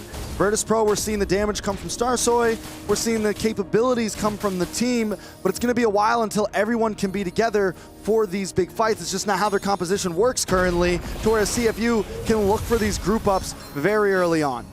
But at the same time, if Virtus Pro are able to force CFU to group up a lot, it will reduce their overall farming pressure. Tagami and Yui are obviously going to be the main targets here. The slower they farm, the better it'll be for VP. Liv does have a small gold lead right now over the side of Yui, but nothing too crucial. Hunter Strike has been locked in for Yui. It's going to be, I mean, that's a big item for a Granger. That's what I mean when I'm talking about the Granger getting some early game advantage. He's not too late game. He can already start packing out. Daisy jumping in on Yui. AOG cuts them off as well. Ui not able to save her gold laner. And Virtus Pro just continues the pressure. Starsoy decides not to come in. Hits a U-turn there, but that's a good start for Virtus Pro. The gold is still at a standstill at this point. We're already seeing when Virtus Pro is together, when there's 4 or 5 of them in the team fight, they can handle the pressure the CFU wants to bring. Taking a look at some of the heroes right now, Yui sitting at 0, 2, and 0. Not a great start. And what was crazy when we were looking at the gold and items earlier, Yui wasn't too far behind, but was already starting to fall behind in gold, and now I got a feeling it's getting even worse, and especially with 2 of the 3 kills for Virtus Pro being in the hands of Liv, this Moskov could start scaling out of control and being able to shred down the front line of CFU. And I like that Virtus Pro understands that Liv on this Moskov is going to be their key to victory. Once you get into the mid game and Moshi and Ui have a couple of items, it's so difficult to melt them down unless you have the marksman online. And that's what they're trying to do. Turtle now gonna be contested. Tagami has control. Ui gets picked up. The flicker into the Wrath of Dryad picks up 2, but Tagami still secures the turtle. AOG comes in. Ui used as defensively, but killing spree on Liv as he jumps forward and melts down CFU Gaming 4 for 1 trade. Liv was not supposed to come online this quick, and Liv is already there. Starsoy as well. Look at the pincer. They want Yui. Daisy just barely survives the tower. They will not be able to get the team wipe, but the damage is more than done. All Virtus Pro needed was about an item on Liv and about an item on Starsoy, and things quickly turned into their favor. Tagami's been having a great game, was still able to get that turtle even in the midst of the chaos, but it just wasn't enough. The damage of Virtus Pro is starting to outperform Ue, is starting to outperform Moshi, and Tagami and Fa just can't survive in the back line. It's 2.8 gold lead for Virtus Pro. CFU already starting to fall significantly behind. That's the risk of a team fighting composition like this. You are depending on your tanks to slow the game down and for you to have control over most of the teamfight situations. However, Virtus Pro has played the map, has targeted specific players to funnel resources into, and now Liv is a huge problem for CFU.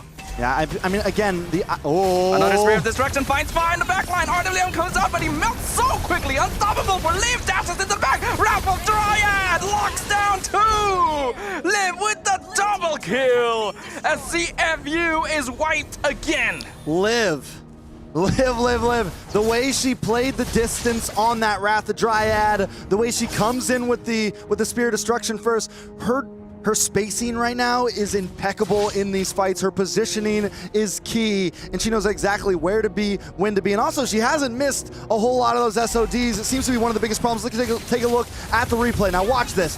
She spaces back. The Wrath of Dryad doesn't finally come out, but look at her just playing the distance on it. Never gets touched by it, never gets stunned by it, and is able to just unleash those shots into everybody. And the positioning from the rest of Virtus Pro was excellent as well. They were surrounding CFU Gaming right from the beginning. The RWM could only catch 1 or 2 people max at once. Another Wrath of Dryad into 4 members! The skewer comes in! Liv is going insane with the Gatling Spears! Triple kill for Starsoy! Double kill for Sa! It is a team wipe for Virtus Pro! CFU falls to shambles in the hands of Starsoy, Sa, and Liv. All 3 of them. At this point, it's like a toss-up of who's going to get the most kills each team fight. Lord does go into the hands of Virtus Pro at this point. Towers are falling, and CFU might be next. What an insane play. This is the debut game of Belleric, and Cal is making every team here wonder, maybe I should pick the hero up. A 4-man ultimate catch right in the mid lane into the Spear of Destruction from the opposite side of the map. It is a beautiful symphony from VP. Yeah, I mean, at this point, Virtus Pro 8.1k gold lead. We're looking at what we've been seeing a lot in some of these games, to where teams are able to just scale up and it doesn't feel like there's anything the opposing team can do. We're 10.5 minutes in. CFU in the base already. Lord about to crash. Lord will collide. Bottom tower will be dealt with in quick fashion. Mountain Shocker basically does nothing at this point, as CFU Gaming is forced to hide in the back. Ui trying to hold the front line with Revitalize, but gets picked up straight away. RWM catches everyone, but Wrath of Dryad does the exact same thing. Starsoy comes in. Liv melts away fast so quickly, and Sa even picks up her own double kill on the side. This is looking like a complete wash right now. 2v5, Crystal is wide open, and VP is not playing any games here. They will take game number 1. Even with a slightly sketchy start for the first 2 minutes, Virtus Pro, once they find their groove, came in so strong in that game. I mean, I wouldn't have guessed it would be a complete domination after watching the first few minutes of that game, but once they started getting some kills in, it was GG's, and I was shouting out Liv, Starsoy, but also Cal on that Belleric. If it wasn't for some of those plays, if it wasn't for some of those lockdowns with the Wrath of Dryad, none of it might have been possible. Yeah, it was just perfect. It was excellently done. And I agree with you, Drex. In the very beginning, I thought that CFU was doing a good job of slowing down the game, of actually getting some kills into Tegami. But the momentum up so quickly when Liv became the main target, when VP funneled everything into her. All right, still an emotional battle, even with the win. Sa knows she's stabbing the knife into her own friend's heart at this point, and I mean, it's tough. This is the nature of competition all around. Taking a look at some of these highlights, Tegami started off great. Daisy had some trouble in the beginning. So much of this battle was about when and where to choose these fights, and Virtus Pro, with the few missteps, once Starsoy got an item locked in, it was game time. Once Liv got 1 or 2 items locked in, it was game time, and they quickly and regularly put those put those kills into the hands of Liv. And Cal, with so many of those Wrath of Dryads, was just, you know, we said that the Tigreal could have worked, but I feel like the Belleric worked even better, because the thing about it is that ult's just a little bit bigger. It just about fills up that whole RWM, and just the spacing that CFU wants to take in these team fights. So it was almost a guarantee hit on at least 2 or 3 members every time.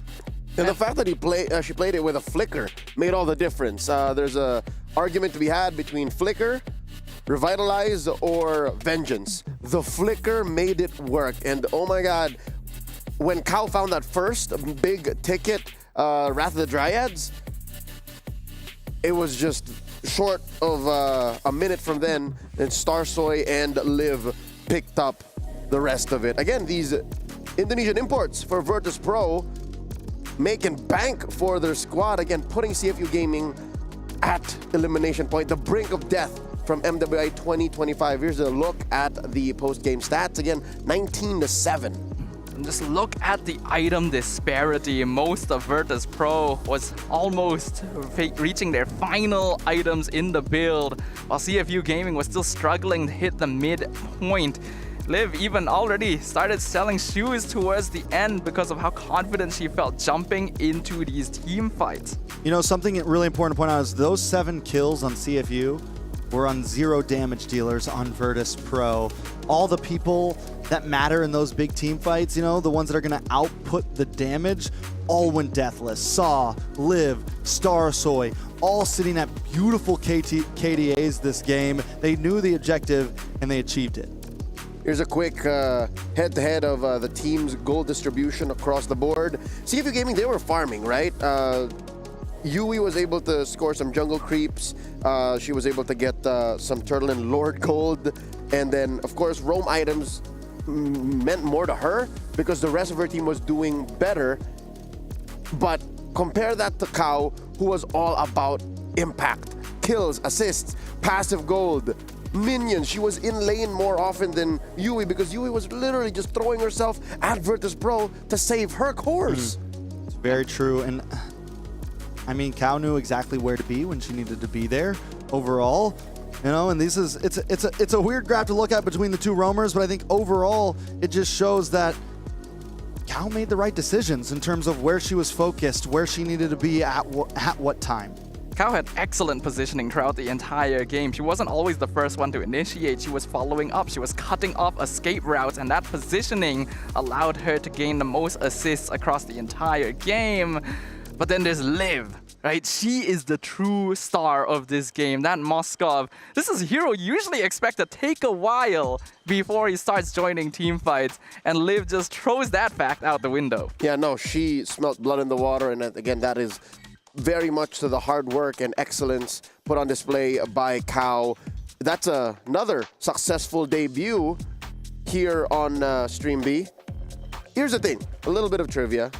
Last year in MWI 2024, I believe after a dozen games, the hero pool was at about 41, 42 picks unique.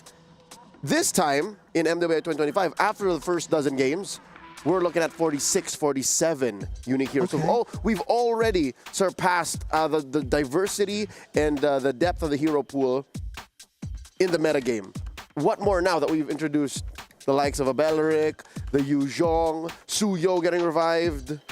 You know, and that's why I think in terms of meta, I don't think we're in a horrible place right now. We've seen different types of jungler comps work out. And though sometimes it feels like there's only a few really good picks in each lane, it doesn't mean that you can't dig deep and find something that will work to each composition. And so many teams are willing to push the envelope right now and try what they think will work. And a lot of time it is paying off. Far from it. This metagame is wide open. The fact that you're able to put an Eve into your draft alongside an old favorite like the Hylos and the brand new pick in the Yusun Shin and the Granger that, you know, is, you know, going from death and life and death, the current metagame. Gentlemen, is there anything wrong in Virtus Pro's read, in CFU Gaming's read of the draft? Did they not understand these interactions, or were they blindsided by really just Sa's sudden snowball? I think definitely blindsided a little bit by the Beleric. I think on paper, once again, this is a draft that looks good. The objective is clear on how you're supposed to fight this. But the Wrath of Dryad was just a problem. And then Liv getting out of control. The 2 deaths early on their own gold lane was a problem. Tagami taking some deaths as well early on was a problem. They just weren't able to get to where they needed. And then the Eve, I think I was wondering whether it would work in some of this current meta. Obviously in that draft, it wasn't able to pull through. Still maybe a little too squishy. I mean, got taken out by Starsoy at like first level 4 Uji Shadow kill. That shouldn't happen under a tower, so maybe Eve still needs a little bit of time, maybe a little bit more buff till it's ready. But I think a lot of it did actually come down to the surprise of this Belleric. Leading up until that final debut of the hero, I actually had no issues with the draft at all. In fact, I thought that it was very good from CFU to lock in so many tanky heroes, have good counter engage, a mid laner that can take care of herself if she gets dived by Hilda or Hayabusa, because they can see that Virtus Pro wants to play the aggressor. They want to be the team that's snowballing. But then the Belleric comes around. A team fight lineup like CFU's is really based on counter engaging, but now they also have their own counter engage, and the Belleric was being used a lot more effectively in these team fights, and that's completely just caught CFU with their pants down. Yeah, what Belleric does is basically denies all re-engage. You're forced to go all in when the Belleric finds its placement, and again, Cow flickering in the river in the mid, if I'm not mistaken. That's what led to the wipeout eventually that pushed straight into the tier 2 and just, again, writing was on the wall. The game was over, but not on paper just yet. So now we ask, what does CFU Gaming do going into game number 2? The ladies are on the batters at their battle stations. They're ready to go. We're just waiting for the draft. Is there anything fundamentally wrong with the way that they attack the draft here? Or do they just not get blindsided? Is it just one thing? It's just watch out, phase 2, Belleric. Yeah, I think that, watch out phase 2 Belleric, but also maybe the Eve was too early. Maybe putting all your eggs into that type of composition was a little bit too early. I think the idea of that draft was very well, but once it's on the table, once your cards show, it becomes very obvious on how to deal with it. And VP was able to answer that very quickly. The Yee's probably not going to get banned out. You could have maybe held on to that type of strategy a little bit later. Maybe they didn't plan on sticking to that strategy, but either way, yeah, showing their cards a little too soon in the draft. Yeah, I want to follow up on that as well, because you guys already talked about how much more open the meta is right now. There's a lot of possibility to pull out random picks that a draft that's very specific in the way it approaches team fights. You are going all in on big AoE ults. You are generally going to be grouping up 5-man to fight a lot of the time. It's very obvious what you're going to do. It's very telegraphed, and your opponent can just counter draft in that way. So don't rock yourself into a certain comp, like maybe flex up until leave yourself open just second a little phase. bit. Just leave possibilities open. Allow for that much, which is weird because here it came at the cost of a red side team. That is one of your main strengths. The red 5, red 4, that switch up, that should be one of the main benefits of being second phase, trading for that power pick blue side. So now, as the draft begins, we'll get confirmation. Virtus Pro still stay in blue. Huh. Okay, so CFU chooses once again to go to red side, correct? This must be because of Time Ego's decision. All right, coach, on you. Destined one win away from going to the next phase and eliminating CFU Gaming.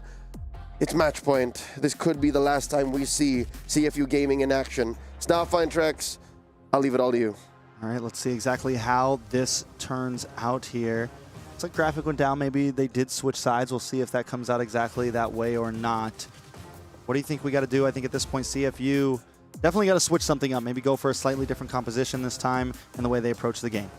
I think we have to bring up again what we observed and what we asked them after their previous loss in day number 1. Part of that was attributed to a lack of adaptability and not really being able to adjust on the fly against a much stronger opponent in a high-pressure situation. We are looking at the almost exact same conditions here where they were not able to adapt. They were too locked into a specific drafting style in game number 1, and that cost them a lot. So now it becomes tested. This could be their final chance to show the world that they are capable of evolving from those mistakes. Yeah, evolution has to come now, though. It's all on the line. It's match point. Virtus Pro in a comfortable seat, taking out their draft, taking out their whole plan, finding an instant answer to it in the second phase. And as Leo said, those are supposed to be the advantages you get on the blue or on second pick side. So let's see if they can pull something different this time. First pick back to Virtus Pro. They do pick up the Jushin once again. Nothing changing majorly. If it's not broken, don't fix it. I also predicted that VP would go for the exact same opening since Zusin was not banned out in the first phase. It is up to CFU to decide how they want to adjust things. Previously, they went the Gatot, Yi Sun-shin opening. And I actually don't have much of a problem going for the same thing again. It could even lull VP into a false sense of security, but everything else needs to be revisited. All right, so they do switch things up a little bit. They pick up the Badang this time. They take the Moskov for themselves, take up some damage. Virtus Pro could still go for something like the Granger here. It's wide open. It's a decent choice. We've seen it work well. Does have some poke advantage over the Moskov, but if they're going to pick up their marksman now, I mean, I think picking up the marksman in this first phase could be good, because after this, you're running out of choices if that ends up being the bans from CFU in second phase. I agree with you. Going for marksman here would be fine, since it's typically not going to be a role that affects the overall draft that much anyway, and you already know who your opponent is going to be. But VP is still sticking to the basics, the exact same first 3 picks from game 1. We're not changing nothing.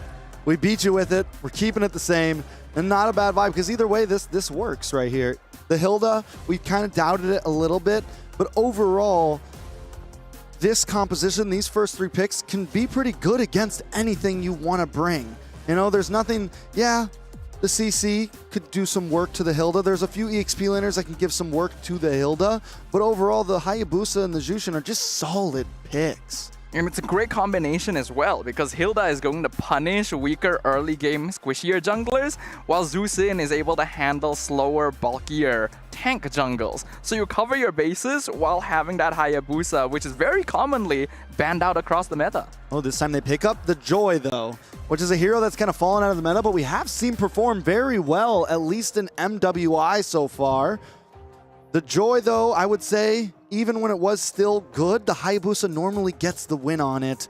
The Uji Shadow Kill can just out-time the electrifying beats, nullify it, and the damage just kind of wins out. So I will say that CFU picking this into possibly a losing matchup, at least against jungler.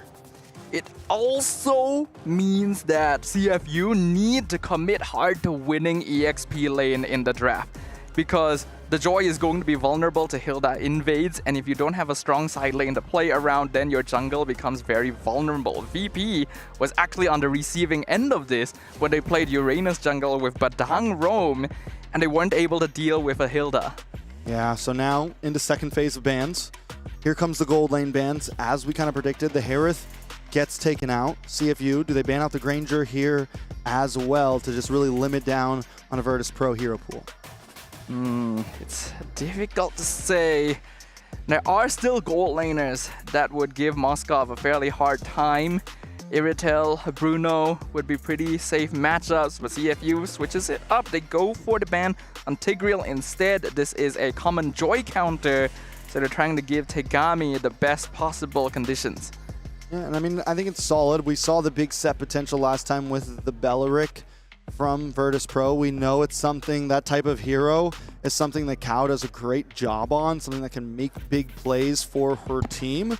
And Virtus Pro, I mean, it's just a playstyle that they play well at. Look for those big picks. Look for those moments that a fight can immediately turn into their hands. And with a damage dealer like Hayabusa and then whatever gold laner they want to put in, it'll fit. On the side of Virtus Pro, we still need more bans. They take out the Phoveus, huddle down into that XP lane, kind of showing that this is definitely where the Hilda is going. CFU now on the gun, though. So here's a concern. They banned out the Tigreal as a Joy counter, but the other hero that was a traditional Joy counter was Belleric. And he works super well against Moskov too. So there's genuinely a threat of Virtus Pro bringing Belleric back for Cow in this game, and CFU Gaming needs to prepare for that in some way. They really gotta make sure that EXP lane wins out. I think you might have to leave it for last pick. Yeah, it's going to be a tough one for them. Mage pick still needed. That's another thing that the Eve did not really work last game, and I think they need to rethink how they're going to approach this mid lane. ZTN is still open, but against the Hayabusa, it's kind of like a sitting duck. Has a little bit of trouble dealing with an assassin, but they go for the Aurora. We saw the Aurora lose last series in the hands of TLG. I'm not crazy, but I think it's the whole point of the Aurora is does really good against those slow-moving frontliners, but there's not a lot of slow-moving frontliners on the side of Virtus Pro. Yeah, I agree with you here. I'm very confused. This is not an Aurora game by any sense of the word, in my opinion. And even if it is a pocket pick, I don't see it performing very well against Hilda, Zusin, Hayabusa at all. Right? Now you've got the Irritel on top of that, and it's basically impossible to lock anyone down. Aurora is so vulnerable here. If she can catch more than one person with that ultimate, I will give her a round of applause because it is going to be tough. Literally every hero on the side of Virtus Pro has a lot of movement to them or kiting ability. The Belleric does come in, as you said, a nice answer. CFU now, final pick. What can they do to try to turn this around? You need to win out lane against Hilda. There are a few EXP laners that would be able to do that, but nothing that would also help you against the Belleric. I'm trying to think as well. It's tough, yeah. Real tough. This is a hard situation for the side of CFU. My mind is still on this Aurora. They have, I mean, their whole composition kind of revolves around diving a little bit, and Aurora's just going to be sitting in the back all alone as Badang hits the fist crack, as Joy runs around. Here comes a Terizla. A little something, but CFU's draft just seems a little too all over the place for me. Yeah, not a good final pick in my opinion either. Doesn't really directly win out on Hilda, and doesn't offer you much to catch VP. It's a similar situation to Aurora. You are not catching more than one person in a penalty zone most of the time. I think the odds are stacked against CFU. Even more reason for them to break the odds, though. Can they tie up the game here? It's match point for Virtus Pro. Life point for the side of CFU. We just already saw earlier today, GG come back from the brink of death, one game away, and get the reverse sweep in. We're not crazy about the composition, but the possibility is never there. I've seen teams do it in worse odds, Sadafa. It is possible, but it is going to require some of the best gameplay we have ever seen from our Cambodian representatives. Their backs against the wall, one game down, one loss away from being eliminated from MWI 2025. Can Virtus Pro be their final opponent? Within the first 30 seconds, it was already almost a death on the field. Ui has to go back to base. Taking a look at everything, the emblems, nothing too out of the ordinary here. Nothing crazy at all. Now, we mentioned the EXP lanes earlier. Moshi up against Daisy. Daisy got cut off in game number 1, did take a death, but with a Hilda, that's normally okay. I think what's going to be big for CFU is can Terizla get involved in these team fights early on. We're gonna get taunted back into the Lantern, but VP not gonna force it. They're not level 4 just yet. All right, on the top lane, gold lane, Yui does have this Moskov. Now, you know, before this whole event started, we were talking about the Aerithel a bit and how it's a lot of us believed that it's one of the best gold laners you can choose right now, but so far, it hasn't been the gold laner that's been exactly showing up. It is, at least in MWI, it has taken a decent amount of losses, and a lot of others have been seeming to improve. And whether that's just a comfort thing for a lot of these gold laners, you know, a lot of them have been going back. We've seen things like Claudes, we've seen the Granger work, we see the Moskov working out. And it might just be that a lot of these girls in the gold lane haven't completely adapted to the Aerithel playstyle yet. I don't know, but we'll see how this one goes. I think Irritel is just generally considered good because she has a great lane matchup against a lot of the other meta gold laners, and she does great burst damage into the mid game faster than some of the other scaling auto attackers. But damage consistency is where he ends up lacking. Yeah, I think, 2v4 in the mid lane. Tagami comes in with the electrifying beats. Daisy in some trouble, but is able to flicker to safety. I mean, Daisy's good at this point. Since Daisy hasn't taken a death super early on, she's already at level 4, able to just kind of move around, use the bushes to her advantage, pop the passive. She's already able to take a lot of shots, just had 2 or 3 members on top of her, and she survived with ease. Saw also showing that she can be a true annoyance on this Jushin, even being able to catch Tagami with the Lantern, pull her back. CFU kind of falling behind again. It's 5. There's a skirmish. Whoa. Daisy gonna get caught out actually. Wrath of Dryad caught multiple members. CFU all gets picked up. 3-man Lantern. Double kill for Sa. Alive with 1 HP. Moshi finally finishes her off. Fa gonna lose their passive though. Starsoy chasing them down. Sa just lifted Tagami up and crushed her right there. 3 members in the Lantern. That's not something you see every day right there. The entirety of CFU Gaming just tried to run at Virtus Pro. It worked at first, you know, they actually managed to power through the Wrath of Dryad, but that's a Zeus sin, man. You gotta give him respect. Saw hit him with the Magneto, man. Just lifted them up, grabbed them in her fists, threw them against the wall. It was very clean, very well played. It's 3-2 right now. Virtus Pro, 1.4K gold lead. EXP laner still kind of keeping it slow, but this is the problem that I was worried about. Moshi just kind of stuck in that lane, unable to help out too much in these fights right now. I said that it was important for CFU Gaming to win out that EXP lane, and unfortunately the Terizla just doesn't win out this matchup. He's not even really going to be successful keeping Daisy in a lane. In fact, it's the opposite that is happening to Moshi right now, and I mean CFU Gaming is going to have difficulty fighting on the opposite end of the map. Yeah, and what I think Moshi's kind of messing up here. At this point, Moshi just has to be comfortable, has to have faith in her team that they can deal with Daisy, because Moshi's giving up multiple minions right now. She gave up one earlier, she just gave up another one. She's giving up EXP, gold, everything to be a part of a fight that she might not even win. So unless Moshi makes a play happen, and now Moshi might even go down for this. A Lantern picks Moshi back up into the Hilda. Alt penalty zone connects with Daisy. It does literally no damage. Frigid Glacier too slow. Moshi goes down. And Tegami not even gonna be able to commit alt. Another Lantern picks up the Joy Fist Crack on 2 members. But Ui has been abandoned. And now Starstory comes in for the scraps. Double kill to Sa with the Sky Piercer as the Wrath of Dryad locks down Tegami. Cow picks up another kill. 3 members down, actually 4 members down in about 20 seconds. And this is what I meant. Moshi not only gave up a few minions, but then loses her life in that fight. And that's a lot of gold for that cost. That price is very, very hefty for CFU. And it's those small things that start to add up. Taking a look at the items, though, a little bit of fight up top before we do it. They are going to back off, but yeah, taking a look at the items.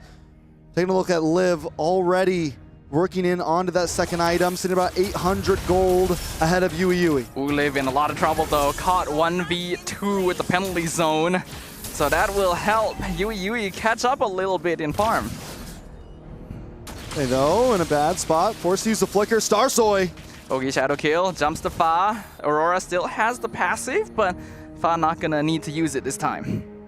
Claws locked in for Liv. Oh no, Yui jumped into Tribush. Daisy was there waiting for her.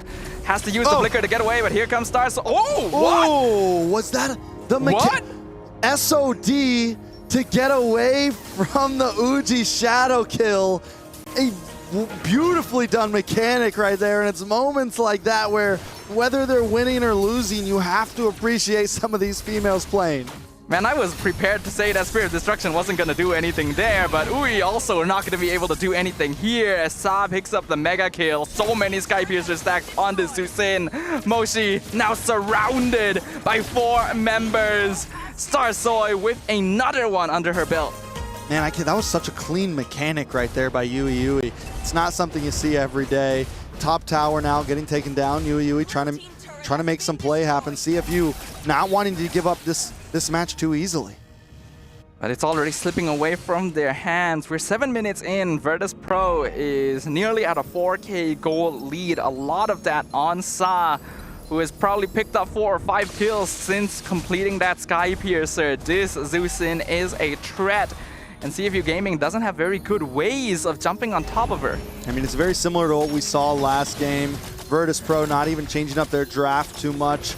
All the same heroes except for the gold laner, and they look good doing it. CFU was the ones forced to try to change things, and currently just not working for them. Daisy runs directly at Moshi. Fist Crack misses completely. Rapid Dry lockdown too. Tegami looking for Sa, but not able to find his Spirit of Destruction. Comes in Yui on top of Liv, but here comes Sky Piercer. Double kill for Sa. Saw 8-1-3, a harsh turnaround from what we saw yesterday. And wait, Tegami in a bad spot. Daisy found her, recalling, not gonna get the kill, but gonna make that walk of shame back to recall elsewhere. Unless Daisy goes after her again. Unlikely. Does let her go back to the base, but still, 8 minutes in, Virtus Pro. Let's take a look at him. Starsoy 207, Saw 8-1-3.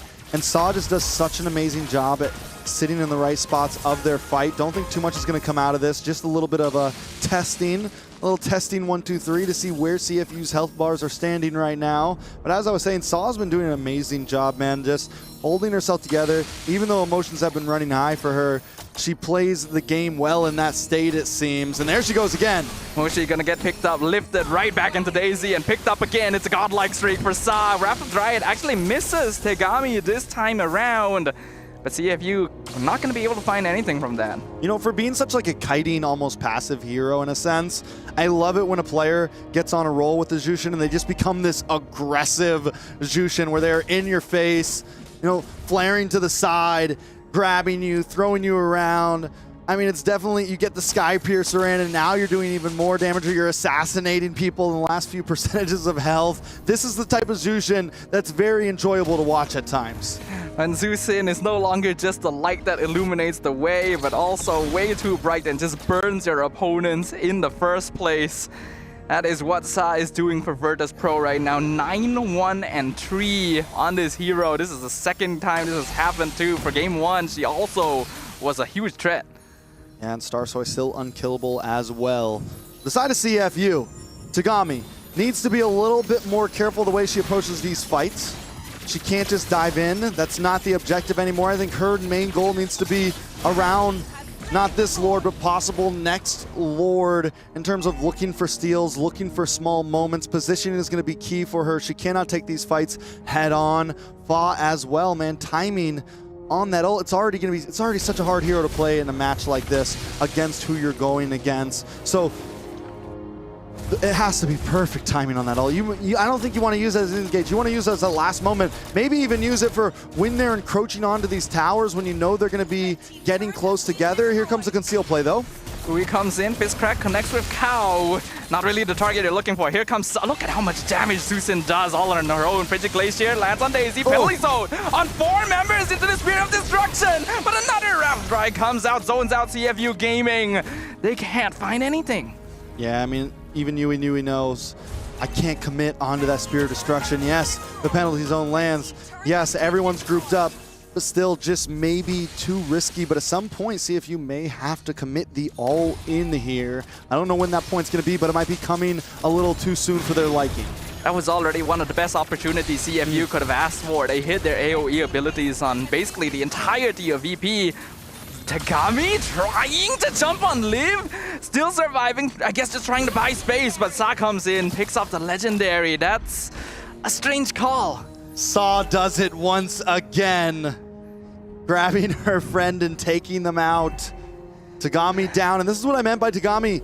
This is not a point that you can just rush in, man. This is not a point where you can be the joy that you want to be. You have to be a bit sneakier. You have to be a bit more patient. Starsoy doesn't even need the Ogi Shadow kill. Gonna wait for the passive to burn down before picking up the killing spree. Frigid Glacier does nothing, only delays the inevitable. Legendary streak for the Zusin. Mid inhibitor falls so quickly. Fizzcrack again, only on Cow. And Starsoy does so much damage. Tegami comes in, stopped in her tracks instantly. With the Raptor Dryad, it's another double kill. And now Yui is 1v5 in the base. This may be it. It's nothing but Yui. The game should go. There is nothing CFU can do here. VP have done it. A clean performance. The adaptation after their loss in day number 1 has borne fruit, as they will officially eliminate CFU Gaming from MWI. Virtus Pro has wiped their slate clean, being able to get a 2-0 sweep after the day before, being able to take the game to keep them alive. Sa, after a rough start in day 1, played amazingly today. Exactly what we wanted to see from VP, exactly what we kind of expected from them overall. After them almost taking game 2 yesterday, we knew they were going to come in swinging in day number 2. They came in swinging, and they came in swinging even harder than a lot of us may have anticipated. You would think that perhaps the familial bonds between the teams may have held them back, prevented them from landing that final blow, but Sa not willing to take any prisoners, even against her friend on the opposite side. She came into this tournament saying that she was gonna solo kill, and that's exactly what she did. That's got to be that's a highlight moment right there from Saw, man. The 3-man grab, toss, and throw into the wall was just so clean. Starsoy as well just played an amazing game today. Overall, VP seems ready to move forward and give a fight to whoever is next. Man, I am still shocked, honestly. I'm shook looking at this. We knew that Virtus Pro came into this with a renewed passion, reinvigorated from what they'd learned previously, and yet none of us could have predicted it going so one-sidedly. I do feel like CFU Gaming needed to fix their adaptability. The fact that Beleric was a huge thorn in their side in game number 1, and they still didn't draft in a way to counteract it in game 2 feels a little bit like an oversight. All right, I love some highlights, but you know what I love even more? Let's toss it over to the interview on the floor. What's going on, guys? It's Churros on the stage with you here with the winners, Virtus Pro. With me is Sa. Sa, man, standing next to you and looking at how emotional you are. I know you and Tagami have been friends for a long time. And after the first match, we saw a lot of emotions riding high. Do you want to say anything about, you know, what you've been feeling, what you've been going through as well? My feeling right now is happy, but a bit sad because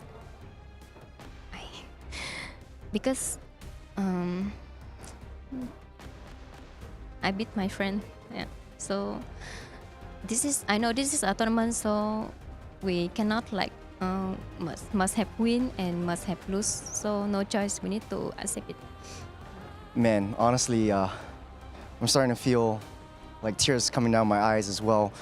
You know, match aside, you guys had a dominant game, but tell me about one of the most memorable experiences that you had with Tagami right here in EWC. I think it's a little bit more lighthearted, and I think you guys need to have you guys had some form of memorable experience as well.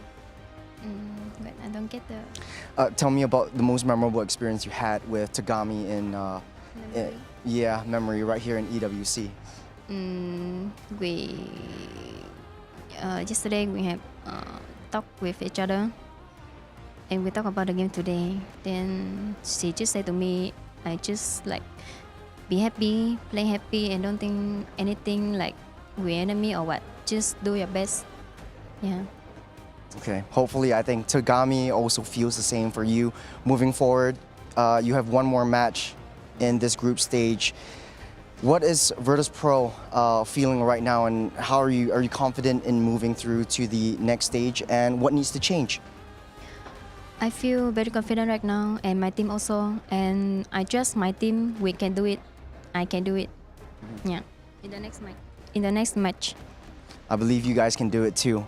Before we let you go, man, even if this is a winner's interview, I feel a lot of heavy emotions alongside with you. Any last word to, you know, the fans out there of Virtus Pro? Thank you guys for supporting us.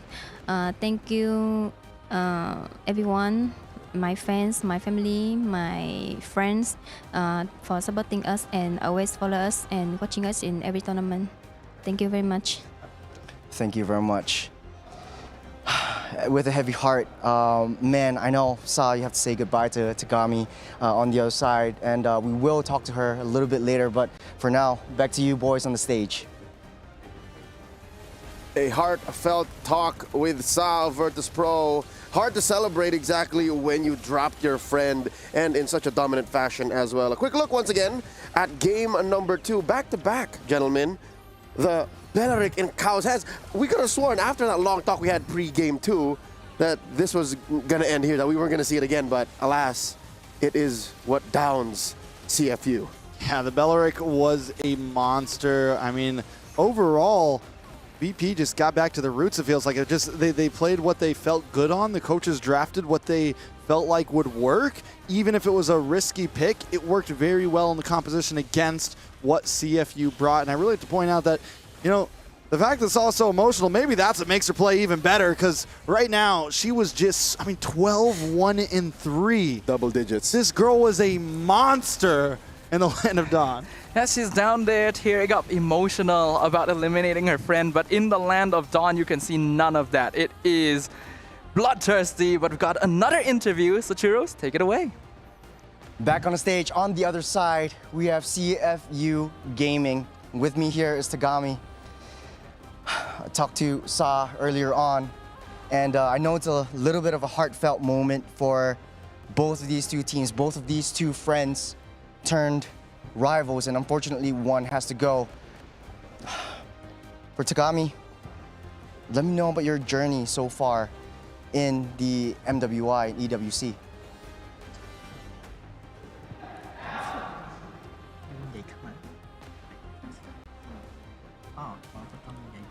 Talking to the mic. Talking to the mic. I'm translating. Yeah, in the mic. In the mic. គាត់ចង់សួរពីដំណើររបស់យើងគេថាពីដើមដល់ឥឡូវគិតមិនដែរ ដំណើរដែលពីដើមមកដល់ឥឡូវគឺពួកយើងខំប្រឹងច្រើនមែនតើហើយខ្ញុំរំភើបចំពោះអ្នកក្រុមរបស់ខ្ញុំដែលធ្វើបានល្អមកដល់ឥឡូវ So far, she said that she's been excited to be part of this tournament, and she knows that the team has done their very best already and hoping to do better next time. Yeah, it's always good to look forward and ahead into the next tournament, and hopefully we'll see you again in MWI. And what do you think should change in CFU gaming? What should we expect from the future of CFU gaming coming into the next tournaments? យល់សំណួរហ្នឹងណាតើគិតថាអាចមានអីផ្លាស់ប្ដូរអត់ចំពោះថ្ងៃអនាគតចំពោះធីមយើង Yes. and ការផ្លាស់ប្ដូរហ្នឹងអីគេ សង្ឃឹមថានៅឆ្នាំក្រោយ CFU gaming នឹងផ្លាស់ប្ដូរច្រើនទាំង player ទាំងការ work hard. Yeah. Hoping she's hoping that if talking about future changes, she wants to get better. Not get better. Like she wants good teammates and hopefully good practice. Good. How can I say?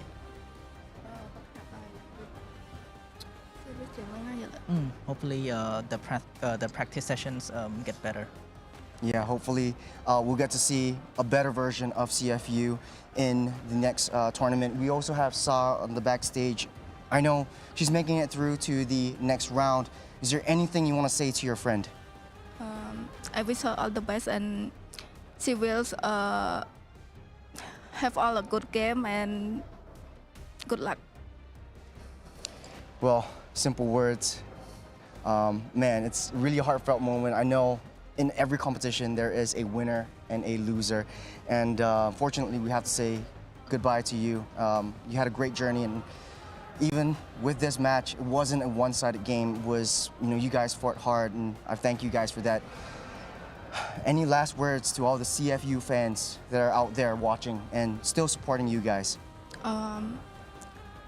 I would like to thank to all the supporting I have got, and I hope they all will continue supporting me and my teammates. Well, everyone in this world will see how much emotions have been riding through, especially in this match, and hopefully everyone will keep supporting CFU Serendipity. Thank you very much for your time, and you had a great game today. Appreciate it. Boys, it's hard for me, man. It's always hard to say goodbye. Back to you guys. Man, all I can say is Akun to CFU, and keep your heads up. There's always the next big women's MWB tournament to be a part of. That was once again Tagami of CFU Gaming. I wish them a big homoy mao. Let's talk about the post game. An even more dominant game number 2 for Virtus Pro, 18-3. Yeah, the scale continued to tip from game 1 to game 2 into the hands of Virtus Pro. But forget the stats, we're living in the moment right here. That game was less about the numbers, about the plays, and the story, the competition within the competition, and the bonds that we find. Maybe the friends along the way were the actual MWI. Yeah, that's what we do here at MWI. It's the friends along the way we make, the bonds, the stories. I mean, that's what we're really all here for esports, all about. But I know some of you fans out there are just here for the numbers, the stats, the items. Isn't that amazing that right when she's at the brink of eliminating her friend is when Sa plays the most monstrous game she's ever played in the history of MWI? Because I can't remember even back then in MWI 2024 or even in other tournaments outside of the mainstream MLBB esports ecosystem like the IESF Women's World Championships. I don't think I've ever seen Sa do this. Honestly, I feel like it's kind of an ironic thing, but there is the sensation of being able to play better when you are against someone you know, when you're against someone you support and who supports you, because you want to put it all on the line. You are okay with whatever result, whether you make it, whether your friend makes it, but it's only fair that both of you play at your maximum potential so that the best of you can represent the other and bring their passions forward. Some points of improvement here. CFU Gaming, whether it be in play or in draft, there were so many things to note. That Aurora on Fafa, I don't think that was Fa at all. No, I don't think it was Fafa at all. That was definitely an issue pick. When we saw it, we both questioned it. But again, there wasn't a whole lot, but maybe a Valentino would have been. So many things that might have been better, but let's take a look at the goal distribution. Once again, between the roamers and Cow, I mean, that Belleric looks good on her all the time. I imagine that, like, we actually did see during the draft when they locked in the Belleric again that Cow was already smiling about it. It is not just a hero that she did well in Game 1, but CFU picked heroes that it's good against in Game 2 as well. So because of that, Cow once again picks up the most assists. You know, not something you see very often. Normally it's the gold laner or the jungler sitting in the highest GPM, but this time Sa with an 816 GPM as a mid laner. And this continues the story of her having one of the most dominating performances we have ever seen from her. 3,600 damage per minute, 800 GPM. At least some things remain close to the ground. Again, this is a mid laner Zushin that she played, and there's only so much gold you get from running through your opponents and staying to the lane, being at the front of these fights. It really came down to just a Sky Piercer going ham. Like, as soon as you just touch someone with that beacon and they're at a certain threshold and you just don't die, your stacks stay at 80 and above, you just get the kills. You get everything. Everything. You just hold the lantern up and people just melt in front of you. It's very difficult to handle when a Zushin is that farmed up. And unfortunately, we talked about how during Game 1, CFU Gaming's draft was very locked in. But even then, at least there was a direction to it. Yep. I feel like in Game 2, the draft was just everywhere. There was no clear concept of what the goal was, and the gameplay reflected that. Yep, not just the draft, even the play. I think as much as I'd like to commend the ladies for coming out, even their star players, one of their star players in Tagami, played uncharacteristically. Towards the twilight of the game, she was throwing herself at Virtus Pro, crossing out into the jungle where she did not belong. I get it, she was buying time, but there must have been some way to defend inside your base more safely. Yeah, there was definitely a lot of questionable plays across the board for CFU, and I guess this is what they meant when they felt like maybe they just experience was the problem. Maybe they're having trouble getting the scrims they need back in Myanmar. They're having trouble preparing the way they need. Cambodia. They're having trouble preparing the way they need before these big events. And that's a big deal, you know, and especially for the women's teams. So with that said, ladies and gentlemen, another team has fallen. We bid goodbye to CFU Gaming, the Cambodian reps here at MWI 2025. With the pride of Mekong and Vietnam moving forward. Virtus Pro still alive here in the MWI 2025. Will they make it to the knockouts? We'll find out in the next couple of days. But for now, we'll go into a quick break. When we come back, we got Twisted Minds going up against WOW GG in another elimination bout. Stay with us. We'll be right back after these short messages.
This land is calling.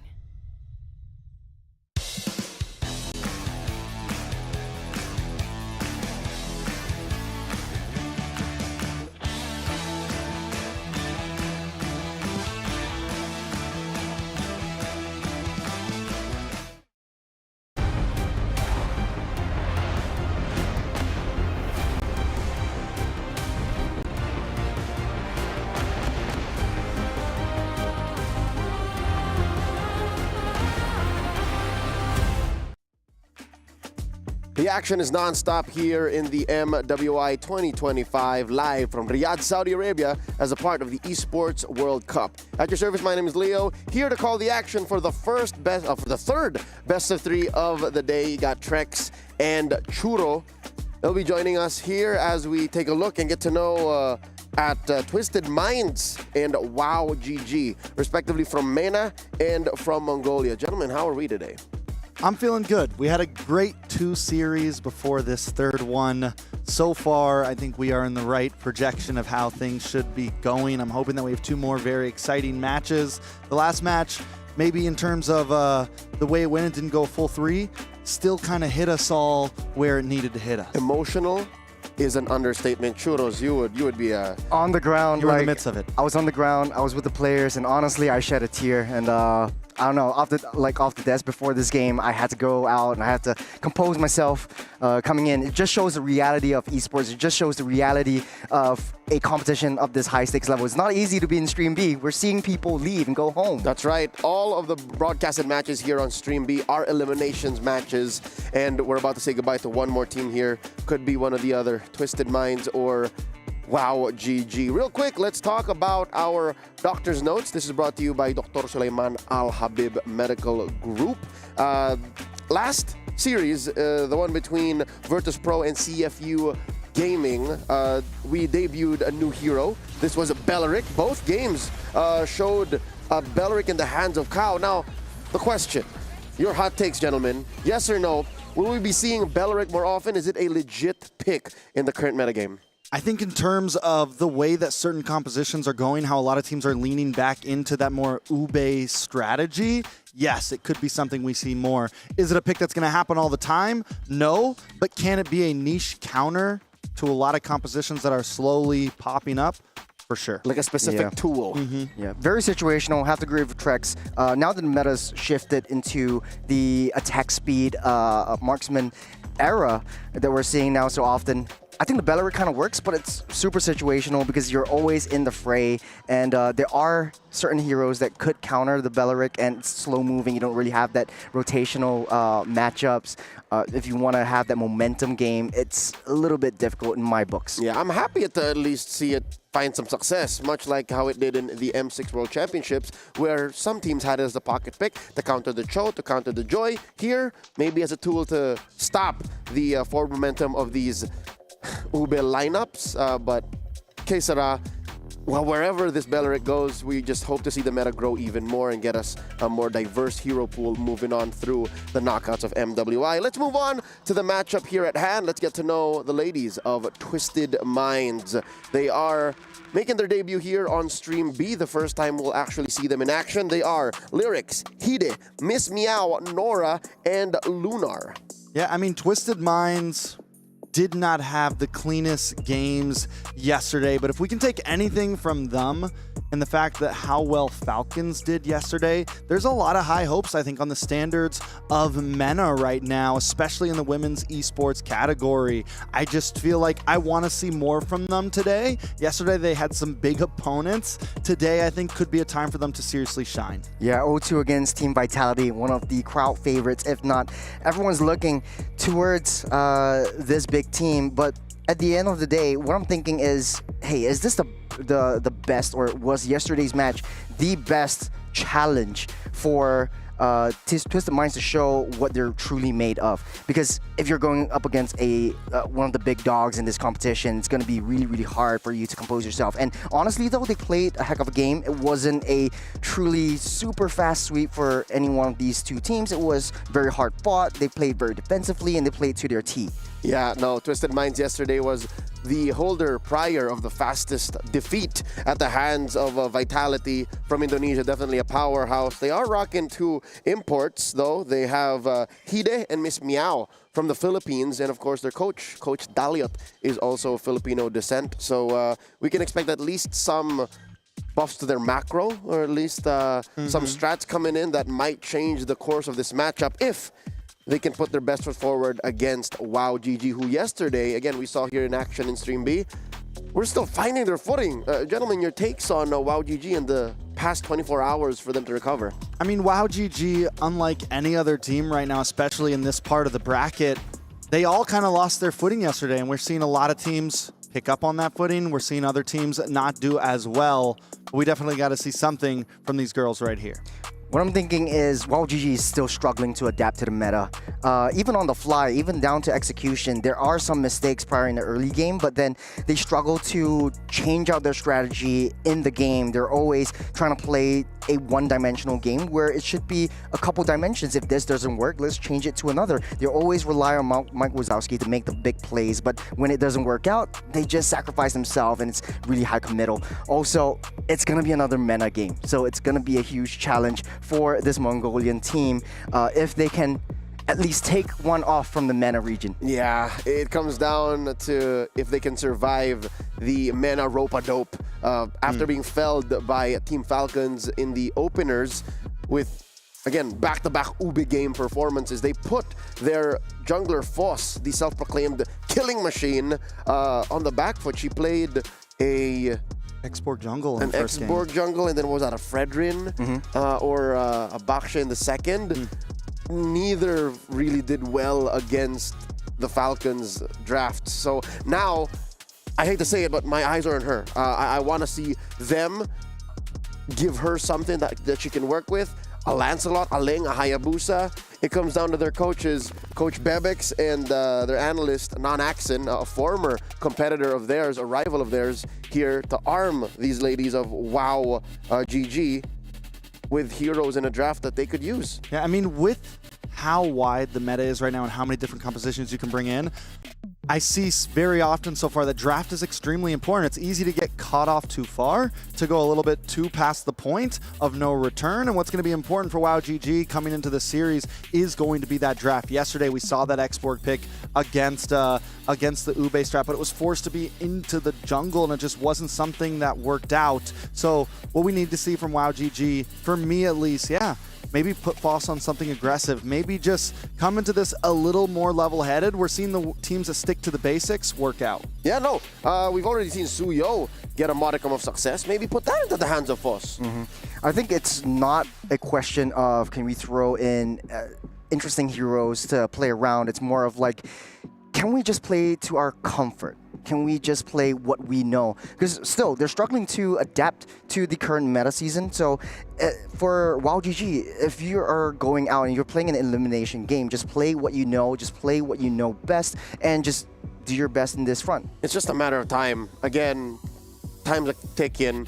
It literally is just a best of 3 standing in the way of you and your plane ride home. This is an elimination match, once again, ladies and gentlemen, between Twisted Minds and WOW GG of MENA and of Mongolia, respectively. In case you don't know, the MWI 2025 has free entrance. So if you want to watch, come join us here at the Boulevard in Riyadh, Saudi Arabia. If you're in the vicinity, you can watch a good number of the matches out in the big stage, wherein entrance is free once again. Come join us. But if not, hey, welcome to Stream B, wherever you're watching from, at home or on the road, at work. We wouldn't have it any other way. Thank you very much for spending time with us and staying tuned to, again, these teams that we could be watching in action for the very last time. We will be watching at least one of them in action for the very last time, at least here at MWI. And yeah, I mean, it hits hard, but as I was saying, I mean, both these teams took some hard losses yesterday. You know, some of the previous teams that we've seen today at least had some moments where we kind of had our eyes on them like, oh, Virtus Pro, we felt like they could turn it around. Neither of these teams really had that moment for me yesterday, and that's what we're going to need to see today. You know, I think it continues to be a story of how well can you regroup, how well can you recheck yourselves and get your heads in the game. Yeah, Twisted Minds yesterday went about 15 minutes in game number 2 against vitality. So at least they had an upward trajectory. They went from that 9 minutes 38 seconds game trying to debut a Faramis. So at least we know that there's some prep or a back pocket pick like that. And then their game 2 was a Suyo game. There you go. See, so they have a Suyo. The question is now, how does WoW GG answer to that? WoW GG, just a quick reminder, they drafted a double marksman lineup in the Kimmy and Granger, Kimmy and Carry game number 2. But still, I think it's just really a disjointed effort. I wish there was more to them coming together. Again, Trex, you're looking for that recovery from them, their reset, the rebound mode. Churros, any thoughts on how you think they can do that? Yesterday, it was a question of fool me once, shame on me, fool me twice, shame on you. They were defeated twice by the Ube strategy. Oh no, I think it's the other way around. Fool me once, shame on you. Fool me once, shame on you. Fool me twice, shame on me. Yes. That's right. So That's it's where on we go. them. It's on them. It's really on them. They're struggling to adapt to how their teams want to play. It's their inner demons that they have to quell. Ladies and gentlemen, welcome to game number 1. Twisted Minds on the play. WoW GG answering back. I'll leave you in the very capable hands of Trex and Churros. All right, so jumping into this draft, you know, we talked about how WoW GG was unable to handle the Ube strategy yesterday, and they fell at the hands of another MENA/African team, however you want to put it, but either way, they fell to the hands of that. Twisted Minds maybe be able to take a couple pages of that book. Another thing to point out is Twisted Minds got the worst out of the way yesterday. Yes, they took some bad losses, but it was against one of the favorites of this event, so maybe we just didn't have the opportunity to see what they could really bring to the field. Taking a look at the bands, Uranus, Matilda taken out from the side of Twisted Minds, and Basha and Kalea on the side of WoW GG.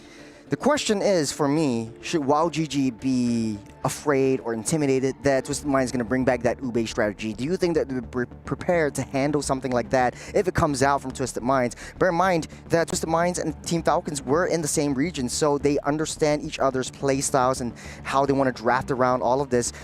WoW GG will solidify the last first phase of the bans with that Kimmy. So what's opened up is potentially the Badang that we've seen in first pick prio quite often.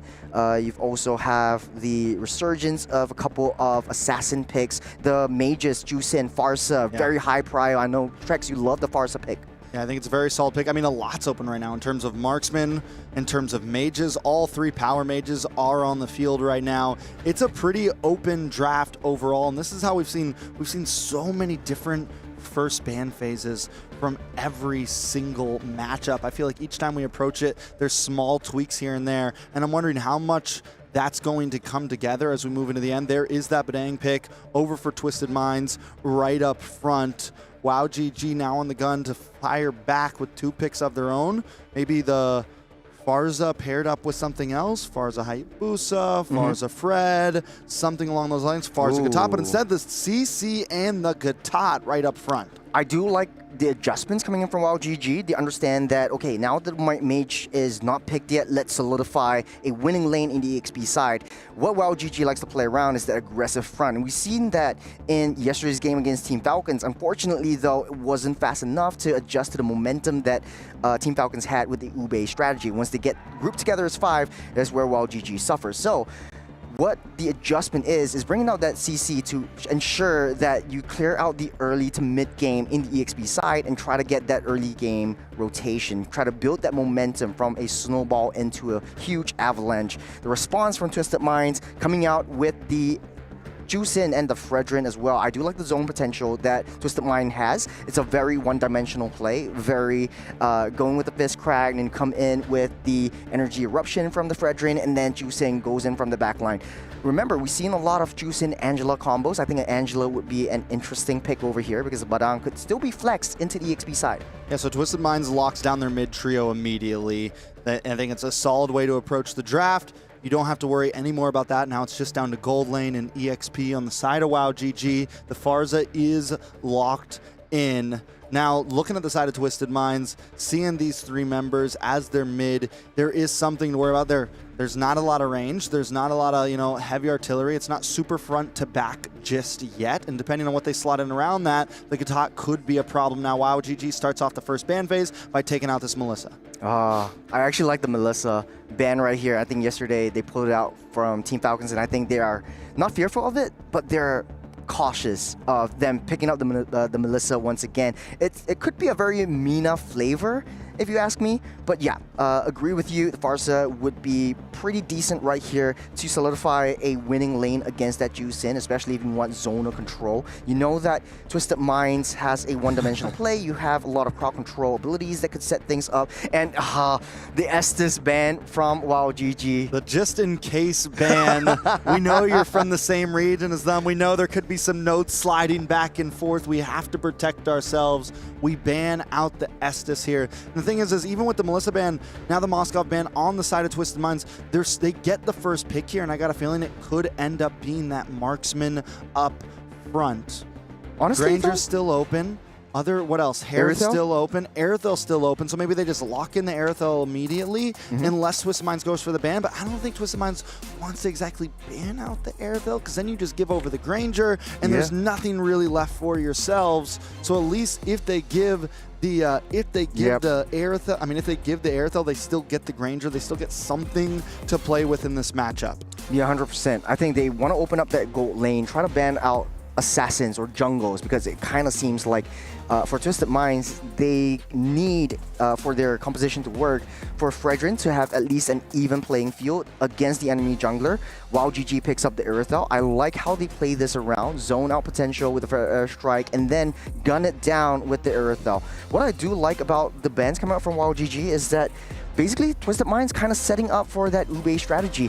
If they still want to go for it, they could pick up the Angela for themselves, or even the Florin to play it a little bit more safer. And then maybe we've seen the resurgence of Ryujong in one of the games today. Yeah, so in terms of marksman though, do they still pick up the Granger even though it kind of loses in lane against the Aerithel a bit? Maybe they go for something. We've seen the Harith drop a few times. They go for the Granger. Here comes the Hilda. And now WoWGG needs to slot in a jungle. Hayabusa's still on the field, still a strong possibility, even though it's against Fredrin. You still have a way to get to the back line. You have a way to deal with the Jushin. You have a way to kind of deal with that. I don't think it's completely out of the possibilities here. You think an export would be in the question again? I mean, that was their answer yesterday to Team Falcons.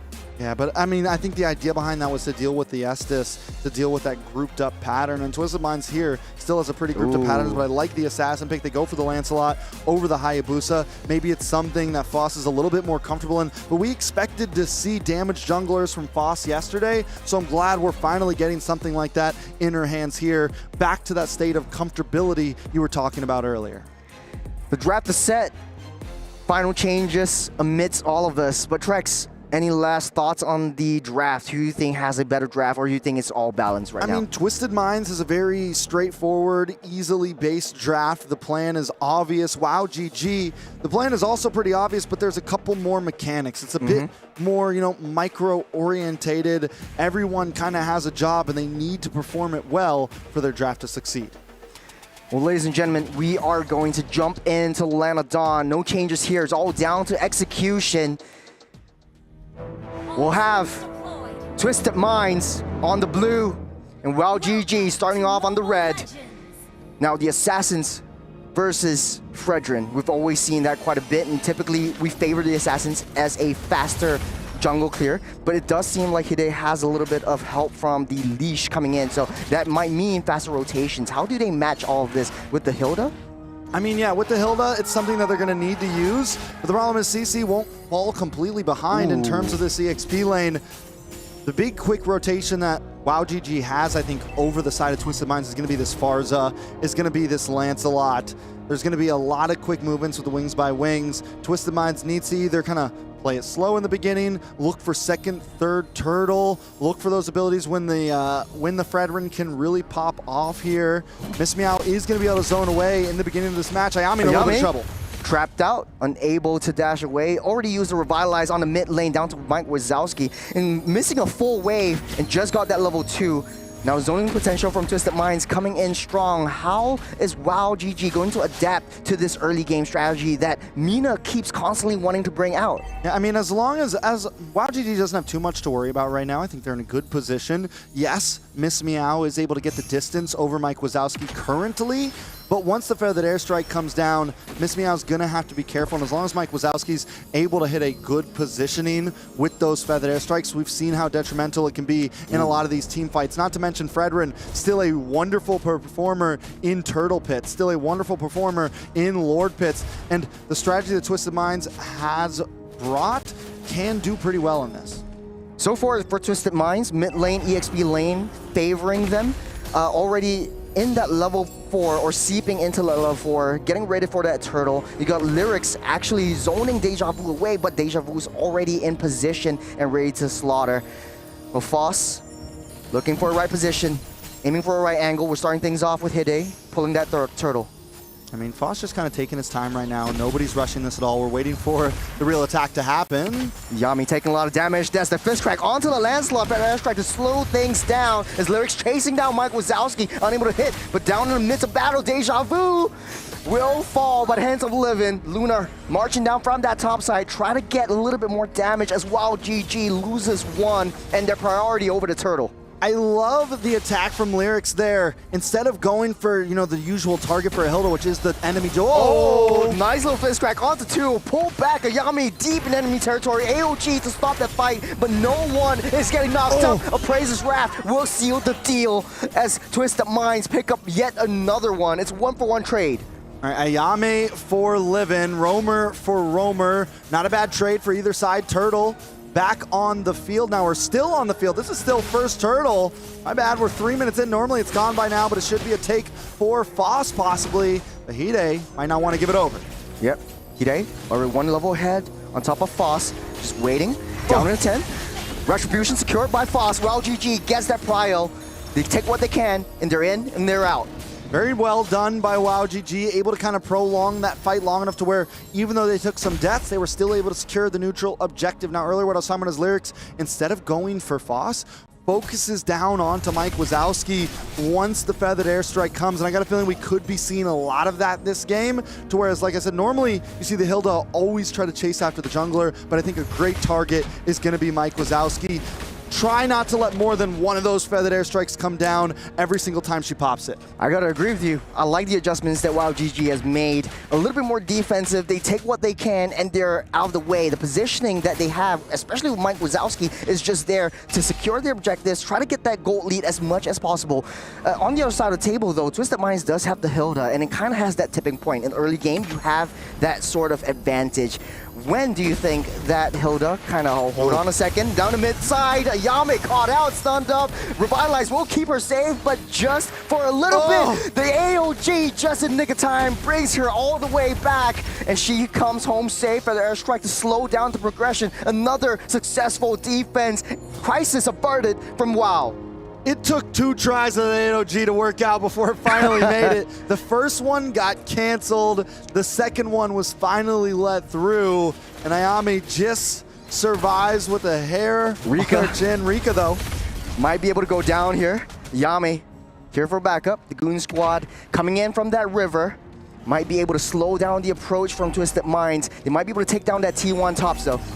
Ooh, Mike Wazowski knows Lyrics is constantly chasing her. But on the boss side, Foss able to take a tower for tower, making this not look like it's going in either team's favor just yet. Good trade, but it does look like they want to slow WoW GG down from entering that turtle pit. Does look like Foss is actually making a beeline to that turtle, but he's all alone.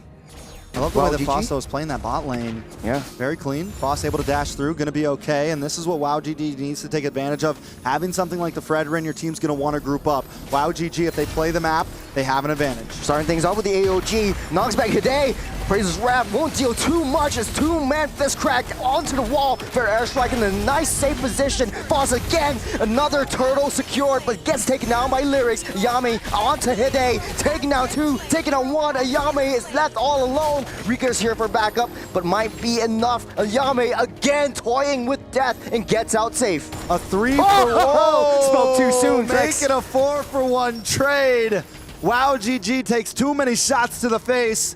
all for the price of one turtle. It's only a 1K gold lead right now for Twisted Minds, but we're seeing the possibilities they can bring. I was just about to praise Mike Wazowski holding on to that feathered airstrike to the last second, but she still ended up going down. Let's take a look at the replay. This is a little bit after the AOG, and watch Mike Wazowski comes down to the boss side, waits for it, helps secure the turtle for Foss. Foss is unable to get away, but at this point, they're too deep. The rest of the team falls as well, and up in the top right corner, Lunar secures the kill. There was no escape for anybody, and I want to watch for Lunar because Lunar decides to come back. No, I'm gonna go for this. No, I'm gonna do this, and still ends up getting the kill. Lunar starting to look like she's getting online.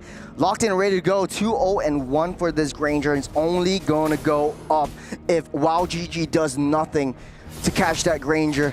And the issue with WowGG's draft is more of like they don't really have any high reliable crowd controls. You have the AOG, yeah, but like it's a flip of a coin. You can't really hone down on one hero hit. Livin on that back line, trying to get towards Deja Vu is Livin. Curtain call, we'll lock them in place. The first airstrike will push them away. They save that T2 for now. Look at the bottom side though, Foss getting busy. Foss is not gonna stop. That is, I mean, that's the idea, that's the strategy. That's what you're gonna have to continue to do to alleviate pressure elsewhere on the map.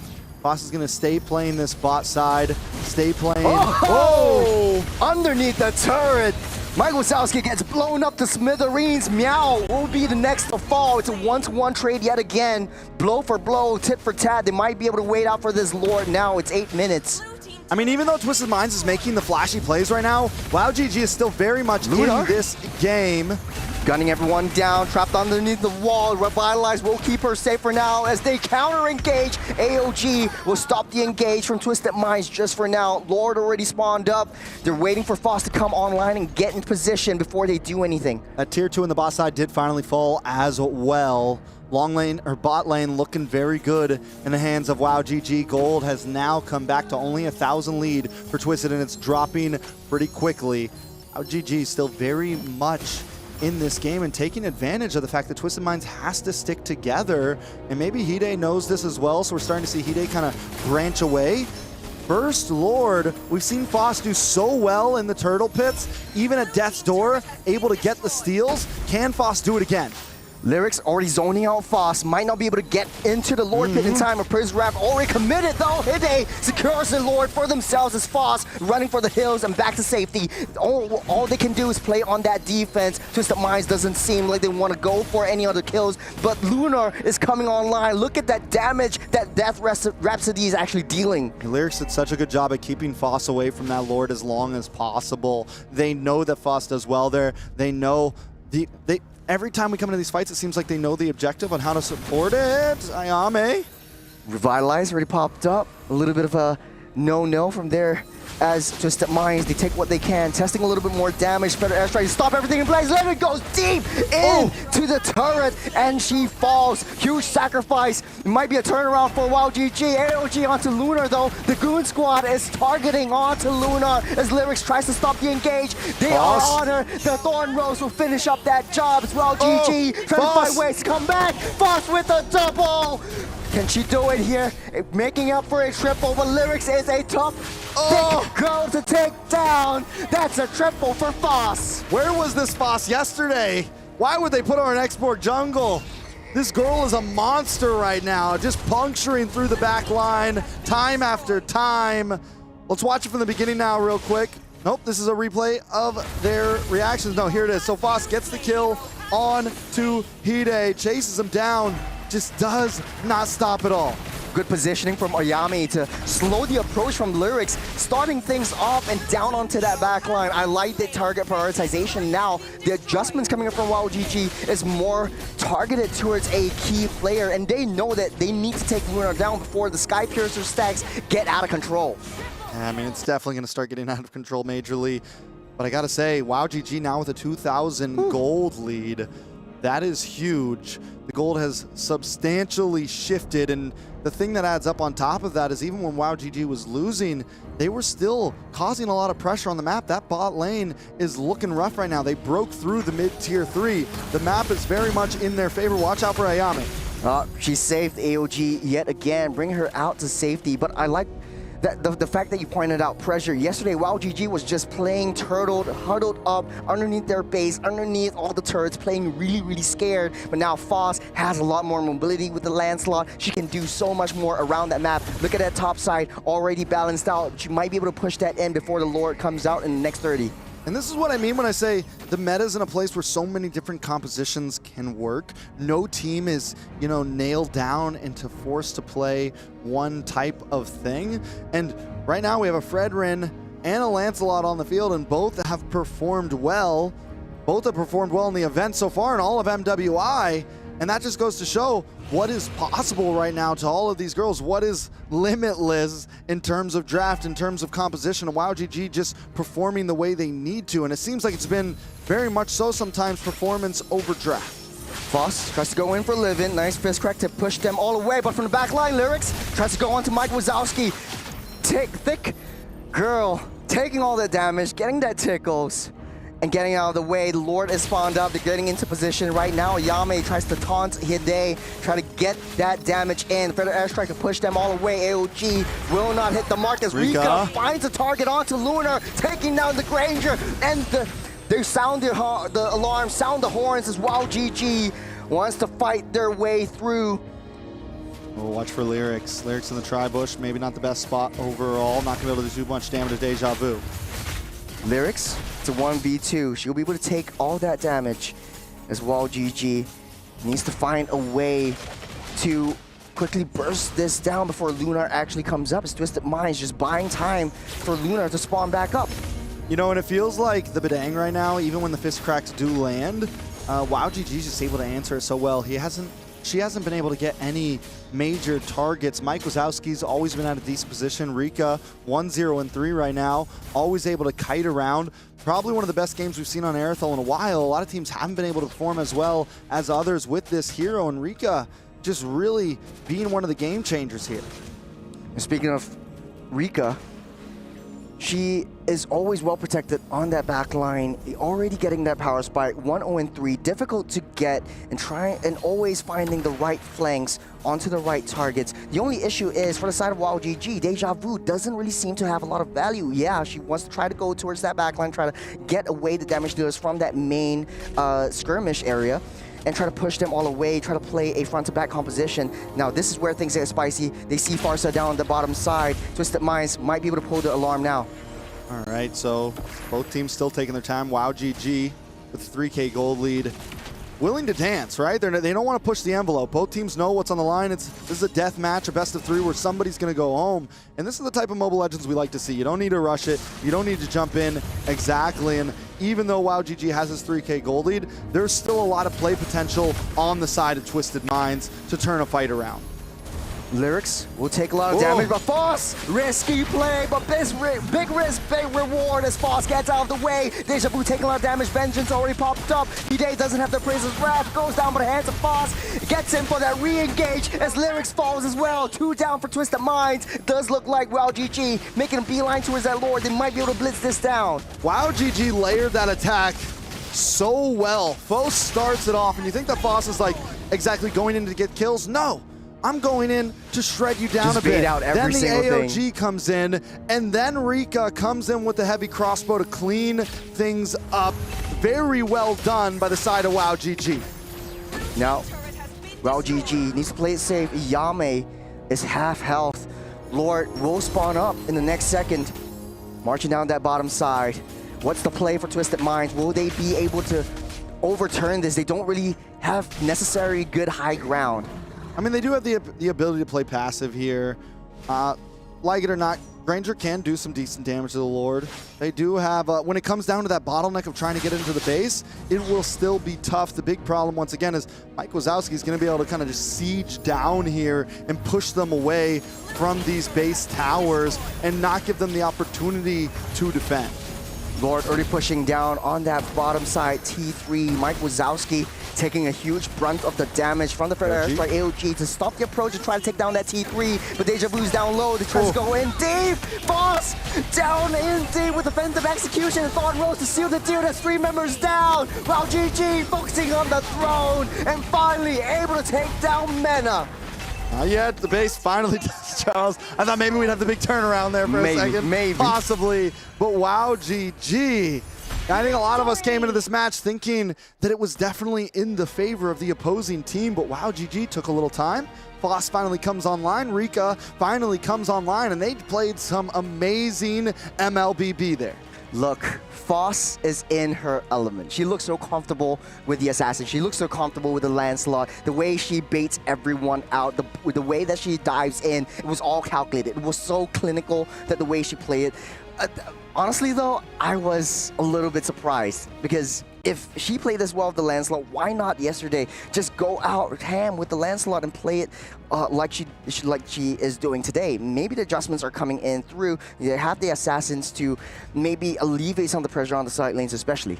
I think yesterday there just wasn't the opportunity for it. I think they went for something a little different, and they got shot down because of that Estus, right? And this time they were a bit more prepared. They just banned it. Even though there was no guarantee that it was going to get picked up, they had a feeling and they didn't want to risk it at all. Leo, back with us. How are we feeling about that match? Since yesterday, I was looking for Foss's assassins, man. Game 1, went there. Game 2, I can't believe they didn't pull it out. But here, finally, with a Lancelot in her hands, I told y'all she was a killing machine. She told us she was a killing machine. And now we see it. It wasn't all just talk. And now at the cusp of elimination, Twisted Minds, isn't this more painful that they were in control of the first half and then suddenly let go? I mean, yeah, it was. I think there was always the opportunity there. They were in control for a bit there, but once, I mean, look at Foss even here. This is only 3 minutes in, and we could see what Foss could do on this hero. And as you said, I mean, what was going on yesterday for them not to put this into her hands? It wasn't, honestly, it wasn't a really, really clean game for either side. In the early game, definitely WoW GG getting into their groove, getting into their drive, and when they hit that power spike, they know where their heroes thrive, and I think they really played it to the T. Foss was really controlling the momentum and the tempo of the game, and even though they made some mistakes, they were able to adapt to that situation. So I eat my words, they are a very adaptable team.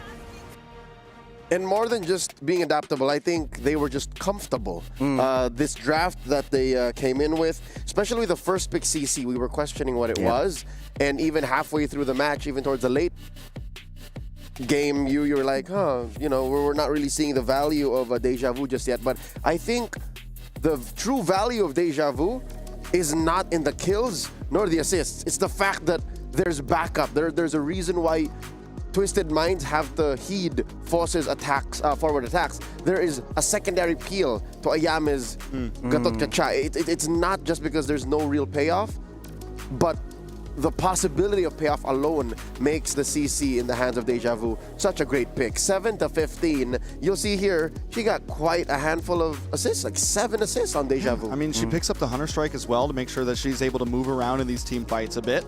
You have the defense there, and with the CC, you know, it does well against the Hide here. It does well against the Fredrin. It does well against some of these bulky frontliners that Twisted Minds want to be. And it was that body that could buy a bit more time as well, so that when Rika came in, somebody was there to reap the benefits. Okay, let's talk about these gold laners now. A lot of bank on Rika here, about a full 1,000 between her and Lunar.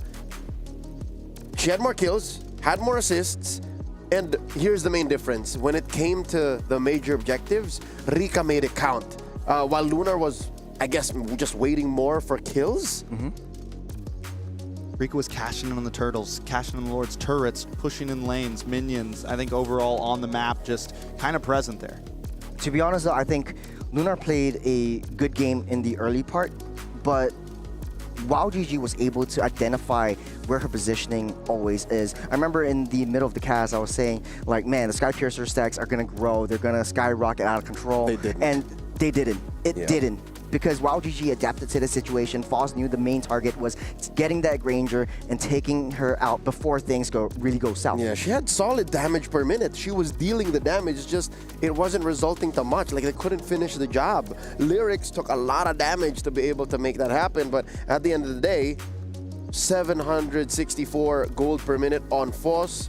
She was straight up farming heroes, and then Ayame with a lot of assists there. So I like the Gatot Kacha, CC, Lancelot interaction of will we or won't we, and that makes it weird for Miss Meow to say, wait, who do I slam anymore? Because she couldn't get anyone underneath the Crimson Beacon in the post, 10, 11 minute mark. Like, nobody was having any of it. Yeah, once they got to that point, there wasn't a whole lot Miss Meow could do at all. I mean, overall, it seemed like once it got to a point that was out of control, there wasn't much that Twisted Minds really had to answer. I think their composition looked good on paper, but maybe the Lancelot, I don't know, man. I think Foss really just caused mayhem in that back line. She is she. Coach Bebex, Coach Non-Axon. If Foss says, I want this hero, most likely just give it to her. Yeah. I do want to talk about the jungle picks, though. Fredrin versus Lancelot. And we all know, okay, assassins are much faster in the jungle. But the Fredrin, though, what is the value that you see, or what do you want when you're drafting around that Fredrin? Because now the jungle clear speed is very important. That's why people are bringing out the Bakshias. That's why people are bringing out the Hayabusas and the Suyos. You want that early fast rotation so you gain that momentum right from the get-go. But why the Fredrin? Oh, I'm glad you asked, Ryan. Let me tell you now. The reason why Fredrin, and well, mostly Fredrin, he's very unique in this case. The reason why he's picked is because of his CC. The fact that you can fight in the paint, dig yourself deep in the trenches, and act as a secondary or tertiary tank / roamer, in addition to your Gatot Kachas, in addition to your Chos, in addition to your, I'll dare even say, like your Matildas, like when you jump in with a Circling Eagle. What the Fredrin does is, all right, look at me. I'm gonna taunt you, poof. And then I'm gonna hit you with the Appraiser's Wrath, poof. I'm gonna hit you with my passive. After every skill, his next attack is a big knock-up. So that's what the Fredrin brings to the table.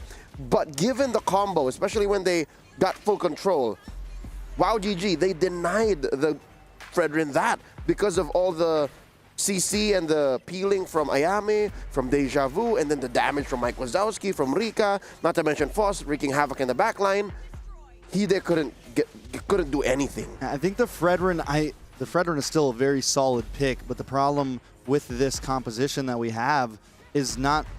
I think it's more to lean towards the Badang and the Hilda, two heroes that want to dive as well, and that leaves Miss Meow and Lunar in the back as free pickings for Foss. We saw it early on in that first fight highlight. We see Livin go for the big dive onto the tower, and nobody's there to protect Meow and Lunar. Yes, I don't think that Fredrin's going to always lose against the Lancelot. I think both picks are very viable in today's meta, but you have to build the comp around them. And this is what we saw some of yesterday's games. We see the Fredrin get picked up, but we see this dive comp happen. And yeah, the Assassins are going to thrive against those more physical, fightery, tanky dive comps because they're just going to pick off your back lane. Yeah, it's a matter of space. It's a matter of what this Fredrin is doing to answer to the Lancelot's movements, and more often than not, you're seeing it's too late. Once Foss has gone in and out of the fight, Hide is just standing there with like this much HP. It's like, all right, what am I gonna do? Like, I've been chasing y'all and I've been taking a lot of damage for free with nothing to clap back with. So that's what the Fredrin costs. You know, if you're talking about what the Fredrin brings, there's also an innate cost to it, a liability. Yeah, I have something to throw over you guys as well. Okay. Because tank junglers, we've seen the resurgence of all of that. You have the Baxias, the Barats came out yesterday, the Fredrins, but they are primarily frontliners. Sure. You want to throw their bodies in, and within big objective takes, you typically sacrifice the tanks. And the tanks go down, you don't really have the retribution. What's the play there? And that is always in my mind, like when teams like to use a really passive draft, and that's what I like to call it when you have a tank jungler. Like, it doesn't really work out, especially in that late game. The ideal situation was like what Trek said, you have Lyrics just pushing everyone back, especially with the Hilda, and just denying their opponents, assassin junglers, from getting even too remotely close to the main objective takes. It's possible that maybe they got the wrong gold laner. Looking at maybe the not way, Granger. Yeah. Looking at the way Twisted Minds played, maybe they wanted the Irithel. I'm looking at the way that they're playing, right? When they're split up like that, again, you're talking about the lack of protection for the back line. They're just split up. Like, there's no real rhyme or reason to it. But if you split up an Irithel and she runs away, she's still kiting, she's still firing at you, even as she retreats, that works out. So I understand how heavy it is for Lunar now to just go, I can't fight this, I'm out of here. Pop, pop, pop. I think one more big point to bring out is in those types of compositions, the Fredrin, where he really thrives is going to be those objectives, right? Yes. It's where in those turtle pits and those lord pits, you don't always want to try to force fights. Back in that sustained meta where those tank junglers were a thing, you weren't forcing fights around the map. You were waiting for turtle, you were waiting for second turtle, you were waiting for third turtle, you were waiting for first lord. Which they got. That's exactly. Well, Yeah. Foss did steal a few turtles there, actually. No, but Yeah, the first Lord. two. But the Lord, yes. Yep. But even then, even when Foss was stealing those turtles, they were still winning out in those pits because that's at the point where you are all together. We're not diving under any towers. We're not risking our back line. Yep. It is a 5v5 No, at that point. She is the line. She is the line. Exactly. So I think if you're going to come into that composition, that's what you need to do. You need to know your times on when you're going to have the advantages in these fights. Ladies and gentlemen, game number 2 is upon us. The draft is ready. Let's see if WoW GG can put the nail in the coffin and finally eliminate Twisted Minds, or are we going all the way? Will the hometown heroines of Twisted Minds force a game 3? It's time for Churros and Trex to take over. So WoW GG has found their footing. They found the money in Foss. Come back into that assassin pick. I think that's definitely the right idea. It's always not easy to come back from a loss, especially since it's an elimination game. You lose this one, you're out. The pressure is on, especially for Twisted Minds. Now, the question is, do you play what you're super comfortable in? I think for Twisted Minds, the tank jungler, the Fredrin wasn't working. 0, 4, and 5. Yes, Hide was able to soak up a lot of damage. Hide was able to get those objective takes in crucial moments, but at the end of the day, with a super highly burst composition coming out from WoW GG, Fredrin just wasn't tanky enough. It was just a stickman that WoW GG was fighting against. So going into the draft, taking out the Kalea, the Kimi, taking out the Uranus, and the Matilda.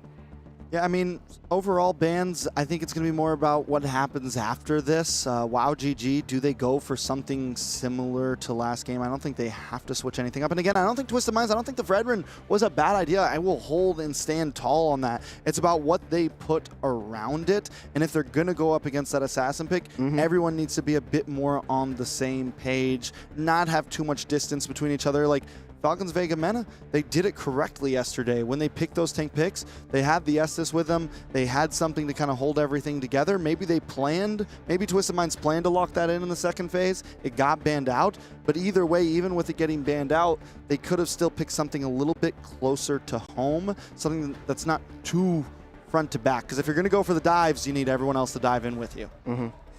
I think for Twisted Minds, there are some adaptations that need to be made, especially in that draft. It was the first pick of the Badang going to the hands of Twisted Minds. Now, while GG, they have quite a bit of options. I think the hero of the most value was the Farsa, but you want to highly prior the Farsa, it will be the Baksha though.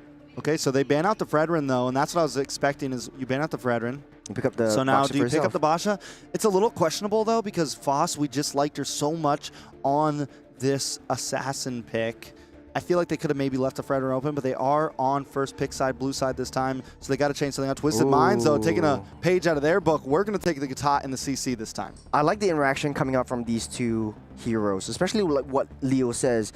The CC's value is really getting onto the late game and just zoning everyone out, and you can get out of sticky situations just with the jump. The AOG just works very well when Ayame actually played it in the previous game, getting out of a lot of sticky situations as well. Now, the question is, what will WoW GG actually pick up right now, knowing that you have someone to disrupt a potential Feather airstrike? So you can't really pick up the Farsa for yourself, but they will pick up the Farsa for yourself. I think the Farsa is still good, even against the Gata. We've seen so though. many. Yeah, but we've seen so many counters. Like so many counter heroes get played against the Farsa, and any good Farsa player can still position. Whoa! Foss again with the Lancelot. Still going to be the Lancelot. We're going to slot this Basha into a roam, and I think that was either a big brain, genius draft move right there. Listen, we know we just beat you with the tank jungle, but we're going to still not let you have any good tank jungles. We're going to ban your Fredrin, pick up the Baja, and then slot in the Lancelot just as a little jab to the liver there. Very smart move. This is a very highly mobile draft. You got a Wings by Wings, you got a rolling turtle, and you've got Lancelot with almost infinite dashes as long as you hit the minions. I think Twisted Minds need to really adjust and try to overcome the momentum that WoW GG will bring, especially in the late game. The answer to that is the Tien. What I do like about the Tien is the vision control that she gets, but with a long cooldown and with sort of like a answer to the Baxia with the passive that Tien has, it kind of baits out that Baxia rolling into the midst of the battle. And you typically play Tien in a utility role, so you want to slow your enemies down, try to get as much crowd control as possible, try to push them back out of the way so that the rest of your team is able to gun everyone down. In Twisted Minds, their composition looks like they want to draft an Irithel. Will WoW GG pick that up as well? Irithel's definitely, I mean, I think at this point, it could go the same way it went previously to where I mean, WoW GG got the Irithel, but since Twisted Minds now is on this side of the map, if Irithel, well, they banned it out. So no, I'm surprised they actually banned that out. I thought they might just leave it open for themselves since they do get first pick after the second phase. But yeah, I mean, at this point, it could go anything. Irithel gone, that means Granger's one of the best next things on the field. Wan not available. Yishun Sin gonna get banned out as well. It was the Moskov slot right here as well. And I think in order for Twisted Minds to match up against the cross-map plays that WoW GG is going to bring to this game, Moskov would be the next best option right here as well. But do they want to risk it with banning 3 different marksmen over here and just resort back to the Granger again? I mean, it's definitely, I think the Granger is solid either way. With this composition, maybe a little bit better. I mean, it just depends on what they... The problem is last time, they had the Badong, they have this high dive comp, and when you have something like a Granger that wants to sit on the backside, you need to keep someone there who can peel for him, someone there who can defend him, any kind of long-range marksman, any kind of long-range whatever, you need to have someone there that can protect them, and that's where Twisted Minds kind of messed up. We saw the same thing from GG in day one, man. We saw they have these big divers that leave their back line to open, and that's what we're seeing a major mistake come from a lot of teams right now in the current meta. Yeah. So if we theorycraft a little bit, so the Barats would be banned out, solidifying the second phase ban from WoW GG. Twisted Minds, how they like to play this is the AOG as well as the Curtain Call goes into the back line, leaving Tien wide open from that back. I think the issue is right now with a lot of clash-heavy compositions is that, yeah, I agree with you. You leave the marksman all the way at the back. Irithel would be one of the only few marksmen who could match up to that speed that the battle setters want to bring to the table. So the Moskov will be here as an answer to the cross-map plays to maintain that wave priority, which I like. Now they're left open with a jungle. While GG, the response with a marksman as well as the EXP though. Now Moskov's a solid pick here because it's not your super long range marksman, except for the SOD of course, but it's someone that wants to dive in with you, dive in with that Katat, dive in with that CC, but Aang does get picked up for the side of WoW GG. They also need a marksman here. I think they could honestly take the Granger with their composition here, as Twisted Minds does not have an assassin on the field. Now Twisted Minds, do they keep it simple, go for something bulky again? There's already very limited options for that. I guess they could pick up the Ling here. The Suyo. Hayabusa maybe, Suyo. Still a lot of options for them in terms of damage junglers. I think they solidified their draft with the Droy. So it won't be too, overly sprinkled with confetti kind of jungle. We're going back to basics right here. Twisted Minds with a easy to execute draft. You know how to play this. You have answers to the cross-map plays that WoW GG has to bring. But again, one-dimensional play from WoW GG, easy to execute, and you have layer in with your tank setters. I think one of the things one of the players I'm worried here for is going to be Miss Meow on the Zishian. It's just, she has no dash. She's going to be a sitting duck, and if the rest of the team dives forward, top pops the AOG, and Joy's nowhere to be found, and CC's also doing her thing, there is literally zero escape for her on that hero. So positioning is going to be key for Miss Meow and how she survives in this match. Well, very risky situation that both teams are going to bring in. We're jumping straight into the Land of Dawn. This is the second game. The do all die for all for Twisted Minds. If they lose this one, it's all over for them. But on the other hand, though, WoW GG making their mark. They want their revenge on Mina. I think WoW GG just needs to play this game the same exact way they played last time. Let Foss do her thing. be the killing machine that she told us she was. Get into that back line, target down on a Miss Meow, target down on a Lunar. Now, Lunar is going to be a slightly different topic this time because last game, it was not a Moskov you were chasing after. And if Lunar has the micro mechanics do it, you can try to find that outplay on Foss if Foss goes too deep. Another person we have to look at here is going to be Ayame. We are seeing this Basha in the roam position, something that's been favored very much so into the jungle, but still it's fast moving. You pair that up with the wings by wings of a Farza, we're talking about quick rotations for WoW GG. Not only quick rotations, now first minute of the map, Ayame already leashed down the orange buff, and Foss already in deep into enemy territory on the top side. It's a 2v1. Deja Vu will be getting out safe, but then again, while GG had made some mistakes in the previous game, they were a little bit too aggressive, especially how Ayame likes to open up that brush. But now, in this game, there needs to be some adjustments, especially prior to that first turtle take that Twisted Minds needs to make. They can win out in team fights, but Miss Meow doesn't really have, like you said, a lot of mobility or a lot of damage in the early game. And how they want to play around that objective really sets the tone of the pace of this game. Yeah, WoW GG. I mean, we didn't see them pop off until about the third, fourth or so minute. That was fifth minute. That was when they really came online. Twisted Minds, though, with a similar comp, kind of waiting for that time to shine, but up in the top side. Top side, Livin, down by 3, no AOG to keep her out alive. Will delay her inevitable doom. First blood goes to Deja Vu. Hide there for backup though, with the Rhythm of Joy dealing tons of damage for the airstrike from that back. Nice positioning, but Ayame still falls. This is a double kill for Lyrics as Foss gets out of the way. The turtle will be favored by Twisted Minds. And Mike Wazowski unable to really connect onto too many with that feathered airstrike. I mean, it was a well-fought. I thought it was going to be the big game changer, but in the end, Twisted Minds are able to outstep it, come back in, and still secure 2. So well done by WoW GG, but very much better well done by Twisted Minds. I was honestly doubting the power that Twisted Minds has in the early game because they don't really have a lot of depth damage, especially from Miss Meow. But landing that Fury off that Phoenix onto 3 on the top side though, hold on a second. They're trying to put Lyrics out of position so that they can contest for this objective. WoW GG putting a lot of value into this first turtle. All right, Foss has a great count in terms of neutral objectives right now, does wonderful at securing them. Hide, Foss still steals the turtle from underneath Hide's noses, and Hide just got a little bit too close to the dragon's teeth, as WoW GG will take her down and secure the turtle for themselves. Yeah, very cleanly done. Foss able to secure another objective for the side of WoW GG. Not only that, but they secure Hide as well. And that's the thing, it's gonna be very hard to run away from a comp that WoW GG has. You have all the punctures, you have this Basha who can roll you down, you have the wings by wings, you have so many different tools that are just gonna help you reposition in these team fights. Yeah, look at the economy, just even Stevens at this point, kill score just exactly the same. They're matching each other's tempo, and this is exactly what Twisted Mind needs. In order for them to, hold on a second right here, AOG directly onto the bottom side. Livin just taking a lot of damage as Oyame secures that kill, Revitalize, keep them all alive, and they're grouped up like a death ball. Here comes Hide from the flank, trying to take everyone out with the Rhythm of Joy. Rika next to fall, but hands on Hide. Foss dashes out safe, 3-0.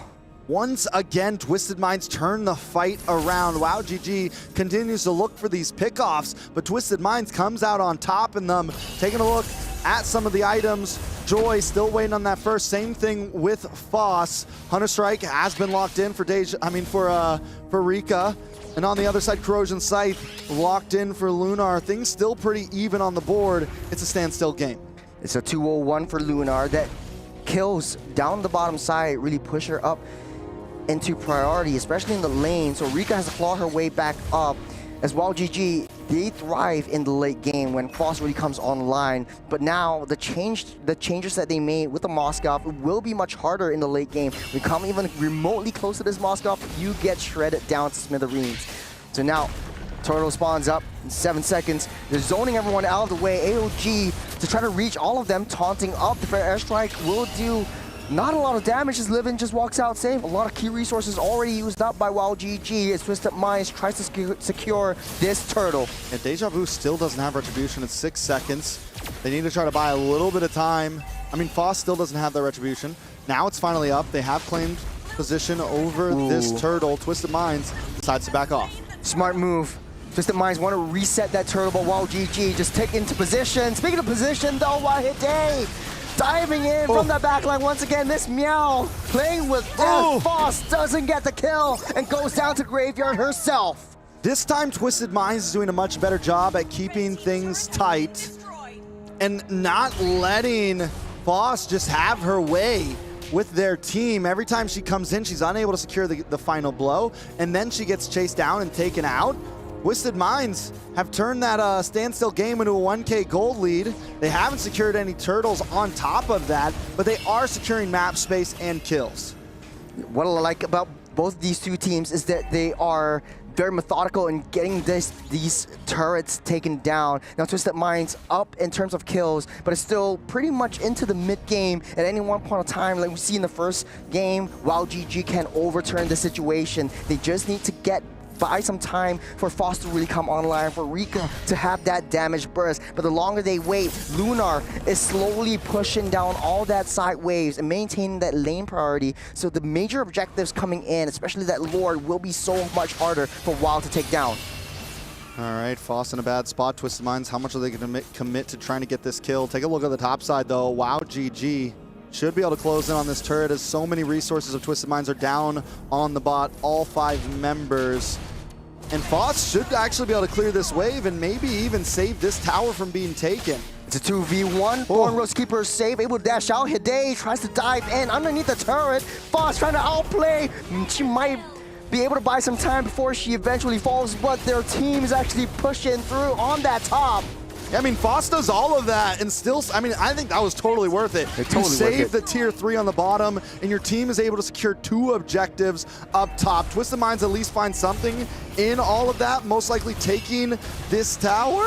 No, still unable to take it. We're coming down to 3rd turtle. That was a huge play for WoW GG. Huge play from WoW GG. Able to save that T1.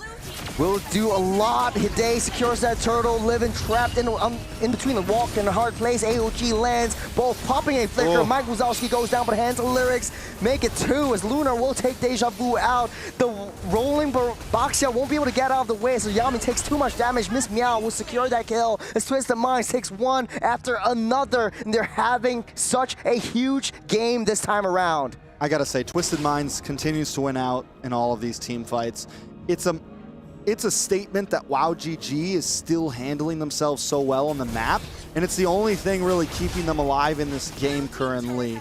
They're hanging on by a thread right now, looking for time, looking for that moment to turn things around, and Twisted Minds also knows the objective. I think Twisted Minds could maybe even push the envelope a little bit more because of just how well they're taking these big 5v5s. I think at this point, they could really just kind of look for some all-in moments at 66 seconds to the Lord. Twisted Minds has no reason to fear right now in terms of team fight capabilities. I have to agree with you. Twisted Minds has a lot of options. They could put Hide on the long lanes, Lunar on the other side of the map, and whenever there's a team fight onto Miss Meow, you could SOD in, join in the team fights, and get into position. You also have the vision play coming in from Miss Meow. That's the Fury of the Phoenix that will draw a little bit of intelligence onto the rest of where WoW GG is. 30 seconds until Lord spawns up. What's the play here for WoW GG to come back into this game? I think they're handling this the right way currently. There is a big deficit. They need some more time, but they are at least having some map control. They're letting Foss do her thing, either whether that's in the off lane somewhere and the rest of the team takes the tower, or whether she's the one who takes the tower. But they are approaching this the way they need to. They're not too far behind. 3.5k gold lead sounds like a lot, but I've seen teams come back from worse. Twisted Minds, on the other hand, yeah, just keep on playing the way you're playing. Keep on looking for these fights. Keep on, you know that you can win out in them. You have all the tools to do that. They don't need, you know, maybe don't be too patient for Twisted Minds, because if they let this go too long, you're giving WoW GG the opportunity to find that comeback.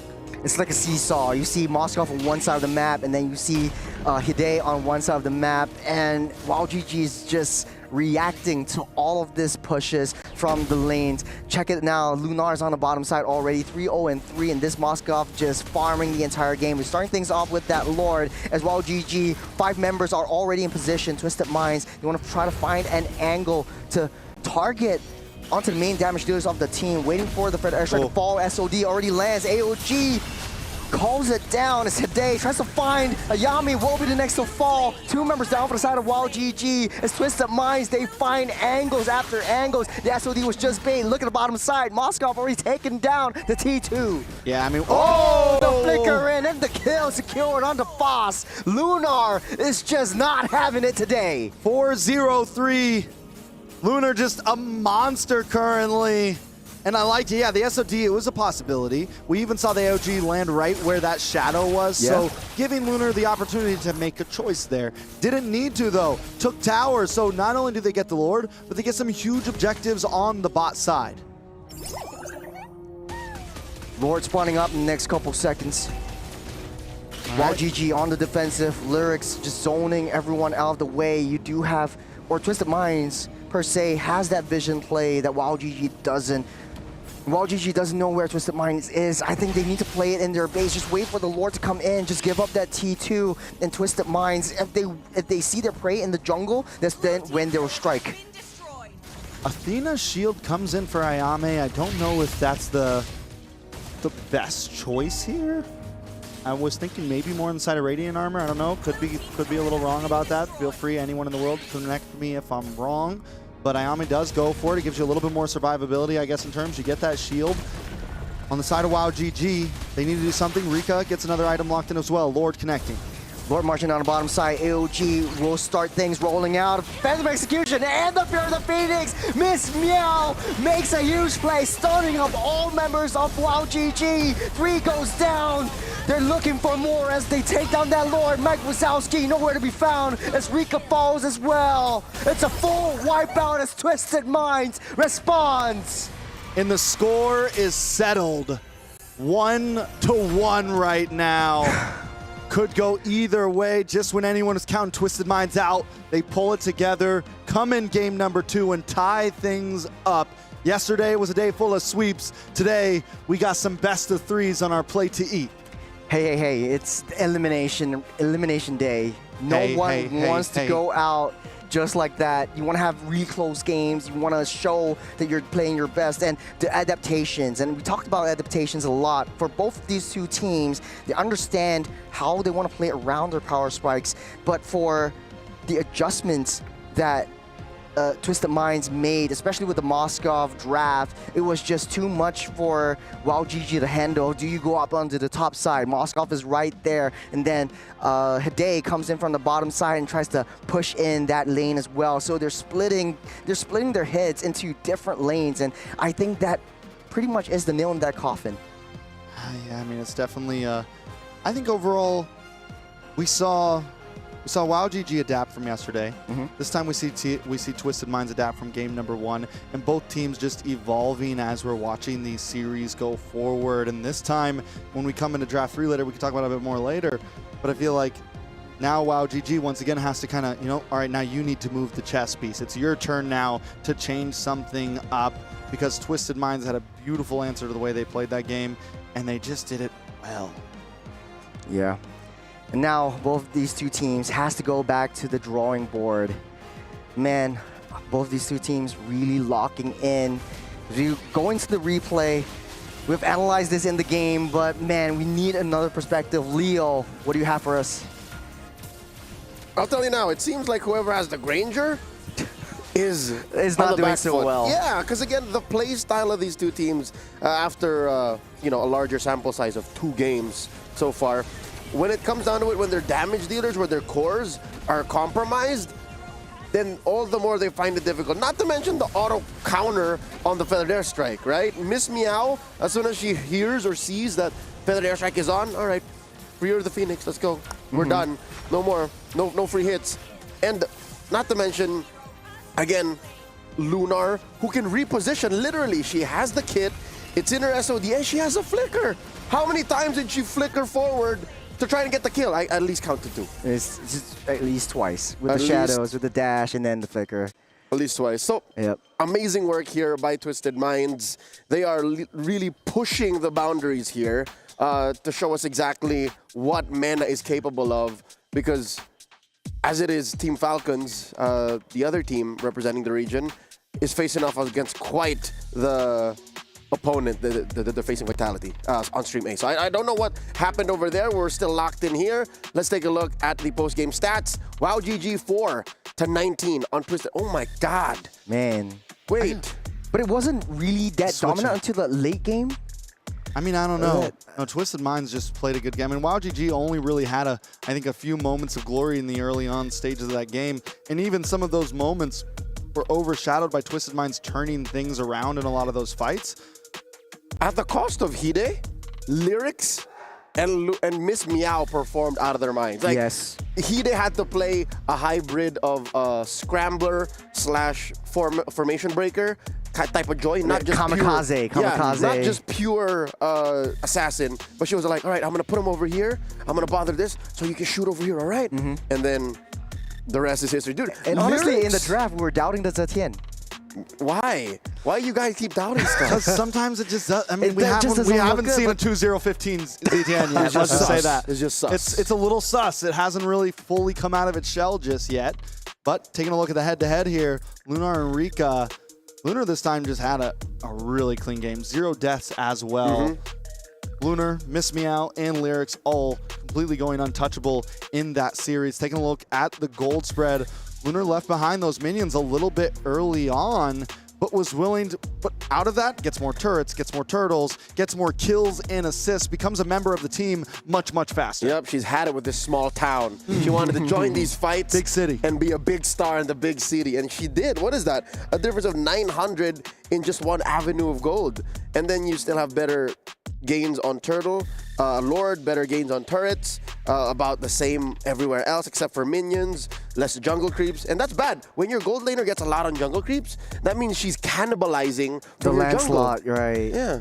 Yeah. But even so, I mean, down from the early game, I think Rika was way too aggressive. You know, as a Granger, you kind of win out the lane in theory against the Moskov, so Rika's always far in front. But what she didn't expect was that Twisted Minds were hyper-focusing on, let's get Lunar that kills, let's get Lunar that farms. Early on, in the 3rd minute of the match, already 2-0-0, and that snowball just began to start rolling through. Yeah, it's difficult because it's clear that both teams want to go only forward. Now out on your most favorite streaming platforms. That is the official theme for MWI and MSC here at Esports World Cup. But if your team is behind, these two teams are very similar to who was that? Wildcard winner Virtus Pro. They are very difficult they find it difficult to play on the back foot. That's what these teams look like. WoW GG, when they found that best position in game 1, couldn't be taken down. Here, Twisted Minds, it's the same story. But why are they teams like that? They were kind of on the back foot until the mid game. So that's until when, Lunar like, said it's go time. Until Lunar sets the go time, yes. Yeah. So I think if it ever seeps into the late game, both these two teams will suffer. The name of game, I guess, for the next game that we're about to watch is probably who can get into the mid-game power spike fast and try to get that adaptations in and just overturn the entire competition. I mean, I feel like both games were pretty one-sided ultimately. Like, each team kind of had a moment where the other team, I mean, it's a very small moment. Yeah, it was 50-50 for a while. For like 2 minutes, and then one team just went boom. So, I mean, at this point, do we see that again? Or are we finally going to have a real nail-biter down to the line? Because whether we like it or not, this is match point for both teams. This is end of the line for one of the teams, and something's got to shake up. You know why I think this is possibly the final form of WoW? Like, this is their best shape that they can be in, is because Foss is finally an assassin. What else can we expect from them? What else can we ask from them to adjust widely to try and shift the tides of battle, the scales of power here? Yeah. I got a question for both of you guys, and I'm also thinking, you have the Lancelot in the first 2 games. It worked out super well in the first game. What didn't go so well in the second game? It kind of seems like Foss was playing her game. And do you think it was maybe the team was struggling to like come back and try to match her speed and match her tempo into how she wants to play it? Or she thinks that she's way too deep in? Let's take a look at some of the replays for Foss. This is pretty much almost the Great Escape. I wouldn't say that it was exactly something that went wrong for Foss. I would say it was more what Twisted Minds did correctly. Yep. They never left their backline super free. There was plenty of times that Foss tried to dive in and catch somebody and just wasn't able to do it. Twisted Minds just seems like a much more well-oiled unit here. Tis the Gatot and Zetian difference. Zetian gives you full vision, so you know where threats might be coming from. Gatot can automatically disengage via AOG and can even charge up backwards. If I'm not, yeah, you can aim that. Yeah, so you can charge up backwards and taunt unbreakable whoever is attacking your backline. So, again, Foss was playing off of last game's momentum. It was much easier to attack backlines then. Now, it's a different story. I think Twisted Minds have drafted into a position wherein they could answer Foss's killing machine instincts. Now, what is next? What's next on the docket, right? Yeah. I mean, there's got to be some sort of change up. I don't know. They slotted in that Basha. I don't know if you saw the first part. It was a flex. It was a flex. They picked up the flex Basha. I think that could have worked. I don't think that Foss is completely out of the books for playing a utility jungler. I think yesterday they just didn't get the best options. They were up against Estes. It was just too much in the face of Anube. You know, exactly. It was way too much in the face of Anube. So I don't think we completely count Foss out. I don't think. I think they suffered the very similar degree to what happened to Twisted Minds in the first game. This time they had the artillery in the back that got a little bit left open for Hide to capitalize on. You know, this time they were too far deep, while Granger and Farz were sitting in the back with no one around, you know? So yeah. Churros, how do you feel about push-ups? I mean, utility junglers in the hands of Foss, rather. What's going on with these push-ups between you guys? No, I mean... Nah, it's just friendly banter, but hey, I'm still pretty much gonna win. No. Utility junglers on Foss. What do you think? Game 3, are we gonna see it, or is it Lancelot, Hayabusa? Okay. All in. What I'm thinking is the same thing that I brought up just now. Fool me once, shame on me. Fool me twice, shame on you. No. And You got it wrong. Is he doing it on purpose at this point? Shame on me. Okay, on the other side. Fool me once, you can't get fooled again. Fool me once, shame on me. Fool me twice, shame on you. No, gosh, stop. Leo. Right. You know what? Let's let the game speak for itself while Churros figures out his figures of speech. Ladies and gentlemen, Twisted Minds on the play. Wow, GG answering back. A lot on the back of Coach Bebex. How else can he unlock Foss and the rest of this Mongolian squad to make it through to the next round? Or will Coach Daliot and Twisted Minds call it a day here? Reverse sweep out of this best of 3, game number 3. Gentlemen, take care of business. Lancelot ban right up front. Forcing some change, forcing some difference. I like it. It's a vibe for sure. Basha ban on the side of WoW GG. This time we're definitely getting something different. Joy still on the field. Does WoW GG maybe even ban that out? Like, fine, you want to ban our Lance? We're going to ban your Joy. Let's get down to the utility boys. Let's get down to business. But there's a lot of assassins that could potentially come back up. We've seen the Hayabusa a couple times today as well. The Suyos, especially by Gaming Gladiators earlier today, this morning. And typically the first pick would definitely be a Badang. We've seen the Gatot and the CC as a response to that. Will that change, though, in the state of the draft? The last ban could potentially be a Kimmy. I think that was pretty much that Kimmy slot in the first 2 phases, but they will ban out the Fredrin, so open up the Kimmy and force Twisted Minds to pick up something that's unfamiliar to them. I mean, yeah, the Kimmy, with Kimmy being open, do we think that could be a upfront pick here? A lot of teams have slotted that as their blue side first pick. It always hasn't done well, though, especially in the faces of heroes like Jushin, Farza, some of these heroes that can just outrange it a bit, bring down chaos from the back line. But we've also seen the Farza not perform super well in this series especially, so it could be something that Twisted Minds wants to go for. They seem to do better with, like last game, the Moskov, heroes that are a bit shorter range that can stay with their team, but they're going to prowl the CC. Maybe both teams have understand the assignment that this is an important hero, at least in this battle.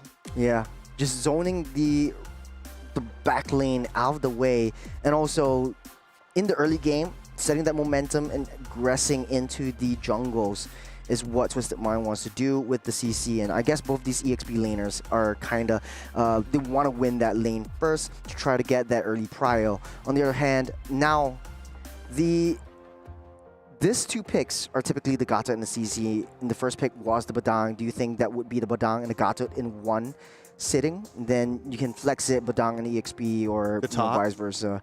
Yeah, the Gatot definitely will come in. I think Gatot's definitely important. They've played Farsa, wonderfully on it. 1-1. Because that's something that's been getting banned out, and now that with so many target bans on the field, the board is starting to open up a bit, and the 1-1, I mean, has been monstrous for a lot of teams. There's a reason it's on the ban list. She's definitely kind of back into the meta. Even without getting the crossbow of Tang off, she can output a lot of damage just with those basic attacks. Now, while GG's draft is pretty understandable, they pick up that 1-1, they need heavy frontliners, they need strong tanks to be able to soak up that damage so that the weakness points is able to pop easily for the gold laner. The answer from Twisted Minds is typically the Farsas, so they're opening up that mage, they're going for the Irithel and the Hayabusas first. So the Hayabusa's job or its operations, they basically just take that 1-1 down. The answer to that is that Hilda. How are you feeling so far in this draft? I like the 1-1, but right now, WoWGG's in a bad spot in terms of jungler. Twisted Minds have picked up the Hayabusa, they picked up the damage dealer, they banned out the Lance a lot, and not a lot in terms of that is left for WoWGG. They're the ones who banned out the Fredrin and the Basha. And what else is really left? Yeah, they could go for something like the Ling, I guess, have the big assassin battle here. Other than that, the Suyo still open as well, I guess. They could fall back into that. Not an amazing choice, but if Twisted Minds really wants to break down, they could ban out the Joy here. Maybe ban out the Suyo. What about Hanzo? Hanzo. This used to be one of Foss's signature picks. Okay. Yeah, in the qualifier, she put that out a couple times. But now that the meta has shifted, we seldom see the Hanzo, but I'm inching for it. I think Foss, this might be a good pickup for her because I'm thinking she might be forced to at this point. She might be forced to at this point. There's not a lot of options left over. I think the Hilda actually enables the Hanzo to do that thing. You don't really have anyone to be as aggressive as a Hilda in the early game, so Hanzo could just farm up, take her time, and get that power spikes, and then it makes it so much easier and non-committal to get into the backline and take Irithel out, because we saw how Lunar played. When she gets online, she's locked in and ready to go. She pulls the trigger, and the rest is history. So I think that might be a pretty good option. They choose to ban out both, or three mid laners. That's huge. I mean, at this point, also what's left? What's left? That's how tight the mid okay, laners we still got a Kimmy. are now. We still got a Kimmy. We still got a Kimmy. WoWGG may just go for that here, honestly. Double marksman, and then they have the freedom to maybe, this is what they got caught in yesterday, double marksman into something tanky on top. I think it was Fredrin carry Kimmy last time. This time they have the 1-1, but still with Fredrin gone, do they go for like a Bratz or something? You know, do they get crazy? Maybe we see an Angela here. Yeah, maybe we see Mid-lane Angela for the side of WoWGG. Something along those lines. Yeah, I was looking at Eastern Shin because I think Foss might find that a little bit easier to manage, and you have a little bit more vision play, especially onto Hide and how she likes to play very sneakily onto the back lines. So now that's out of the option. Maybe Joy? Yeah, Joy's open now at this point. Instead of banning that out, they go for the YSS ban. That is definitely a possibility for WoWGG, unless they want to lock down their mid lane first. I think might be possible to leave it open. We've seen the Aurora today. Man, what else? I mean, unless you want to secure your Kimmy and make sure that at least you have some form of reliable long-range crowd control in the form of the Traction Pulse, and then your 1-1 could be enabled to break down all that weakness points and just do their thing. Yeah, they go for the Kimmy instead. Yeah, go for the Kimmy, and now you have the option to either put something bulky in front of that and just put all your eggs in the basket of the 1-1 and the Kimmy, or yeah, just go for something damaging for Foss. Like I said, the Joy is still open. It's a possibility. You have the Gatot who can kind of consistently run back. And the thing about the 1-1 is you don't have to worry as much about protecting her. She has a lot of good escapability. She's a lot harder to target down compared to other marksmen. So you still have the advantage of Hilda and Gatot as being these dive-centric heroes. And the side of Twisted Minds, though, still looking for a roamer and a mid laner as well.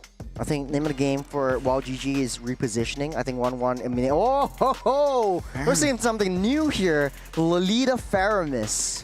They are essentially predicting the possibility of a utility jungler coming out from the side of WoW GG, knowing that they're going to be grouped up on the side of WoW GG. We did see the fairness from them yesterday. First game, that was one that they lost in 9.5 minutes, though. But it's kind of anti-synergy, don't you think? Like, Hayabusa just wants to do his own thing. It does work, though, with everyone else. I mean, no, yeah, but CC kind of wants to stick around a little bit. You have the Airthel there that's going to dive as well. So, yeah, CC wants to dive, but Airthel also wants to dive, and Faramis can be right there with them. But hold up. You called it, my guy. I called it. You called it. The Hanzo from Foss. To do all, die all game, the last game. If you ever go out, I mean, just play something that you're super comfortable with. High fives around the board as well for WoW GG. The coach picked it up. The team agreed on it. It's all in now for both teams. Match point for both of these two teams. Twisted Minds and WoW GG. Loser goes home. And for Twisted Minds, though, this is their home ground advantage. You don't want to be the first MENA team to go all. We're jumping straight into Atlanta Dawn. The last match of the day, or not the day, the last match of this series. Twisted Minds on the blue and WoW GG on the red. We're starting things off. Ladies and gentlemen, match point. It's mano y mano. 1-1. Everything on the line between these two teams. Let's take a look at the composition now. With this Hanzo on the field, it changes a lot. So it makes things very, very interesting. Because here's the thing, Twisted Minds was ready for something very different, I feel like. And now it's gonna be a much different battle of the mind for Twisted Minds, because this Lolita pick, I mean, it's gonna do great against the Kimmy, but the Numenon Blast isn't gonna be that big of a deal, I feel like. It's not like that ultimate isn't gonna be able to get a whole lot of purchase against WoW GG's composition. The shield, yes. The bulwark, yes, it's gonna be huge against the Kimmy, but other than that, it's gonna be a tough one. Yeah, it's also easy to disrupt, especially from the AOG, from a Yame. Now both teams are ramping up the aggression. We see how Hide wants to play this Hayabusa. Every time there's a loose member, she wants to go in, try to hit a shadow and try to get as much damage off, because now we have Foes Hanzo in the picture as well. And WoW GG setting up for a nice easy kill down the mid side, as it's just a slow push down bottom. Oh, bottom side. With a lot of damage onto Rika. Down deep. Shadow kill won't finish that job. Hide taking a lot of damage as well. Lunar won't be able to take Rika out, but on the top side though, Yami taking a lot of damage, able to walk out safe. And in that tri-bush, Deja Vu pushing the lyrics back as Livin finding a little bit of vision play onto where Foss is. Both teams look for the gank. Rika still in a bad spot. Still able to get away. That is a pixel if I've ever seen one. WoW GG focuses on that turtle. Hayabusa is nowhere to be found. That's a quick and easy objective take for WoW. Both teams look for ganks on the off lanes. Neither team able to find it. But Rika does at least give Hide enough of a hard time that he has to go back to base, and that's going to give an orange buff over to the side of Foss, which is huge. Taking a look at the items here, still nobody too far ahead. Nothing crazy out of the books here. This is how you want to play. If you have a Hilda, just be a bodyguard, protect Foss, and try to get into the jungle, steal all the main objectives, and get out. Try to get a level lead before you get those kills. And I think Twisted Minds, they're a little bit too panicky down on the bottom side. Rico was down low.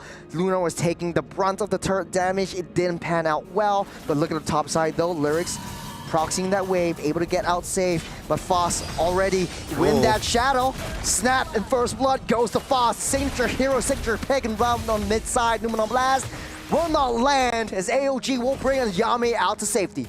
Yeah, WoW GG feeling comfortable with this pick, honestly. Foss doing a great job. They're finding pickoffs, they're stealing buffs, they're doing exactly what you're supposed to do on the Hanzo, and Rika has just been getting bullied nonstop, but still yet to die, dancing around under that tower very well, and that's going to be the thing that keeps WoW GG in the lead here. And as long as Twisted Minds can't succeed on these plays they're trying to make, it's going to be tough for them. We're seeing a heavy lane down the bottom side. WoW GG, at least Rika is playing very passively. Mike Wazowski again pulled back. She will get fouled by Hide. Now Deja Vu tries to go in for a consolation prize as Foss goes in with a shadow, tries to find her target down on that mid side. There's a two-man stun up. Foss takes out Lunar. The Numenum Blast won't do nothing, but the Nether Realm will keep all of them up safe. Deja Vu falls as Rika will be the next to fall. Lyrics will set her sights up. It's on the mid side. Yame. Rika wanted that last stack so bad, that last weakness point so bad, was unable to get it. And Lyrics ends up getting the kill, walks in the War Axe directly after 4.5 minutes in, and it is a slugfest. The gold still at about a standstill. We are going to see Lyrics get some nice gold plating off this top side, possibly, unless WoW GG gets there to help out. Starting off with this turtle, yet again, Deja Vu doing the Lord's work and pushing everyone out of the way. They're targeting onto Livin though. It's a lot of damage. Foss already with the killing spree with the signature Hanzo pick. AOG lands on top of Lyrics, pulling her back into the graveyard. She goes. But here comes Hide trying to find some form of prize down the backside. Takes down Mike Wazowski, but it's a trade. 1-for-1, tit for tat. Lyrics falls as well. GG. That's a free turtle. Not a lot of defense, not a lot of value put by Twisted Minds. I gotta say, almost every time that Foss has popped that Pinnacle Ninja, it has been it's been almost a guaranteed kill. She's 3-0-0 right now. This is the third kill that she locks in onto Livin there, and it's been pretty huge. WoW GG has been, I think, in terms of just some of these fights, has been getting some of the outplays, but Hide has been keeping Twisted Minds alive in all of this, consistently targeting down on Mike Wazowski, consistently getting kills for herself as well. But Mike Wazowski is basically an easy target, especially for that Hanzo. The only issue is, right now, both these two ninjas, speaking of ninjas, Hide finally gets a shutdown on the Foss on the top side. You don't want to be left all alone on the bottom side, though. A trade, yet again, Miss Meow falls, but Hanzo WoW GG. Yeah, this is lore-worthy right here, right? Yeah. Hanzo versus Hayabusa, Ninja That's versus right. Ninja. This goes down to the roots, I feel like, for MLBB. You're getting on the trades. Deja Vu, they're all just coagulating together. I think WoW GG wants to play together as 4, but now you're leaving Foss wide open. Numenum Blast and Traction Pulse will be ramped up. That's a disruption. Livin popping the Revitalize will keep Lunar up safe for now. Trying to find a flank and angle before the Nether Realm pause. Deja Vu taking a lot of damage. Lyrics will walk away, press away, say Pinnacle Ninja comes onto the back line. There's a hit, not enough damage. Lyrics will not be taken down as Hide from the backside. Just taking one after another. Foss almost falls. As Twisted Minds, they take what they can, and it's an even scoreline now. Now that's a perfect point to say, fool me once, shame on you. Fool me twice, shame on me. I don't think Hide is gonna let Foss keep getting away with that ultimate, because now it's hunting season, and we saw what Hide had to do. Here comes a possible conceal play, though. Oh, I don't think they will want to commit as of now. The turtle's already spawned out. Foss not in position right as of now.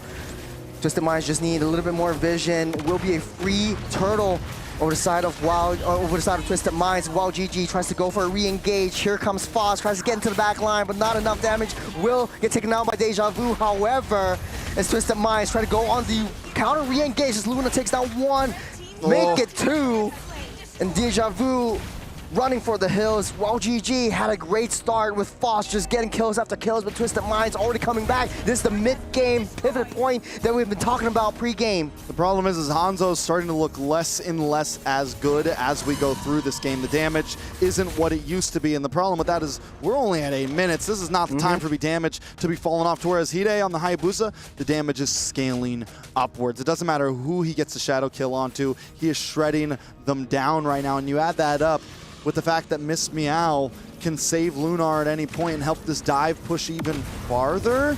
Yeah, I mean, it's a strong composition. Good stun up, another round, just a nick of time. AOG just to disrupt everyone else. Numenum Blast will not land, but WoW GG taking lots of damage. They will take down 2 members of Twisted Minds though, but it's a Faramish. She'll be back up on the backside though. Hide almost finds her mark onto Foss with Retribution, slows her down before the shadow kill pops. Yeah, no shadow kill committed, and that could have been dangerous, but aside of WoW GG, and this is the thing, Hide's continuously looking for these flanks, continuously looking for these angles. And she's so comfortable. Yeah, very comfortable. And this is where we want to see, I mean, both junglers now have slipped into this damage meta, and they are thriving in it.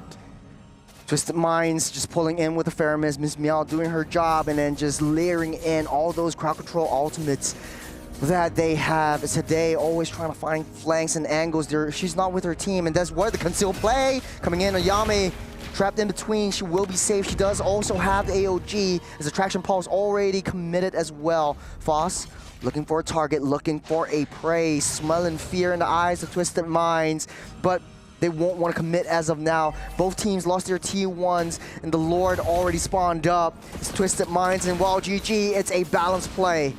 All right. Lord on the field, first Lord of the game. Ayame in a bad spot once again, force AOG away. Foss looking for the re-engage. Foss coming in, trying to find a target onto Lunar, but unable to do so. Pinnacle Ninja not available as of now. Twisted Minds blitzing this Lord down. Deja Vu not in position now as Foss opens out Pinnacle Ninja. Can she do it here? Hide takes that Lord, however, still gets that Retribution play. Deja Vu trying to hunt onto Lyrics as well. GG. They play it a little bit more passively and goes back for that defense. But the fact that nobody falls on either team means it's not a huge loss for WoW GG, but still a loss is a loss. They lost the Lord. Now, speaking of this Hanzo, once again, Foss is just unable to even stick around. He pops the Pinnacle Ninja, he goes in, and he's instantly bursted and shredded down in the midst of it all. How do they even approach the rest of these fights with pretty much that damage dealer? It just feels like it's just not there anymore. Yeah, now I'm questioning the priority of that Wanwang first two-phase pick. It's like, right now you do need some form of heavy front line to be able to enable Rika to pop the crossbow of Tang. But right now, at this point, I don't remember seeing Rika actually popping or actually engaging into the fights and making big value, big impact right there. While GG making quick work of that Lord down the bottom side. Ayame desperately trying to keep that T2 mid side up and open. Foss tries to pick up what she can. Lyrics taking a lot of damage as Foss goes back to the main body. Hide, very close. Shadow kill will keep her up safe underneath that turret. One more hit, she might be falling. Rika actually secures that kill. This might be the window of opportunity for Wild GG to come back in through that game. Foss coming in with Pinnacle Ninja, finding onto the Lunar. They're living, will do. Rika already popped the Inspire. Rika's trying to get off the crossbow right now. Tang in, but Avengers will keep Lyrics up and safe. But buying some time for Wild GG to come back in. The damage is done. Lunar falls. Rika. It's Wild GG coming back for this engage yet again. This Lyrics will heal everything back up. They take what they can, and they're in and out burger. Wow, GG. Back in the game right here. Foss may have stepped back, but Rika is in the moment. We're seeing the damage finally start to build for this Wanwan. Taking a look at the items. The Claws have locked in, the Corrosion Scythe, the Windtalker. I mean, all around the board, the damage is there. And now, even more Wind of Nature in as well. I mean, at this point, Rika's comfortable. Rika's comfy. Actually has a small lead over Lunar. This could be something that turns the tables for the side of WoW GG. Just when I say the 1-1 doesn't have a lot of impact, just that one kill onto Hide just snowballs her to infinity and beyond. And now Twisted Minds has to watch Rika and how she actually snowballs through to that late game. 20 seconds till the Lord spawns up. Twisted Minds and World GG. This is still an even Stevens game. 2K gold is not too much. Hide will be able to get out safe with that. I spoke the too damage. soon! The traction pulse lands as Mike Wazowski will be able to take down Hide. 5 seconds until the Lord spawns up. World GG making a beeline for this Lord. Yeah, with 27s on the clock for today, this should be a guaranteed Lord for the side of WoW GG. But look at Twisted Minds positioning. Everyone in different bushes. Lyrics looking to try to get the play. Lyrics trapped on by 4. Rika taking a lot of damage already. It's a very risky play as Rika gets some mega for herself as Mike Wazowski leading the charge. He might be able to take this Lord down before Hide comes back up as all of the side lanes are constantly pushing in. Deja Vu zoning out Lyrics. They won't be able to do it. They won't be able to take it here as WoW GG secures the second Lord. WoW GG found their time spree. They found the clock. And that all had to do with Rika coming online. And now Foss can spend some time doing some damage. back in the midst of things. Tower does drop as well on the bot. The tier 2. Lord's going to be coming down soon that way. Twisted Minds on the defensive. We wanted a nail biter in game number 3, and I feel like both teams are finally giving it to us. This has not felt one-sided the whole way. It's going back and forth. Can Twisted Minds flip the scales once again? Well, it's all down to how well they defend against this Lord push.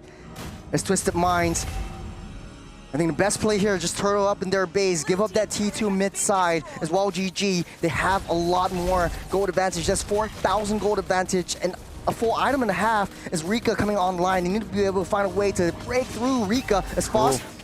Just busy with the Pinnacle Ninja, getting to the back line. AOG disrupting Numenon Blast. No stuns for Twisted Minds as well. GG getting that Winter Crown just to keep himself safe and buy himself some time. Revitalize will pop as well. It's from the back side and the flank. Hide finds one more. Luna will take Ayame down as Foss tries to go for a desperate kill once again. 2 members down for Wild GG. They take the bottom T3 and they get out of the way. I mean, Wild GG spent a lot for that one tower.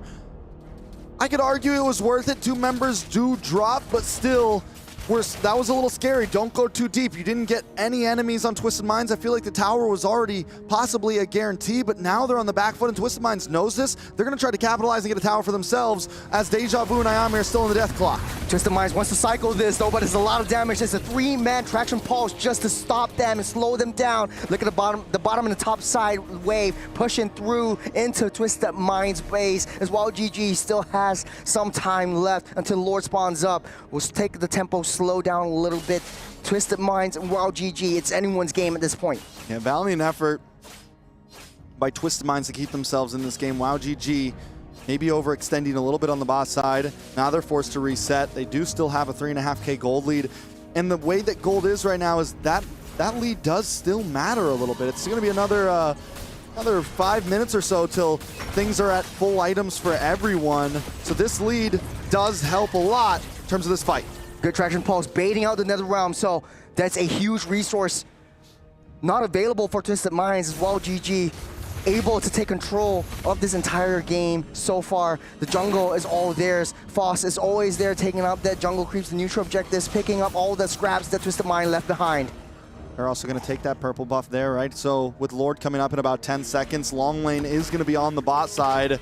A nice advantage for Wild GG as we come into this fight. Twisted Minds is going to need to be able to do something about that bot lane. If Wild GG wants to try to drag this on a little bit, it can fall into their favor. Starting out with that Lord, they're dancing, they're pulling, they're getting that reset. Coming around the backside here. Oh, they don't see it though. Foss, they find it. Hide almost got the shadow on, but they wasted the traction pulse. Now Deja Vu trying to zone everyone back. There's a lot of damage getting hit on, but no more traction pulse to start things in motion. AOG misses their target, misses the mark as Livin taking the brunt of the damage. Numenon Blast will charge up, stopping the army into place. They will be surviving just by a little bit. Hide coming from the flag. Go on to Mike Wazowski, able to take Deja Vu out. Rika. It's just a matter of time. There's 3 members down for Wild GG. Twisted Minds. It's all on Rika right now. They're going straight for the base. They're going straight for the base. You got the top side as well. All right, gonna try to move things around. No, Rika on the Rika, back Rika. side. 1-1 on the back side. Gonna go for the back door. This is a base Rika race versus as Miss we speak. Gonna try to pull them back. Rika maybe has to go back to base because now Twisted Minds up on the top side, pushing in as well. They're breaking through this T3. It's Foss against 3. T3 down the mid side will get taken out, but they're targeting onto the throne. Foss takes down Livin. Rika. Into base. Rika comes in unstoppable again. It's Rika against Luna. One more hit. Rika will fall. Foss It's back on the field against Lunar. This looks like it's it. Twisted Minds. They have the minions coming through. It's Foss against 2. Will not be enough as Mena still stays on top of the Mongolian team. We asked for a nail biter. We asked for a match down to the line, down to the second, and both teams gave that to us.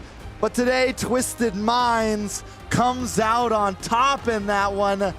Man, we thought it would be a little anticlimactic, but it ended up being very climatic. It's more than climatic, honestly. Like that last moment, while GG had it in the bag, they were 4,000 or 5,000 gold lead on top.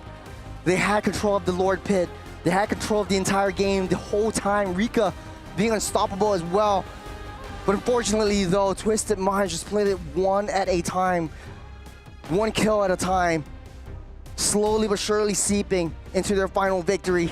This is still MENA just securing their status on top of the Mongolian team. I gotta give it up to Hide, man. In some of those last fights, able to find those flanks, those moments to push Mike Wazowski back, to push the other members back, get those kills. Rika, though she played amazing, she was never gonna be able to carry that whole game on her shoulders by herself in the late game. And Hide knew that. Hide knew that if I can target down onto some of the other members, leave Rika on her own, she's not gonna be able to withstand against us. To be honest though, it was all about Hide, always on that flank. She's never in that big messy team fight. And that last kill onto Foss, or that last kind of thing, I mean, man, we're talking a lot. I want to hear from players and their thoughts. Let's throw it over to the interview. We got Sadafa. Hello everyone. Thank you very much to the casters once again. My name is Dafa and I am here alongside Mike Wazowski from WoW GG, who have unfortunately just ended their journey here in MWI. Mike Wazowski, you guys played an amazing game. Honestly, it was a very close series. Could have gone either way. If it's okay, could I ask you how you're feeling right now? It's not okay, but I'm fine. We tried our best, so it's fine.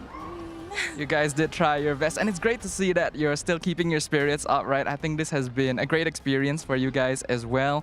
I actually want to ask, right, because WoW GG, you guys are the first ever Mongolian representatives for NWI, right? So coming into this, did that create any pressure for you guys? Like, did you feel like you had to set certain expectations for maybe future Mongolian players? Yes, but it's fine. It's our first game, so we tried our best, and of course we had the pressure because we are coming from Mongolia first time. Yeah, but it's fine. Thanks for our Mongolian fans for keeping us. Yeah, thank you very much to all the fans who continue supporting them as well, and it's great to see. It's a good mindset to have.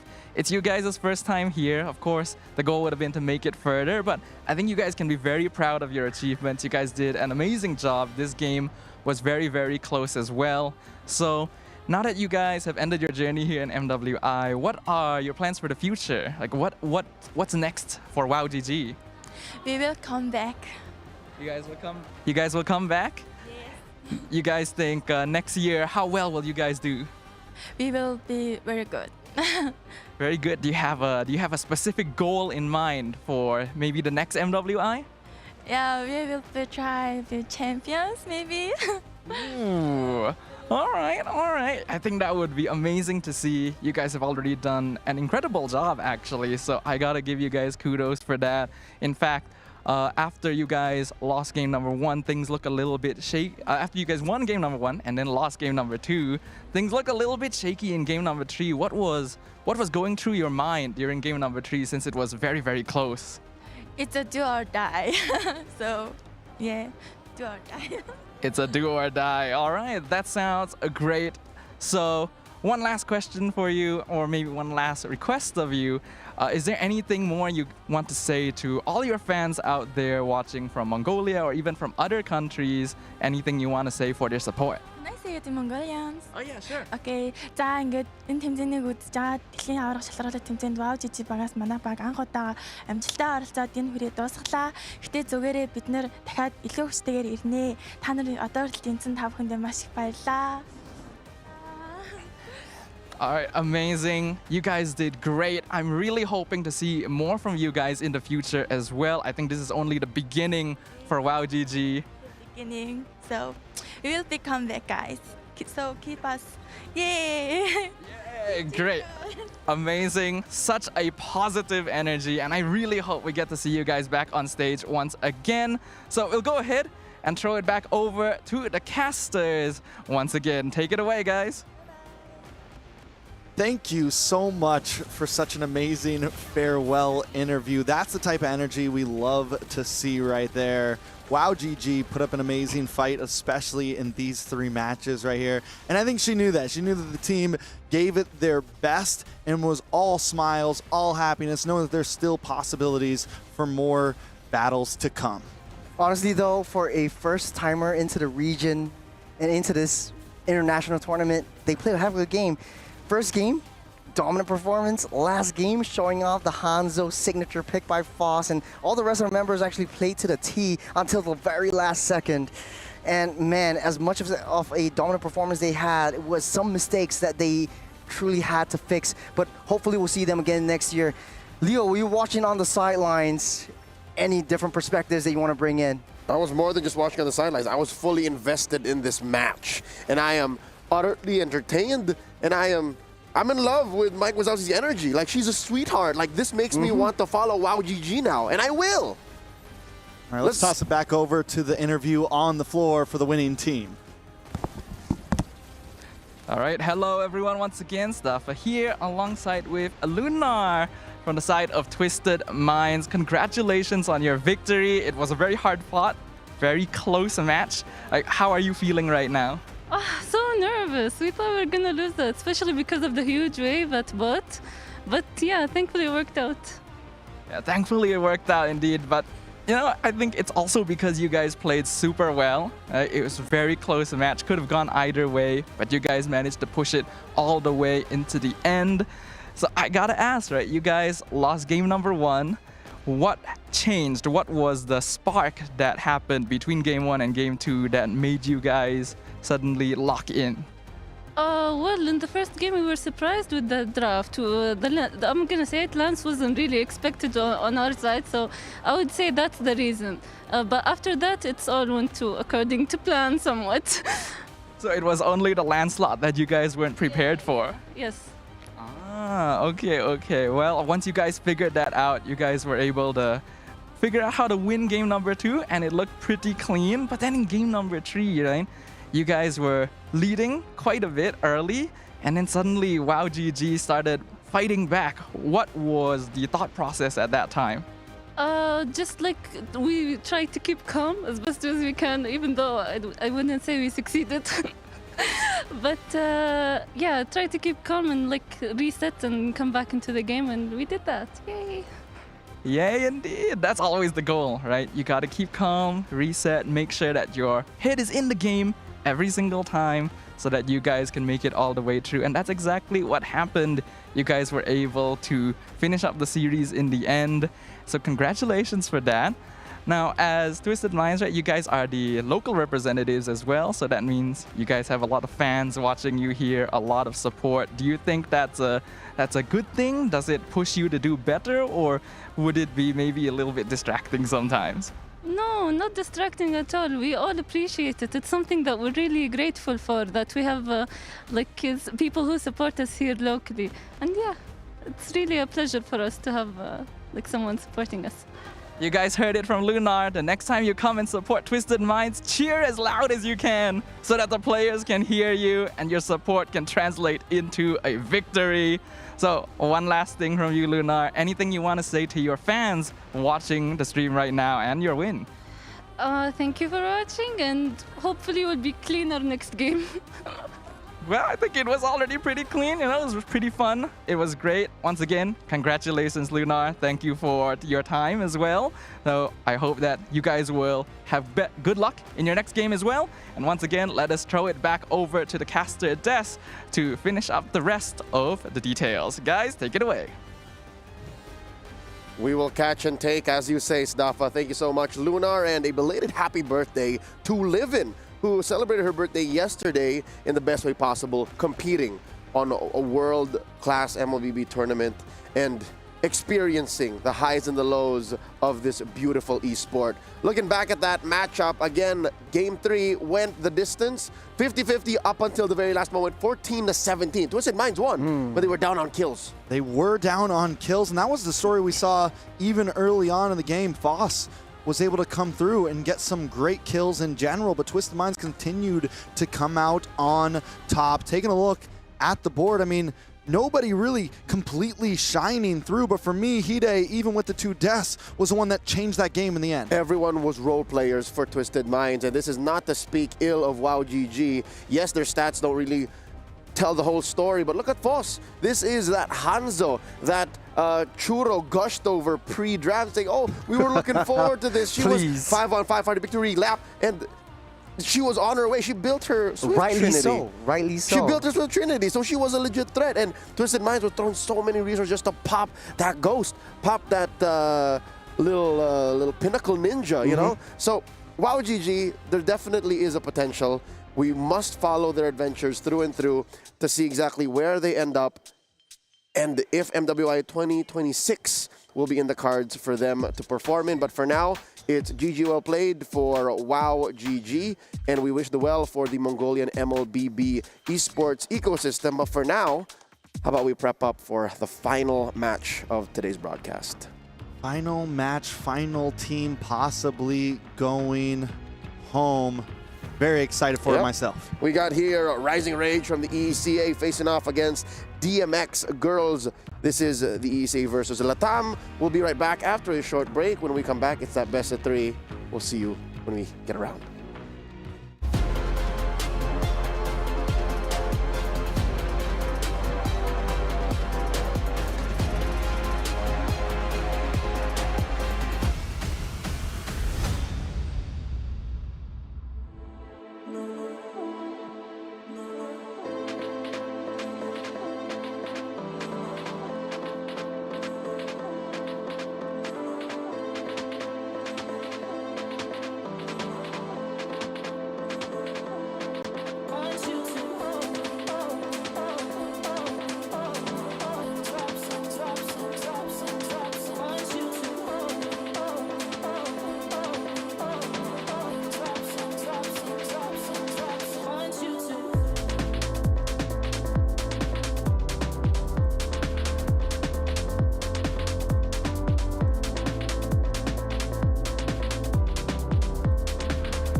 Welcome back to the Stream B of the MLBB Women's Invitational 2025, live from Riyadh, Saudi Arabia, as a part of the Esports World Cup. At your service, my name is Leo, here with Sdafa and Churros, calling the action, the final best of 3.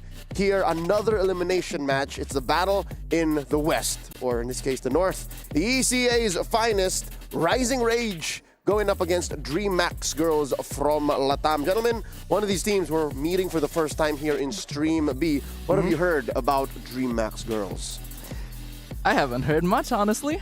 I really have none. Have you? They're actually rebuilt around their jungler, Angelise. Oh, okay, I have heard about her. So they're an MWI 2024 alumni. So only Angelise was in MWI 2024, and the entire team was rebuilt around her.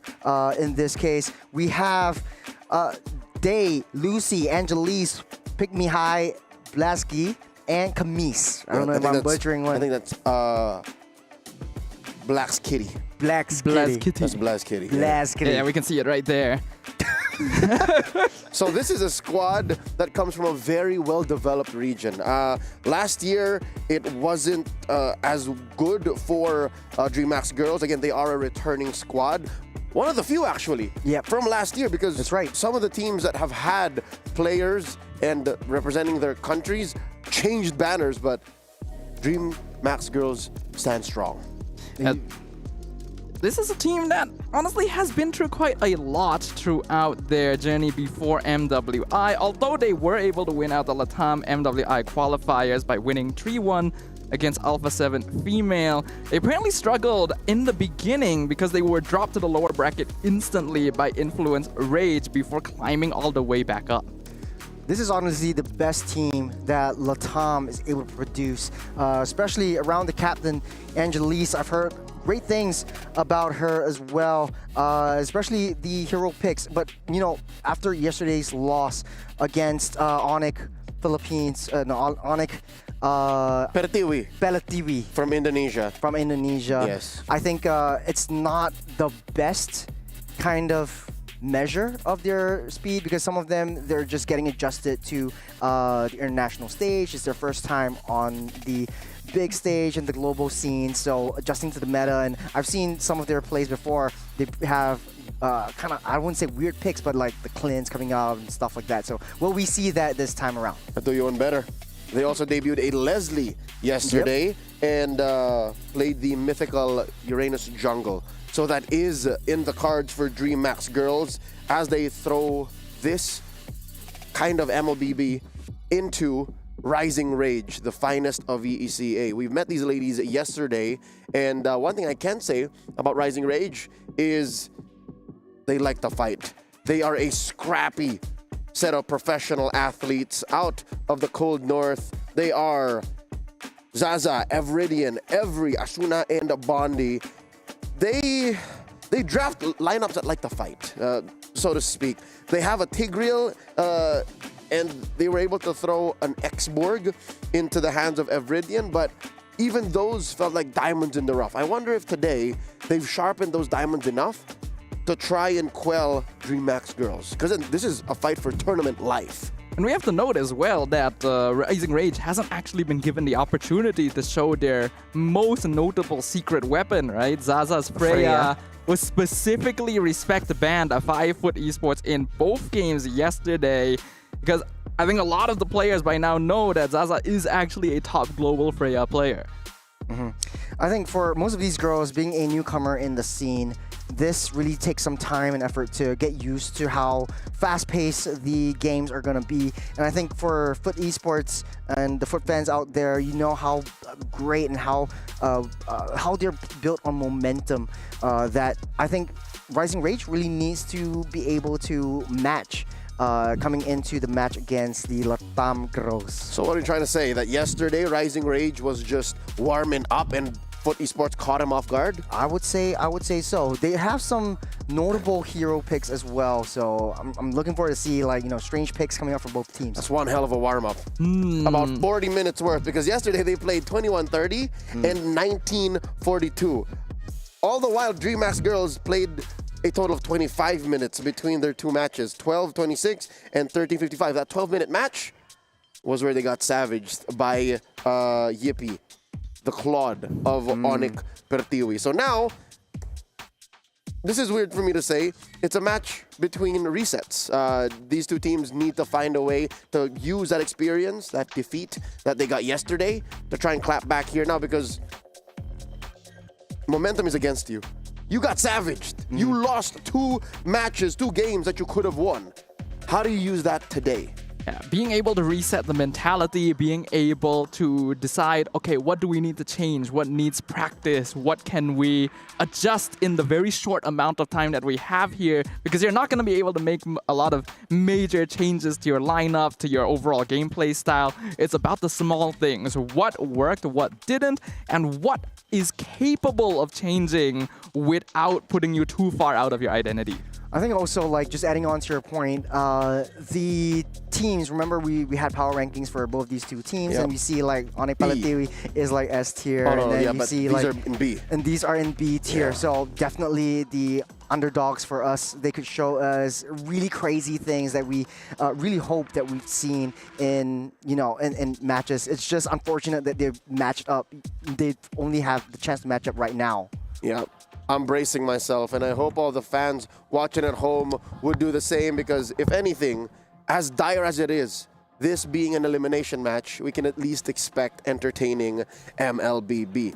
Game number 1 is upon us, a best of 3 with Coach Sav Teasy at the lead for Rising Rage, and Dream Max Girls also have Coach Secretaria at the helm. Quick bit of trivia here. She is, if not one of the only female head coach that has ever played on a global stage. Yeah, I've heard a lot about Coach Secretaria, even as someone who hasn't paid that much attention to the female MLBB scene. This is a name that pops up very often. A coach that has a lot of experience, clearly has a desire and a goal in mind when it comes to teaching these players as much as possible. If I'm not mistaken, I met Coach Secretaria almost 3 years ago at M4 in Jakarta, Indonesia, when she was working with Etheonte. And even then, it takes so much for a woman to, you know, be at the forefront and lead a men's team at the world stage. But here, with the DreamHack girls, you know this means a little bit more to her. And at the cusp of elimination, no holds barred, she's going to do everything she can. She bans out the Farsa and the Freya. All right, another confirmed pick away from Zaza. It seems like there's a good chance we might never actually get to see this Freya throughout the entire tournament here. The players are just actually that afraid of things overall. Oh, man. Coach Savtizi answers with a Matilda and a Yisun Shin ban. One more each side before the picks begin. I'll leave it to you, gentlemen. Stafa and Churro, all yours. Man, I was really hoping to see the Freya come into fruition. There's a reason why it's so feared, and I guess both these two teams definitely done their homework before, definitely done scrims together before, and I think the respect is valid. You want to be able to open up kind of your maps and the entirety of the early game and not play intimidated by one of these heroes. So valid respect ban. That last ban though, that typically is the Kimi or the Uranus. So right now Uranus is wide open for both teams. Will Rising Rage first pick it up? Uranus first would certainly work for the team that already is known for brawling quite a bit, and it looks like Rising Rage will go ahead and snap that up right away, especially with Baxia already taken off of the table. It's a lot safer to play with this, so I definitely understand why this would be the choice. Now, second phase typically is the Gato and the Farsa. Now that the Farsa is being banned out, there was a lot of prio on the CC as well, but they choose to go for the Kimi instead. And if they want to pair up with the Kalea, I think it kind of works well as well. Or if they want to go something more high committal, they can play a Gato Kacha because you already got a non-committal ultimate from that Kimi. Yeah, I can see that being the case. Ooh. Prio Xborg, how does that work? So they want to use the Xborg to target onto Uranus. You think it is a viable option? We didn't see that actually being useful yesterday against the Ube strategy that Team Falcon's Mina actually pulled out. It's a very strange choice to go for Xborg this early on. Besides the appearance of Xborg yesterday versus the Estes Ube, we actually also saw Rising Rage play it. It was put on Everdian, as the jungle Xborg didn't exactly go their way. Yes, it does counter the Uranus on paper, but it's also not something you would need to pick up so early. You'd usually want to show it later when you've already seen multiple tanky front lines on your opponent. Not to mention that if this ends up being an EXP Xborg, I feel like you're revealing your cards a bit too early. Typically in the first phase pick, you want to be able to secure heroes and deny it from your opponents. And right now, the Kalea is already picked up by the side of Rising Rage. I don't know whether the Xborg is that high of a value target. We'll have to see in the execution where it actually goes, be it in the EXP lane or in the jungle. And after yesterday's understanding of how Xbox like to operate, yes, he deals out massive amounts of damage, but in the late game, their solution or their answer to that is that carry pick to target onto the 2 tanks that Rising Rage is already bringing out. I can see where you're coming from there, but we came into this series with the concept that both these teams are very likely to pick up slightly different heroes from the meta we typically expect, and they are already kind of doing that. Xborg and Carry having such high priority early on when you typically wouldn't be worried about them being banned out is an interesting choice. Right now, jumping over to the second phase ban, Valentina getting banned out by the side of DMX. We haven't seen Valentina that much open because I think right now just the current meta just doesn't call for a Valentina. Yes, you do have a decent amount of burst damage from your combos with your first and second skill, but then again, the IMU that kind of is valid, but might not bring a lot of value to the team. This is the first Kufra ban that we've seen on the screen.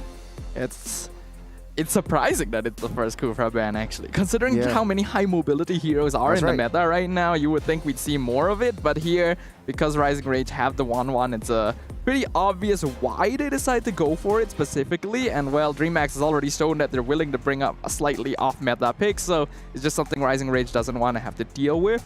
Back to the Valentina as well, I think the reason that DreamHack banned it out is actually to avoid them stealing the last insanity, because this is one of the situations where Valentina uses the ult better than the original hero since she doesn't lose the Firaga armor afterwards. Right. Okay, so you could use the last insanity anytime you want, and you don't really have that Firaga armor to melt, so you have the full range of the Firaga armor. I like that interaction actually, so I don't know if Rising Rage had that in mind because it was actually the first pickup for that Xborg. So if they actually want the Valentina, they could have went second pick. But now the last ban, knowing that they banned out the Hayabusa already, we've seen a lot of joys being countered into that as well. That might be in the question unless they want to go something a little bit more held back. They could always go for a Fredrin. At least you have someone to tank for you. But then now you have to deal with the carry. So man, if you go into late game carry, that is really intimidating. Scary. I don't really think you want to go into tank jungle here. Okay, wait, I just saw what you did. Yeah, it's scary if you want to go tank jungle. So I think even if you're assassin, if you're a Ling, you fly in, carry just throws the light wheels on you. And carry, remember, all the light wheels follow you until you go home or wherever you are. So it just follows you all the way. That is a scary carry. Okay. But I'm just a cringy guy today. Yeah, it does feel that way, but it's okay. You're our cringy guy.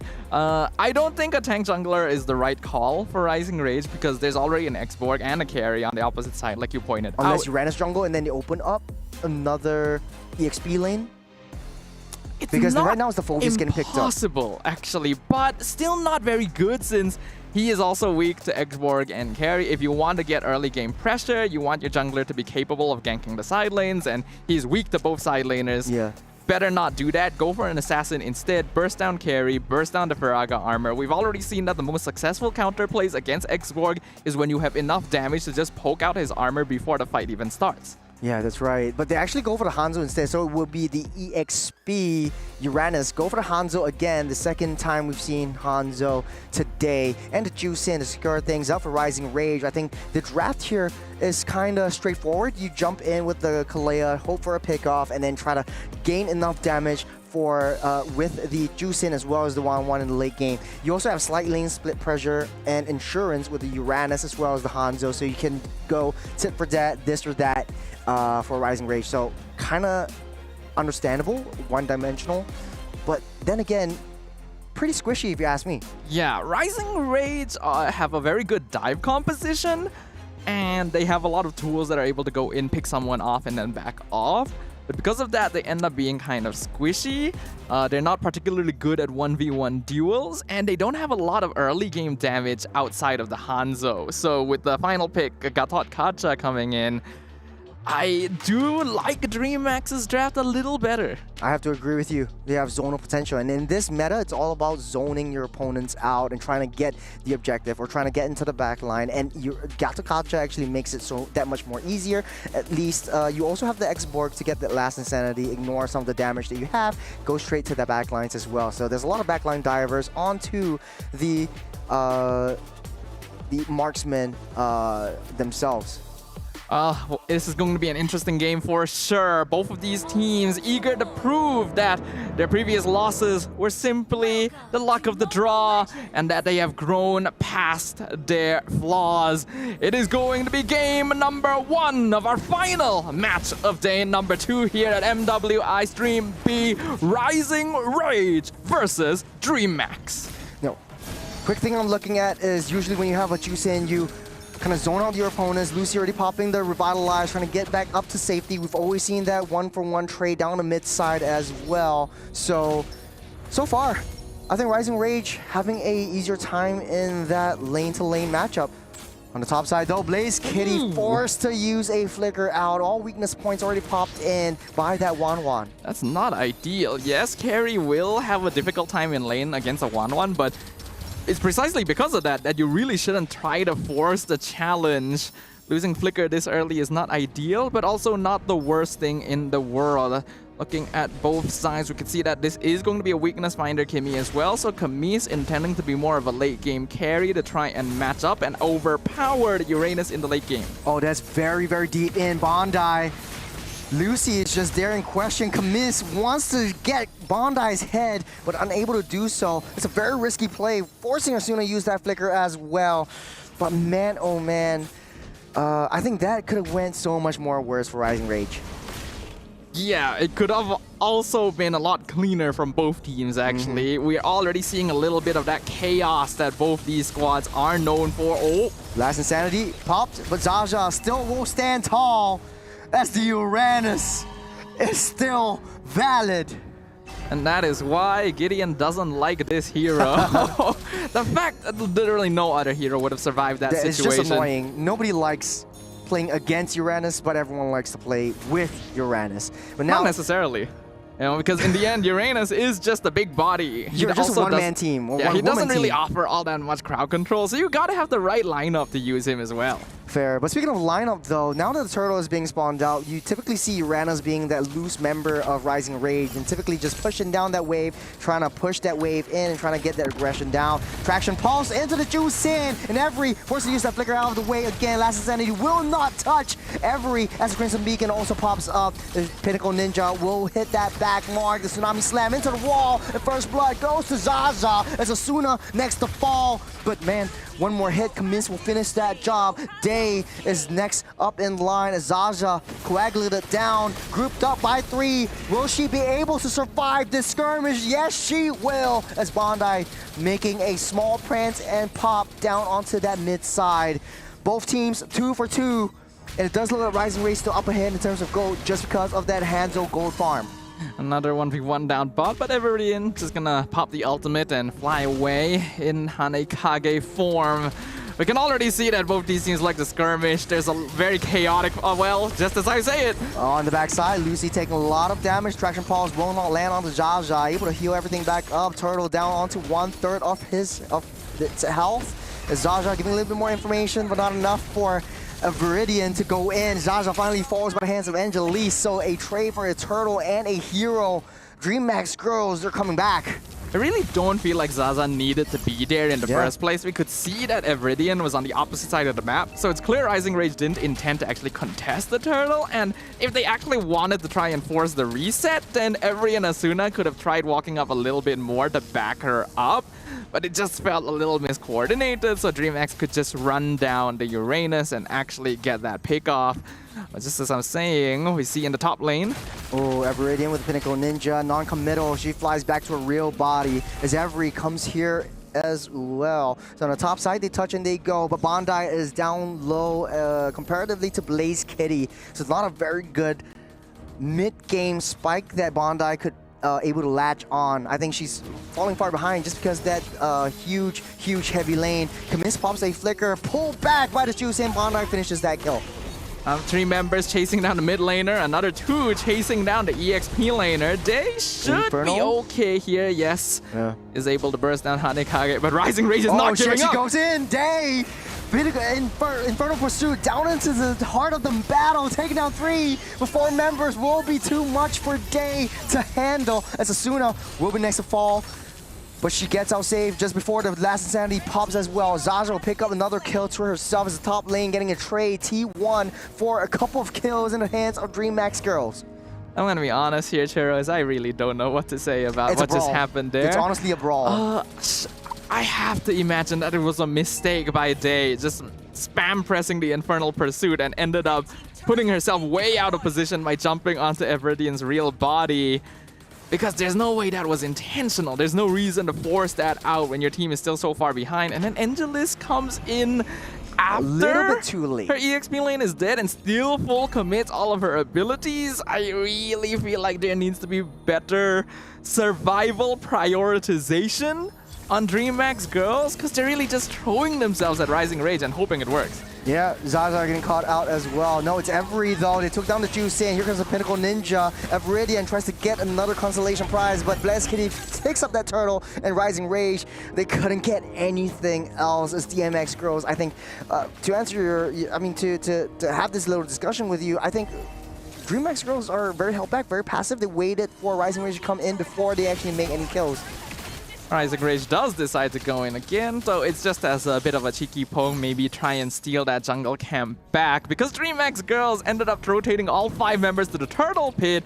Bondi was able to get a free tower up top, and now in the mid lane. There's a chain stun onto Asuna, Tsunami Slam over into the turret, will not be enough as the last Insanity will get popped up. Zaza next to fall. DreamHack goes, takes down 2 members. The Traction Pulse will not land as Everidian wants to find blood. It's out for kill. She chooses violence, but it's not enough damage for now. As Day, crossbow tank, Bondi picks up 2 for herself. It's a 2-for-2 trade as Rising Rage slowly but surely picks up that economy lead. I'm going to tell you right now, ladies and gentlemen, analysis of this game is going to become impossible in a very short bit, because none of these fights make a lot of sense. These players just want to beat the crap out of each other. Good find. Everidian falls by the hands of Angelis, waiting for that right body. Good prediction right there as well. 3 members onto Angelisa's behind. She might not be able to survive this as Rising Rage will take revenge for the kill onto Everidian.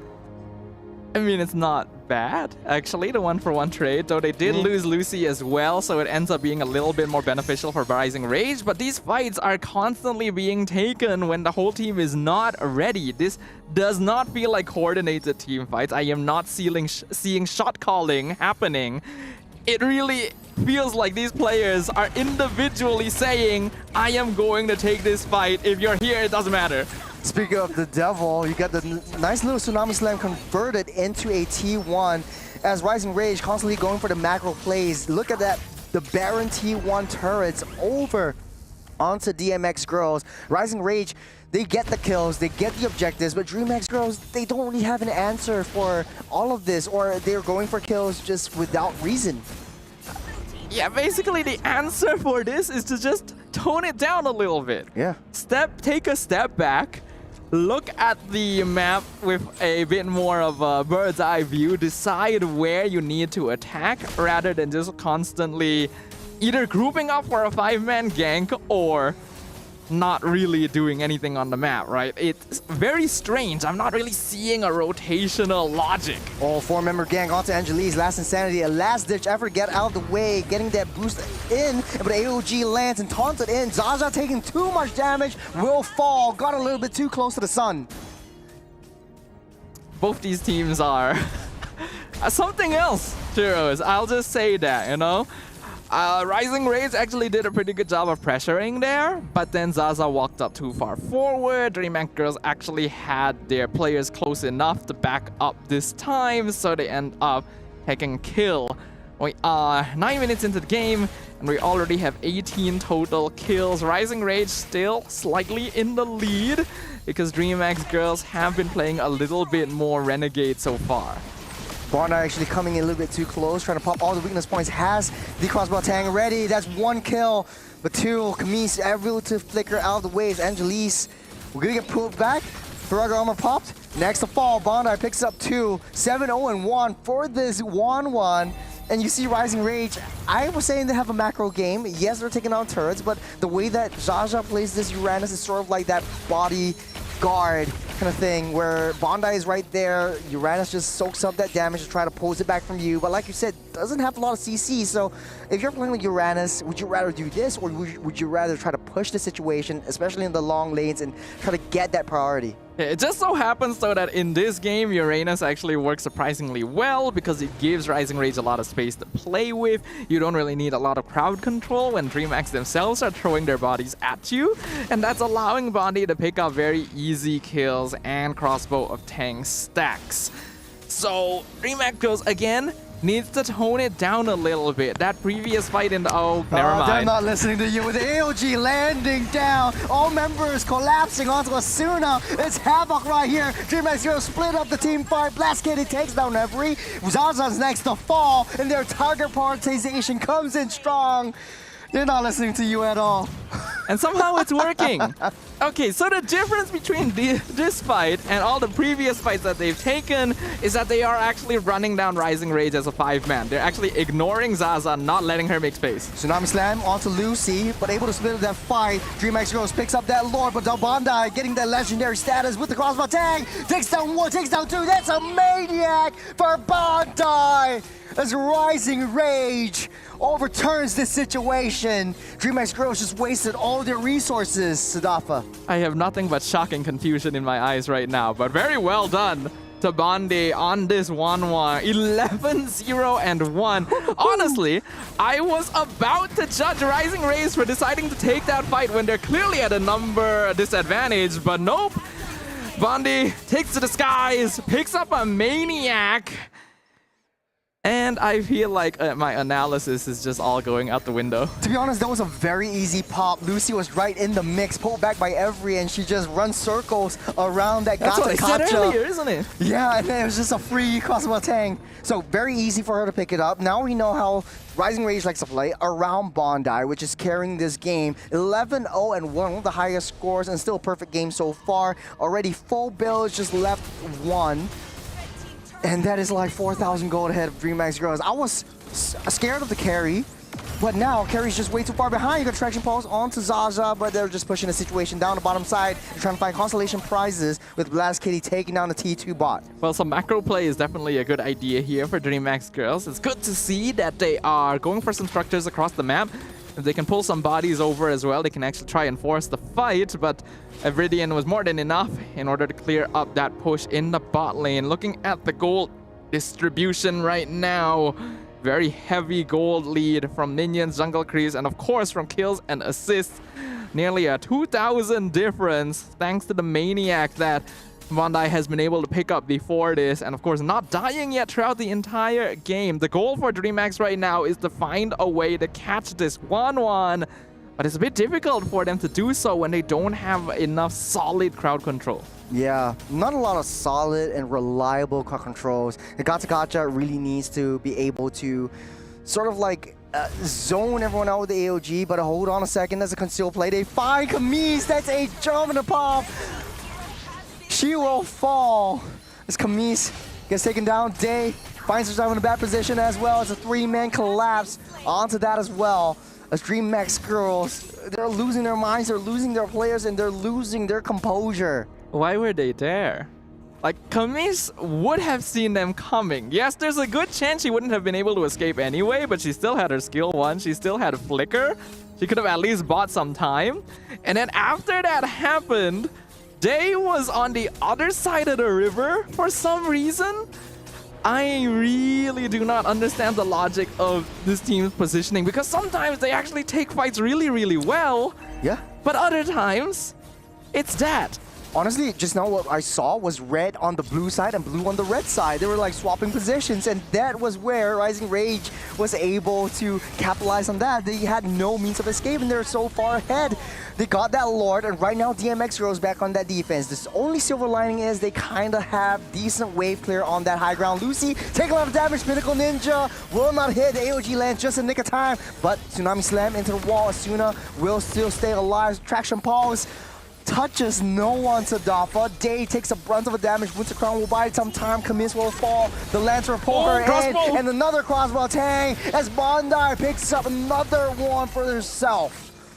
I feel like there were still some really weird micro mechanics happening there. The Tsunami Slam could have been pulled in a different direction, and that meant that the Flicker wouldn't have gotten Blaze Kitty out, but it's fine because Rising Rage is still in control. They haven't lost any bodies just yet. It is a 3v5 defense. Any other team would normally take this chance to slow it down. 13 seconds, Lucy fell. Bondi taking another one. They're targeting that throne. Rising Rage has enough of that. They're taking it home. First game, Rising Rage. I don't know what to say, but congratulations to Rising Rage. Honestly, Bondi was the key to winning that. It felt like everyone else was playing a brawl and Bondi was playing ranked. That is how I would interpret that situation. And DreamHack's girls, yes, aggression is good, but you gotta lock it down a bit. I think it was all scripted. So Bondi was busy farming. She knows her power spikes. Typically, the 1-1 needs the DHS, you need the Corrosion Scythe, and you need some form of additional attack speed. You can buy the Windtalker or the Haas Claws. And when you have that, or now maybe a Malefic Gun, and when you have that, you come online. And I think they understand their assignment really well, especially the whole of Rising Rage. Just pull the team fights away from Bondi, get her ready, just give her space to farm, and they're pushing the heavy wave away from the gold laner. Wherever Bondi was for the first 5 to 6 minutes of the game, it was away from where it was. So, man, I just need another perspective on this. Let's bring back Leo to see what he thinks. I'm also flummoxed by some of the choices made by both teams, to be honest. But at the end of the day, it's more about Rising Rage. Their mistakes were less punishable, and they always stayed on top of things. Truth be told, I was a little skeptical about the draft on DMX Girls, and I think that's something that they can definitely fix come game number 2, because even the X-Borg on Angelus, it's not working. I don't know what it wanted to do. Like, what was the game plan there? It was picked relatively early on, literally first pick prio. So that makes me question, like, where does this team want to go? I was asking that question the entire game as well. He was asking me the question. I'm asking him back. I still do not have the answer.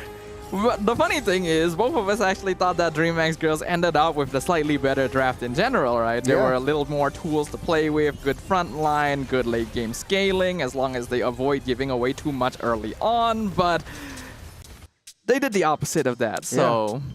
I think a lot of teams are actually picking up the export just as a counter or a soft mano-a-mano to the Uranus, but I don't think it's a good answer. It's not a good answer at all.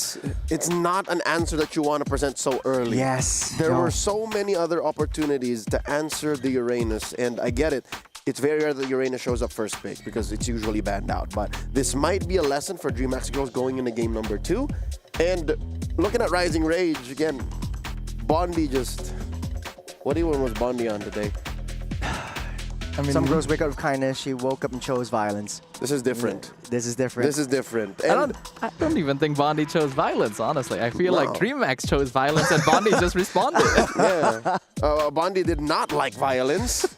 She just played it safe and they're just like, I'm going to run circles around you. Other girls pick flowers, I pick flights. Yeah, so here we finally have a win on a Hanzo.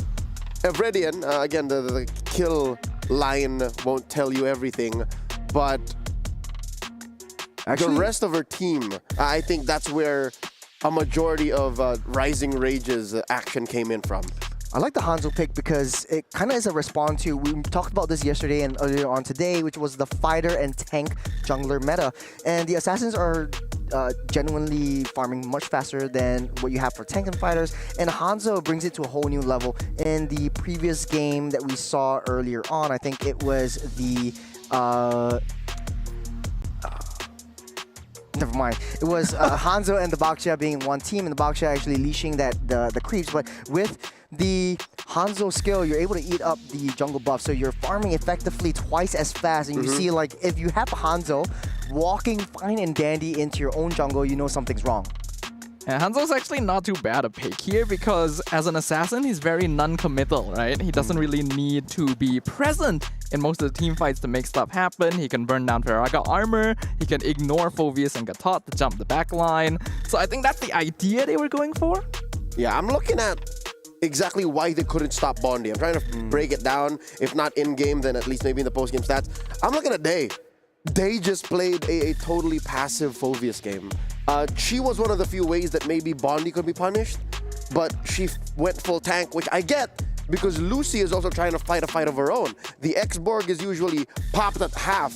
Again, Firaga armor gone when you use your ult, last insanity, so I understand why Day built herself this way. Looking at the gold lane again, Bondi, an amazing game here. What was that, 12:05?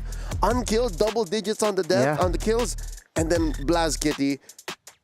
Oh, is it just me? All right, I'm honing in on a possible solution here. Is it just me or is DreamHack Girls scared of the Uranus? This is another possible answer to the Uranus that they overcommitted to. That's true, actually. Because the moment Uranus popped up, instant lock-in on the X-Borg. And then they commit to carry as well. Yeah. And that's after seeing a 1-1, which you'll have difficulty against. So much. To be honest, I think the carry can do decently well. It's too easy for Bondi to get the weakness points because now you have the Gato jumping in, you also have the Phoveus jumping in, very high committal, and you have your Butte and Purify. What you need to do is Rising Rage, adjust it to how DreamHack Girls actually want to play around this and just give Bondi that free weakness points pop. But this does bring up another problem. Who's going to hold the line? How does the carry keep wailing away? How does the carry use her kit when both of your frontliners, I'm looking at the Gatot and the Phoveus, are up front? Well, we usually see the Gatot being able to, back off, but they're already down one frontliner. The X-Borg, you can't expect to do that much either. So Rising Rage definitely skirted through that. They seeped through the seams of DreamHack's draft, and they are now at match point, doubling them in kill score, taking everything away when it comes to honoring 4 key players. Lucy took so much damage. What's the play here? Are we just going to be as simple and as straightforward as fix the draft? No. It is not that, but that is something that they also need to do.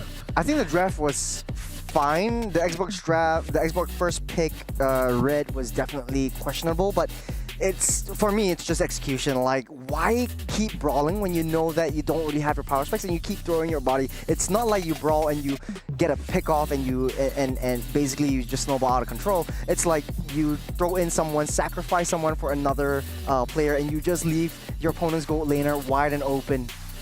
I do feel like there wasn't really a concept of trading up. It was just kind of, we fight and see where that gets us, right? Because when DreamHack Girls was fighting as a full 5-man death ball, they were actually doing pretty good. Like this. Right? They were actually quite comfortable when they were all together. It's when they're not together and all taking their individual 1v1s that things become an absolute mess. And Bondi loves those situations. I also think like they are getting those kills and getting those skirmishes, but they're not converting them into main objectives. Yes, in the late game, there was a last-ditch effort by Blaze Kitty to take down the T2 and bot side, but the entirety of this game, they're just going for those pickoffs, which they don't really have a lot of crowd control abilities that they can just throw away in the trash. We can even see in this fight, right? For some reason, they decided, I'm going to engage on Bondi right now when my team is not ready to follow up, and I see other members of Rising Rage ready to cut me off. Yes, what was that communication like? Again, we know this team is built around Angelus, so why are they not following Angelus? Or why is Angelus making calls that would be a detriment to the rest of her team? I can only imagine the communication being, here, let's fight now. The rest of her team was in her base. What were they going to do? And again, it's those kinds of mistakes that are so easily punishable and that magnifies. It was just one moment, one free kill, but if you take that in consideration across a whole game, things change. And by change, we do mean a concrete change. I have gotten word that we will see a sub out. The mid laner of DreamHack Girls, Camis, is now being replaced by their sub, Pick Me High. So we got a new player coming in. I think this is the first on Stream B that we're going to be addressing such a change.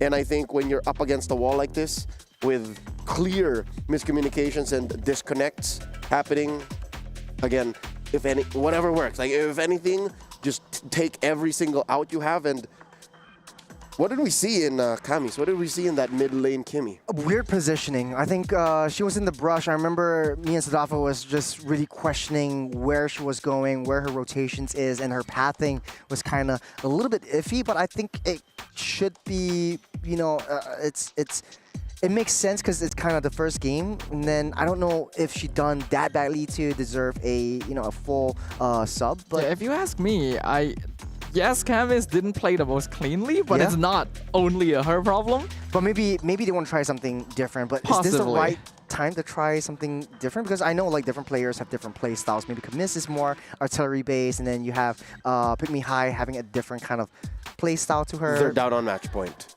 When Down else? on match point, yeah. When Yeah. else? This may be the final time to think of what if. We would rather make the choice now than regret not having the option. So, Right. folks, you'll see it on cam. You will see it in game once the draft begins. Pick Me High is coming in. Camis has to sit this one out. And who knows? What if they do make it to game 3? What if they do force the rubber match? Then all the more it was worth the choice, right? It was worth the risk of saying, okay, Camis, sit it. It's time to sit this one out. But I'm worried, like, what if we're past the point of, is this the right thing? How much of a change will it Yeah, show? that's my biggest concern, because yes, this is probably the best and only time you can really Yes, do right. this, you know, force out a switch, reset the dynamic. But again, I don't feel like Camis alone was the problem. The whole team had some issues that they needed to work through. It was a holistic issue. Yeah, and I don't think a single new player is going to make that big of a difference. But what if it does? And if it What if it does, why was she a sub? That's true. But maybe she was the main player and Camis was the sub. You don't know.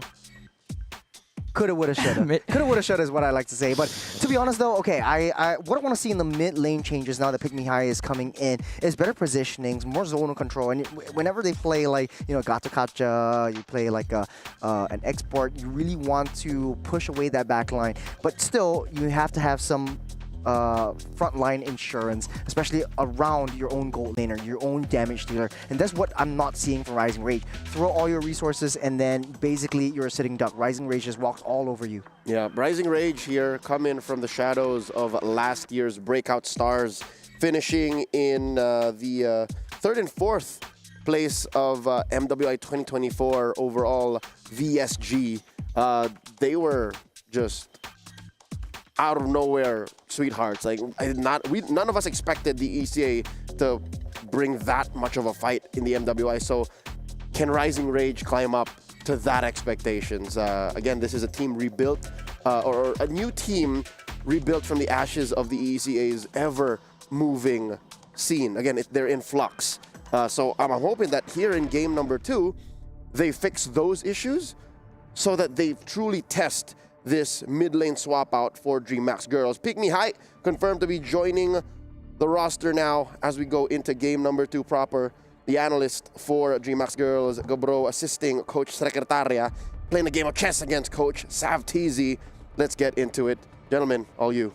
Thank you very much, Leo. And we already see a very obvious pick right here. The first pick, Zetian. Right, so that is instantly Pick Me High's hero. The fact that they've locked it in this early is a bit concerning. Is Pick Me High so good at the hero that you would want it as a first pick? Or is that just a comfort that you really want to prioritize? I think it's better to just understand, okay, if she is too good in this hero and it's the elimination round, I'd rather not risk it.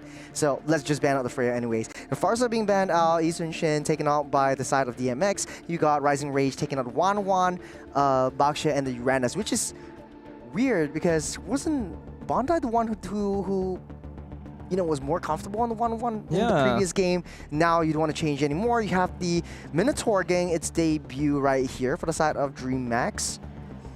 There's also there's a different dimension that they're bringing to the table. Yuzhong as well. Minotaur. Okay. Very different man.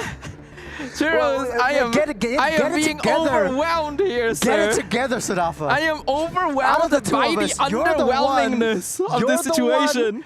That puts me in place. Like, get it together, man. Hold it together. But I don't have enough brain cells left over for that right now. It's okay, it's okay. It's Let's okay. Let's do recraft. You- Zetian Minotaur mid lane duo. What do you think? It's not bad.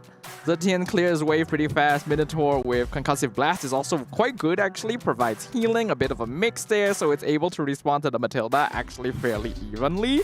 It's also quite an interesting opening for Rising Rage to go Matilda for obvious, but yeah, I assume that they were going Fredrin because that's the only reason you would show the Matilda so soon.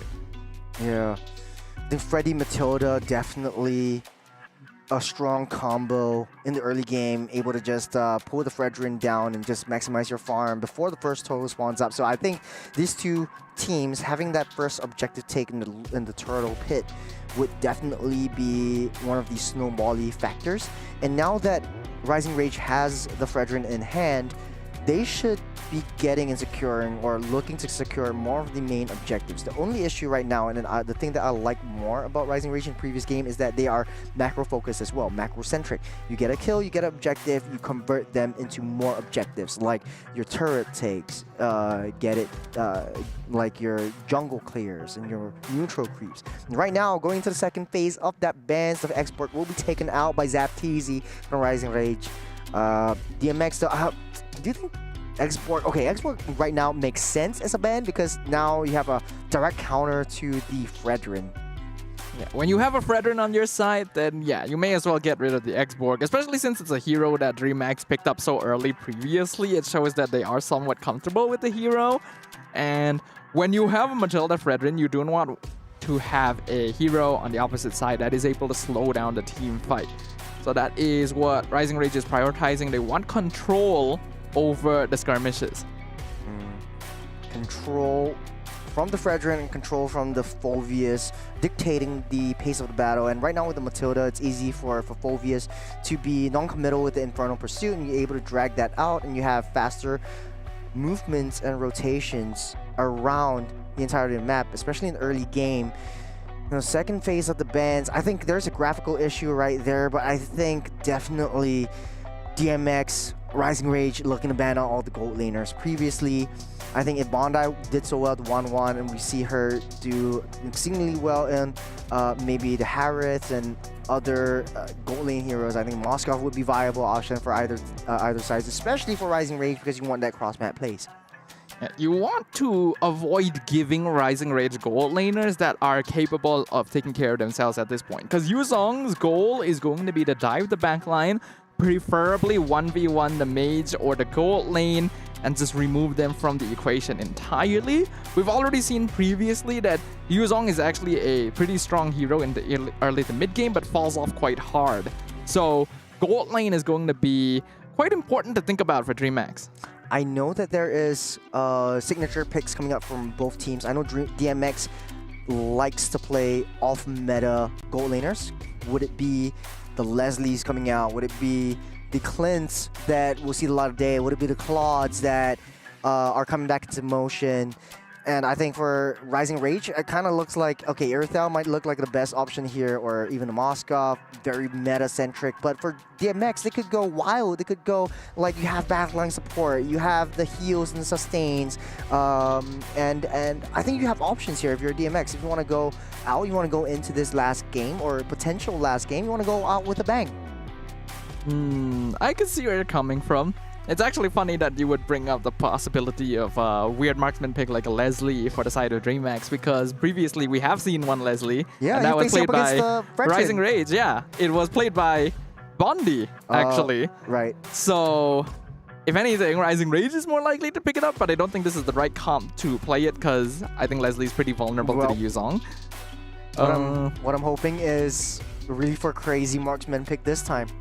And then we're in for a treat. Like, I mean, the gold lane here, both teams are not banning anything out, so they're leaving everything open. With, like, you know, yesterday we saw this is a technical glitch, but we saw the Mia being banned out. So maybe yes, at the very beginning. It would be interesting if, like, they actually pull out, like, Mia's coming out, or the Laylas. Probably not. I think probably not. Probably not. His teams are a little off meta, but not that far. They do ban a little bit of marksman presence. The carry is the final ban for Rising Rage, and then the Kimmy surprisingly gets this far in the draft. Now, an interesting idea would be maybe a Valentina, for Rising Rage, right? All 3 heroes on the opposite side have really good ultimates to steal. I think Minnow and Fury is probably going to be the best. Because right now, DreamHack is already setting up a composition that wants to play for the 5v5 death ball. That was the strategy that actually worked the best for them in game number 1. And it might have been quite good if they played it more efficiently. Oh, but Melissa. Instantly the counter. Melissa. Okay, so Melissa getting picked up right here. It typically is used as a answer for the Fredrin. So right now they deny it over the hands of DMX. And also, okay, you got Akai. You have 3 tanky, beefy girls in DMX. Man, okay, so Akai will disrupt all the fights. Infernal Pursuit in, you throw that away with a heavy spin, and then you have to face up against the Protect Me from Melissa as well. Now you're left with the Marksman in the gold laner. I'm thinking this will be something interesting for us to see. Not necessarily. You could actually still fall back to like a Granger here. You already have so much We front haven't seen line. good success with the Granger.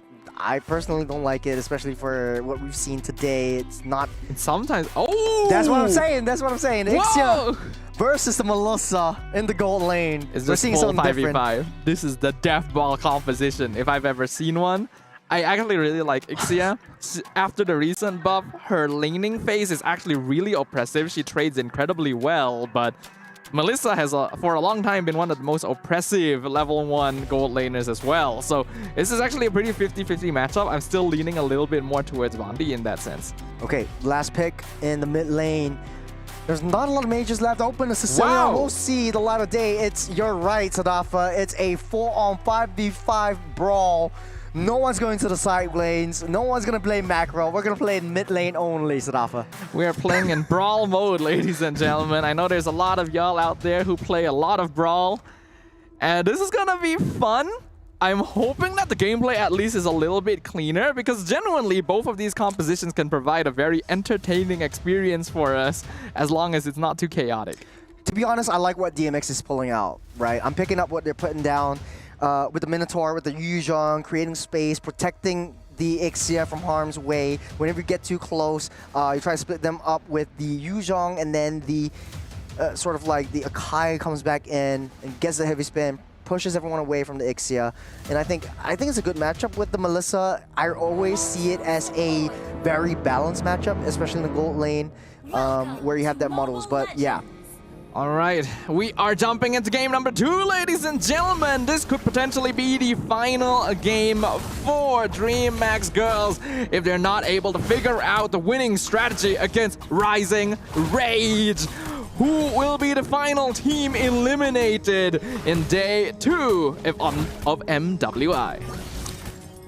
Right off the bat, I'm looking at all the lanes because we're seeing new things all across the board. Gold lane matchup, it's definitely going to be a 1-for-1. Melissa and the Ixia is matching in terms of the range, in terms of the damage in the early game. Definitely Melissa has a little bit of an upper hand with the puppets and increasing her range.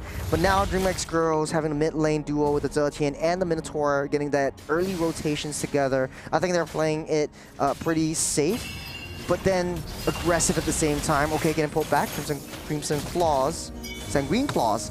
The Pick Me High will not let Rising Rage pick her yet. Pick Me High, this is going to be her debut game on the MWI stage as well, specifically subbed in for DreamHack girls. And given first pick in the draft as well, we'll see how much impact she's going to be able to have as Lucy jumps in. Get a knock up, nice little Petrify onto Till. Evereridian taking a lot of damage, but that's where the Matilda comes in handy dandy. Jaja used the flicker to get out of the way. We saw the heavy spin already used up by Angelise, but will not get any nice little prizes yet. 4 members of DreamHack diving behind the tier 1 before the 2-minute mark is already very unusual, but at the very least it is coordinated, right? It's not as scattered as it was in game number 1, and I'm hoping that that trend continues, because that really was the biggest issue for them. I think in gold lane there's a bit of 1v1 happening as well. Yep, I think they're touching and going. All eyes on that turtle. DreamHack girls already pulling everyone in. Sanguine Claws close, Angeline close. doing a little bit more poke damage. Asuna sourcing for information, but she does have that sustain.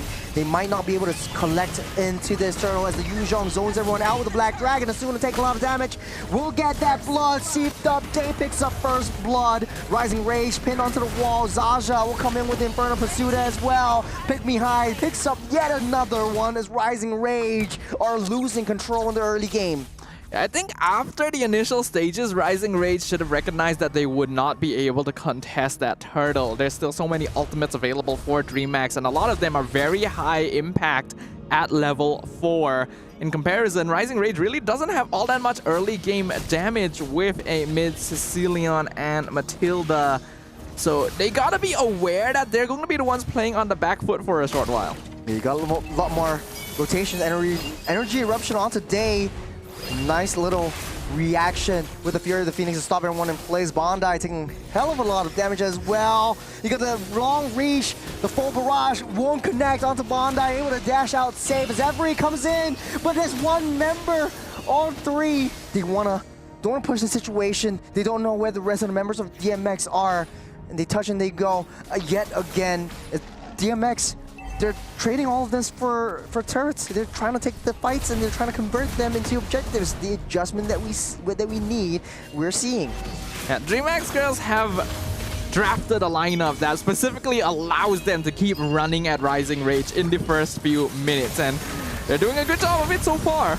Minoan Fury knocks everyone up. Purple buff goes over the hands of Angelise. Pick Me High picks up Asuna for a kill. Nice energy eruption onto 3. Heavy spin will lock Everyready onto place 4. Barrage comes out, dealing out damage, but the Appraiser's Wrath will seal the deal. Every picks up Blaze Kitty and Angelise. One more hit, she will fall as Every waiting for the cooldown to stop. There's one more hit and Angelise will fall, but they don't want to reach for it. They're giving the kills over to Bondi. That sure took a while, but Rising Rage were able to bite back there. Really doing a good job of spacing out of their cooldowns. DreamHack girls unfortunately got a little bit too comfortable with their hero composition and just remained and tried to force the fight. I think Blast Kitty needed to cancel the full barrage in advance too.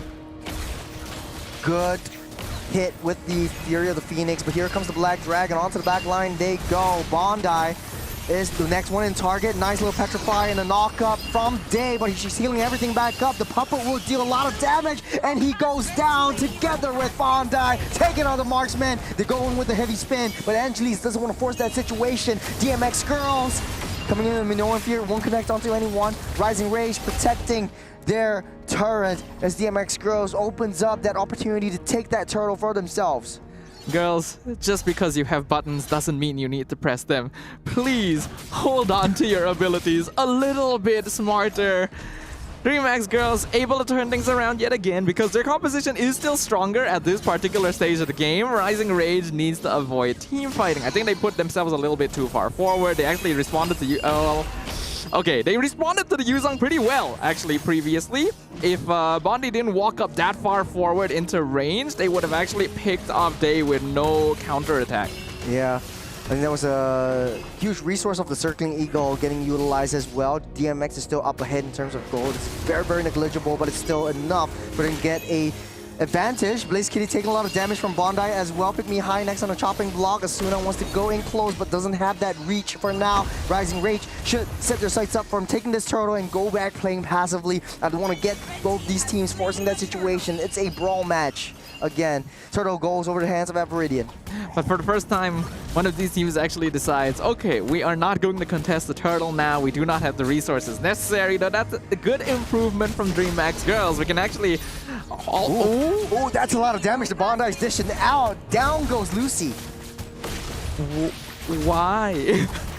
Yes, you want to protect the tower, but you wait 2 more seconds and your teammates would be there to help you? You're in range of the puppet. She basically just walked into the puppet. Day 1v2 down the bottom side, has the Black Dragon form, does have the Petrify as well, but she's actually going deep into the turrets, taking a lot of hits from that. So that's a waste of Black Dragon form as well. I don't think she'll be able to commit to this. That's a long cooldown that she has to wait again. On the top side though, Angelise from that back flank trying to find his way into Bondi. Does have the protecting bundles as well, but the puppets are dealing a little bit too much damage as the rest of the Goon Squad are here. DMX girls want to push this in. Nice little true barrage, but doesn't hit onto anyone. They're still gonna try and force it though. The rest of Rising Rays now joining them. No more resources. Rising Range are coming in. Doing a lot of damage. Minoan and Fury knock up 2 members. Down and into they go. Heavy Spin will push everyone down into the turret's range. Every walk straight into the turret and doing that damage. Sure, anything to get that job done. But Rising Range, they're just walking in one by one. Evridian still continuing the assault. Energy eruption catches out, but Day comes in from the side and catches Bondi in the Did you see that? The circling eagle landed directly on top of the Appraiser's Wrath. Unlucky, unlucky. Okay, all right. What just happened? It's just a deja vu of MPLMY. No, I'm just kidding. No, man. If MPFL, whatever, I can't even talk anymore. We can see how this started. It was actually pretty smart of Rising Rays. Very smart. To try and re-engage this after many resources were gone. No skills. At this point, everyone's pushed out. A mage walking deep into the base. It's actually not the worst because they have guiding winds to pull them out. Here, Evridian tries to go for the re-engage, which actually isn't too bad, but no one is checking for Day. They don't remember the Yuzong exists. And then Day just comes in from the side, and then the Praiser's Wrath picks up another one. The full barrage is a little bit late. And we okay, Lord Fight goes to the hands of Angelise. He's gonna throw barrage coming up as well. Angelise taking a lot of damage from Bondi, able to knock that heavy spin into the base. He goes as Blaze Kitty, nowhere to run, nowhere to hide, has to go back to safety. They take that Lord, they take what they can, and they get out of the way. Right now, DMX Girls, they're struggling. They know that they need to take this objectives. They know they need to convert all these kills, but they just can't. They're wasting all their resources, crucial resources that they are unable to layer in the team fights. Despite the chaos of everything, DreamHack actually still ended up getting the Lord. The net worth difference isn't actually all that big because the kill score is still very even. Okay, every gets taken down. Pick me high with the Fury of the Phoenix. Looking hella Fury. Day picks up Asuna as well. They're dropping like flies all over the map. Deep into the base. That's a very, very risky play, Day. Lucy's there with the backup, was healing everything back up into Fury. Touches air as Day picks up one more kill for herself. Okay, that's actually really good. DreamX Girls finds a very decisive and surgical victory there. Day goes into the backline, gets the 2 Petrify onto every, followed up precisely with the timing of the Fury of the Phoenix. All the while, the rest of DreamX Girls were actually fighting a numbers advantage against Rising Rage in the front line, and that's how they were able to pick off 4 members. The net worth lead has completely swung in their favor. Sanguine Claws to start things off. Here the Phoenix locks down 2. Evridian goes in close, gonna pull back. And I don't think they want to push the situation further than this, because they have to watch out for Day though. She does have that damage coming through. 5-1 and 2, also with a war cry. Yeah. At this stage of the game, both teams do actually need to give each other a little bit more respect. At this point, Rising Rage should be well aware that the individual members of DreamHack are doing pretty good. They're actually pretty scary in direct 1v1 situations. You need to just keep a very tight grip. Well, never mind. Too deep in. Bondi, last ditch effort got away. The heavy spin. You see that interaction though. Day will pick Bondi up. Coming out off a perfect game in the first game. This is just chaos for Rising Rage as they keep falling. Their power spike, their window is closed, and I think DMX, they're just picking them up one by one. I really don't know why Bondi was the one split pushing up there. Yes, together with Asuna, I understand that. They sent Asuna with her, yes. With the guiding wind, get to her try out and safe. save her. Right. But you need one more tool in that equation. You need either Zaza or Evridian holding the river leading up to them to know that someone's coming. Because when you push that far, there's only so much distance you can cover on your escape. Yeah. Now we're slowing things down as DMX Girls, they don't want to make a sound. Getting a little bit more information on where Rising Rage is. They know, they see 3 members already down the bottom side. They need to open everything up, play a little more safe, play a bit more passive. I think the adjustments that they made in gold lane kind of works. Now Rising Rage, they're not too far behind, 3,000 gold. But what's the problem with Rising Rage? How do they want to fight this? Rising Rage with Melissa and Cecilia need to play a more classic front to back, and because they're playing around a Matilda as well, they need to go for hit and run tactics. It is a slowly kite backwards while doing damage style of gameplay. And Rising Rage is not really able to do that since DreamHack Girls has a lot of heroes that can just immediately dive into them. So what needs to happen is they have to bait out cooldowns, right? Force feints, bait DreamHack into using their abilities early and then re-engage at a different time. Having a Matilda means you should be able to do that. Now, therein comes the Achilles heel of basically a double clash comp. You don't really have anyone to send onto a long lane. Yes, Matilda might be your answer, but we saw what happened just now. If DreamHack Girls has that speed, has a little bit of conceal, then you're trapped in a tough spot. That's why Rising Rage needs to be a little bit smarter. DreamHack Girls, they've actually, as weird as the composition looks like, it actually works for their particular style, and it works against Rising Rage. Here comes the Lord. Zetian ult already used as well. Just to try to get a sense of where everyone is, the Black Dragon form will be initiated, diving into the back line. But I don't think they are able to push this situation. The commitment onto Viridian, taking a lot of damage, getting the Guiding Wind out. Zaza taking a lot of damage, they getting healed, everything back up. Bandai using Puppet to try to push everyone out and away, but you have the heal from Lucy, so a double sustain comp. The longer this fight goes, the more damage that Rising Rage can deal, so they take what they can, and now the Rising Rage base is barren.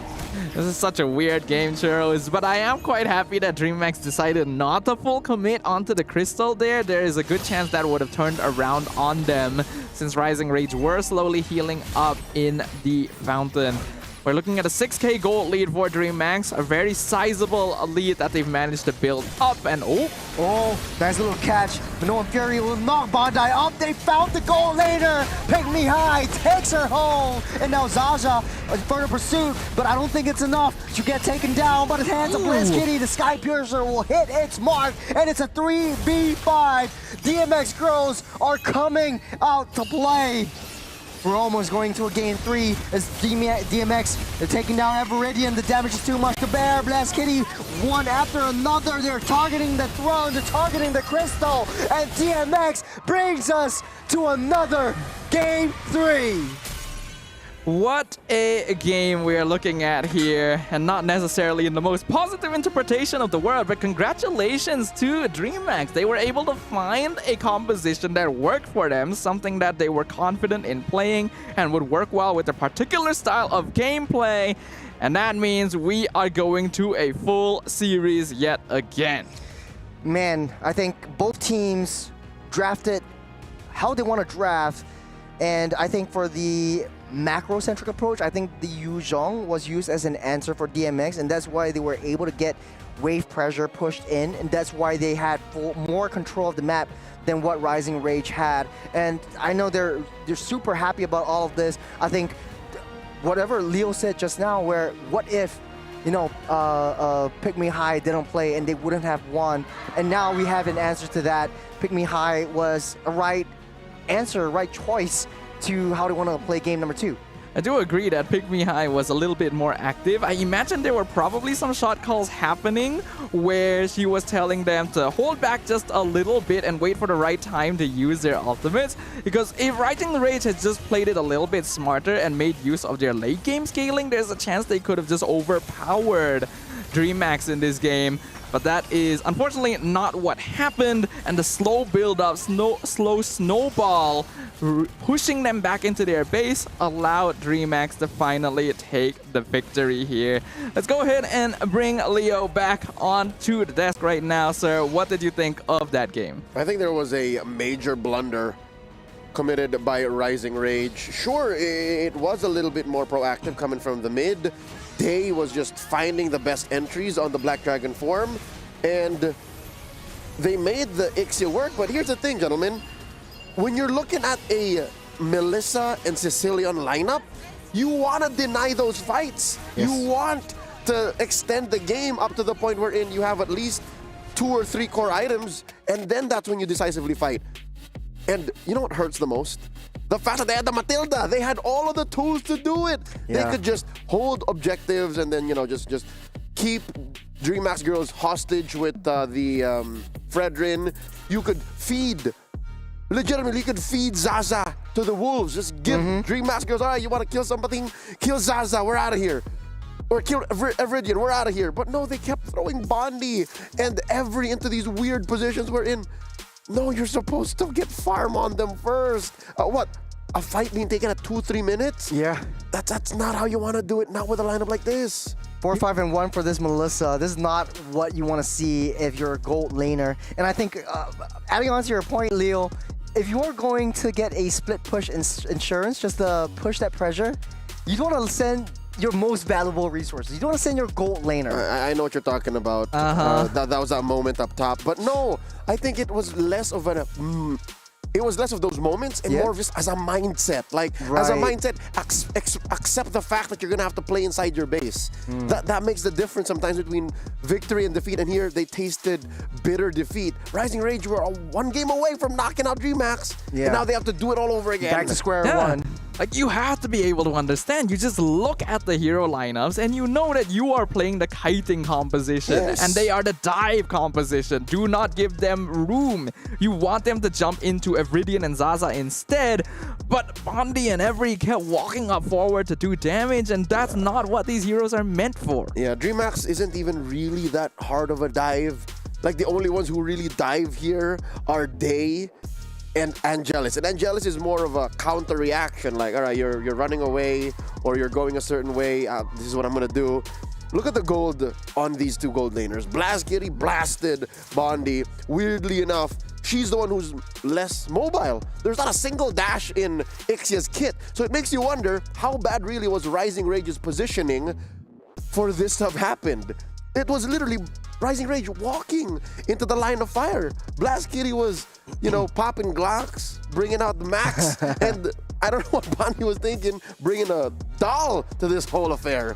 Yeah. To be honest, though, it wasn't really a super clean game for either side. It was just the setups that were adjusted by Day, just taking the huge brunt of the turret damage and setting up for a lot of the plays that Blazkitty could do. I've seen, like, in the early game, she might have hit a couple of true barrage shots that, or full shot barrage, full barrages that never seemed to hit its mark. So. Here's how bad it was.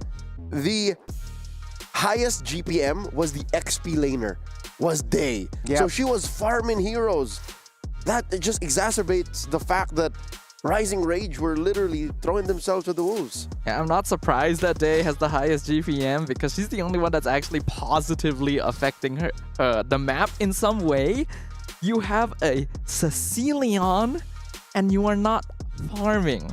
I feel like if Rising Rage wanted to actually try and fight this, you should not have went Cecilion. I'm actually okay with a lot of the rest of the draft, but this was not the right mid laner to go for if you intend to respond in this way.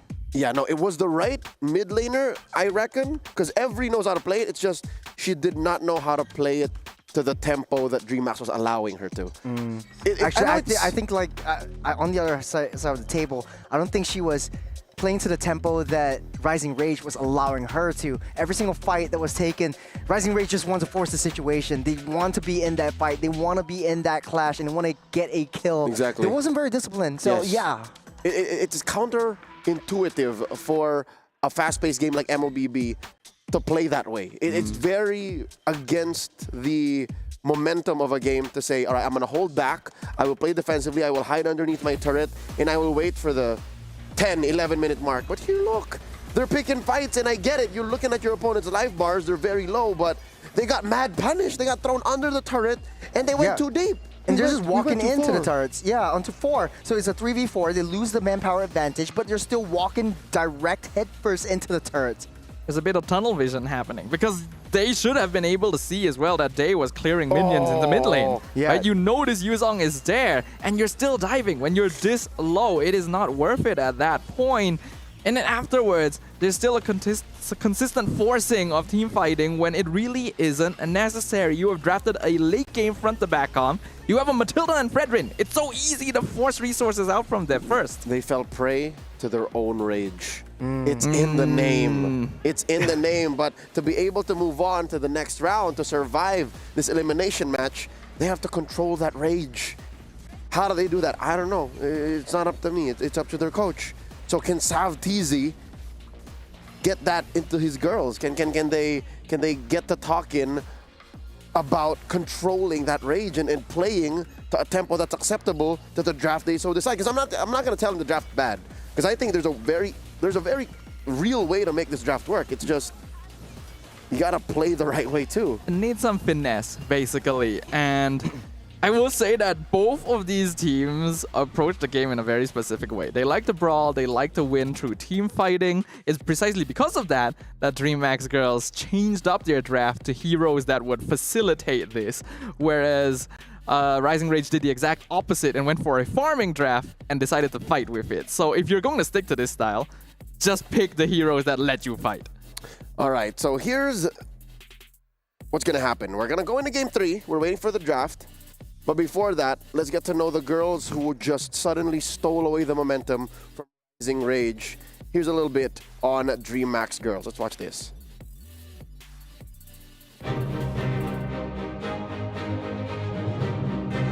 Descrever minha última experiência no MWI no ano passado, parecia tudo um sonho, parecia que eu estava sonhando o tempo todo. E isso só me deu ainda mais forças para eu continuar no cenário para querer voltar, e eu pretendo voltar sempre. Em relação ao time ser construído de novo, no começo era bem intenso, e eu acredito que esse time tenha mais garra, né? Uma ajuda mais a outra, então eu me sinto muito bem. Se tudo dando certo com todos os nossos planos, eu creio que nós vamos conseguir alcançar um top 3. Claro que tem aquela ansiedade, mas é uma ansiedade para querer jogar logo, sabe? Para poder já sentir aquele calor dos jogos lá no palco, de aparecer ao vivo e mostrar, né, o que a gente aprendeu ao longo desses meses. Que mais pessoas reconheçam a nossa carreira, nosso trabalho e que tragam mais visibilidade para o MWI, para o EWC e para o mundo geral de esports.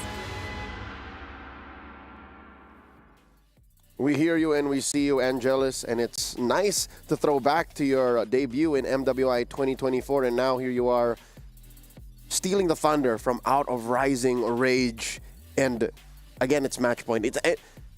I don't want to say it's anybody's game. We always say that.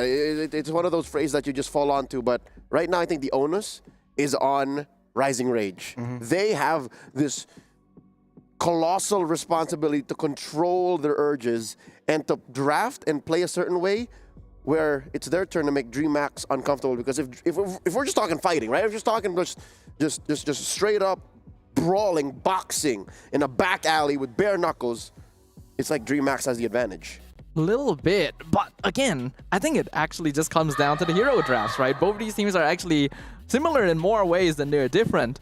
So a lot of the same heroes are probably going to be contested, right? Heroes like Yuzong, which we've thought was weird to be picked as early as they were in the draft, ended up working really well because that's exactly the style that both these teams lean towards in the first place.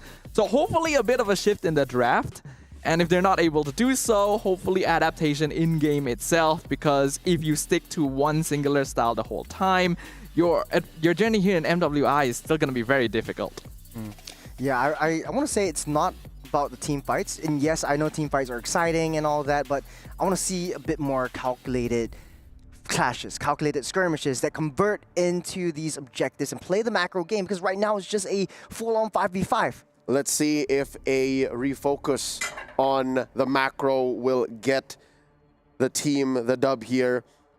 Final game in this best of 3. Only one of them move forward through the brackets and the other has to say goodbye. It's Rising Rage from the ECA facing off against DreamHack girls from Latam. Staff and Churros, it's all you. It is all us. It's all these ladies on the stage right now to decide who will be the one to move on to the next round. And unfortunately, looks like all the way until the end, we are not going to get the chance to see Zaza's famed Freya. Every single team that is faced up against Rising Rage will specifically get rid of this hero first. Yeah, I think just leaving that one spot for that Freya, I think for the previous round, where I don't think that there's any hero that was very high priority, but they do ban out the Matilda. They don't want to risk it onto DMX's draft and roster. So right now, okay, taking out the Matilda, the Kalea, and the Baxia for the side of Rising Rage, it opens up opportunities for the Uranus once again. But even if they pick the Uranus, I feel like they need to be able to think of a different way to approach how they want to play that Uranus. Well, hopefully they'll be able to come up with that soon, because that's exactly what Rising Rage has locked in for their first pick. Once again, understandable, since the Baxia was banned out, it was pretty clear that they were going to go in this direction. Now in game number 1, DreamHack overcompensated when they saw this hero, revealed the Xborg straight away, followed up with a carry in the second phase. That is really not necessary. This is a hero that can be handled in other means. I don't think Xborg is a right answer for this. I think maybe Farsa is right open. Maybe force a Farsa, but they want to go back to basics, picking up the Fredrin and the Yuzhong once again. 2 out of 5 heroes that they played before sees a lot of day once again. So right now, Farsa is wide open. If Rising Rage picks that up, they do have some sort of zonal priority, but right now, facing up against the Yuzhong, it doesn't seem like the obvious answer. What's left in mid-side, maybe the Kimmy could be a good response for this too. The carry will be picked up by Rising Rage. It's just very passive or defensive pick for themselves. I think it's okay to go for carry here, since she already works particularly well against both Fredrin and Yuzhong. Oh, wait. But you could have actually gone 1-1, right? She's actually wide open. And Bondi won game 1 very handedly with her. I'm kind of surprised they didn't go for it. I think they want to go for a different strat, because right here, they're picking up the Kufra, and an obvious response to Fredrin, if you want to go a bit more crazy, could be the Valir or even the Veil. And then you play, you want to go Clash? Let's go Clash. I'll push you back, and then you get that repositioning, and you get that fight in space in within the jungle regions. Yeah, Burst Mages would be pretty good if you're just going for a direct brawl sort of composition. I think Kufra is already not too bad a pick here. It's a way for them to somewhat handle the Yuzhong, but at the same time, it's not the most effective way of handling the Yuzhong as well. Wow, okay, there we go. There's the Lilia. Control space, really good at forcing chaotic fights. Yeah, I do like the Lilia and the Fredrin combo because you slow everyone down, Fredrin goes in again, gets the energy eruption, and chain CCs to infinity and beyond. I think this duo actually works super well in the metas before, and I'm surprised that people oftentimes forget the Lilia. Maybe because now with a lot of mobility and a lot of dashes, this Lilia doesn't seem viable, but maybe DMX might find a way to make it work. They ban out the Vexana in response. Rising Rage will respect out that Minotaur. So what's open? Would you risk another ban on the gold lane or open everything up? Gold lane is pretty open at this point. For DreamHack, they obviously don't need to ban gold laners, since they already see the carry on the opposite side, and I don't think there's that many gold laners that give carry a hard enough time that you would want to focus it hard when you only have one ban left over. I think Rising Rage can just full commit into getting rid of more teamfight heavy heroes. Maybe you could even get rid of the Akai if you're that particular concerned at this point. Akai would be a good answer for Rising Rage, but man, it's a little bit difficult because of the slow jungle clear speed, and now you already have 2 kind of tanks. The Kimmy getting banned out alongside the Angela, so Rising Rage doesn't want to play around these enchanters again. They did ban the Minotaur, so they are concerned about heroes that are able to provide staying power on the side of DreamHack. Angela definitely fills that role and is already known to be a good combo with Yuzhong and Fredrin. Yeah, Kalea as well. I think Kalea also gives some form of sustainability and heal towards most of this draft. What could kind of work is maybe you want to tease the Rafaela, or you want to tease maybe the Florin, bring it out here, and then maybe just DMX beats Rising Rage out in terms of movement speed and speed mitigation. I think probably not. No. Now to pick up the Gato, it's all over. Yeah, it's hard to beat the Minotaur in the way that DreamHack plays. I don't think other support roamers are going to be able to fill that slot the same way that Minotaur did before. So just go for more bulkiness, more team fight capability. Got taught definitely fills in that gap. They're going to be leaving their gold lane for last again. So it is definitely a possibility that we see Ixia. Mayhaps and Ixia once again. Doesn't really work as well against the carry. Maybe have a range-to-range battle. But now Rising Rage, I think the onus is really on them to show something different. And speaking of different, the Lunox comes into question alongside the Hanzo. This is the third time today that the Hanzo has been picked up. Has been getting pretty good performances so far, especially in the first game. Rising Rage won that out with the Hanzo as well. It's interesting. I was actually wondering if we might see a Lunox at in this game. Lunox Lilia. Yeah, because Lunox Lilia is a good matchup, and then Lunox actually does do good max HP damage against the tankier members. But this is actually something we already discussed during our caster discussion previously. Even though Lunox has the built-in max HP damage, she's still less efficient compared to other mage picks. And oh, it's actually a fairly normal marksman there, the Beatrix. No, don't call her normal. Just call her classic. Nothing beats the classic. Okay, that's actually the better word. That is the better word. Man, okay, we're seeing a lot of new stuff from these two teams again. ECA bringing their own flavor. Latam putting some spice into it as well. But both these two teams and these two drafts are solidified. No changes at all. What are your thoughts? I would like to give analysis based on the logical perspective of things, but the way these two teams have played so far don't really lend a lot of credence to that. I do still think that DreamHack's girls lineup suits them a little bit better, but I do like some of the adaptation that Rising Rage has brought. Yeah, I do have to agree with you, because when you bring out the Beatrix, it's a typical front to back. You just protect the Beatrix and let Beatrix just gun everyone down with the Nibiru. Once you hit the late game, it's all over. But ladies and gentlemen, this is the definitive last match of today. It is EECA up against Latam. It's Rising Rage versus DreamHack's girls. Game number 3, loser of this game goes back home, and you don't want to go home on just day number 2. A single victory becoming the difference between going home on the spot or moving on into the next stage. It's only the first minute and we're already seeing them brawl. What is this aggression? Jumping in, knocking Lucy off. But here comes Day onto Asuna, risking her life, taking her out with first blood. Angelise not having it today. DreamHack's girls ramping up the aggression. They're going in ham once again. At the very least, did he take down? Wait. Okay. So they stole it away. Everidian just ate the buff away from her own jungle. But look at the bottom side. They're not giving free play to Zaja. I think that's a good idea. The goal of a Uranus is to hold the lane in place. You already have a Yuzong. You should be able to win out that 1v1. So accentuate that even further. The fact that DreamHack's girls actually got first blood before the 1 minute mark on the tank of all things goes to show that this game still is unpredictable. It's Lucy up against Everidian, taking a lot of damage. Lucy still stays strong and healthy for it now.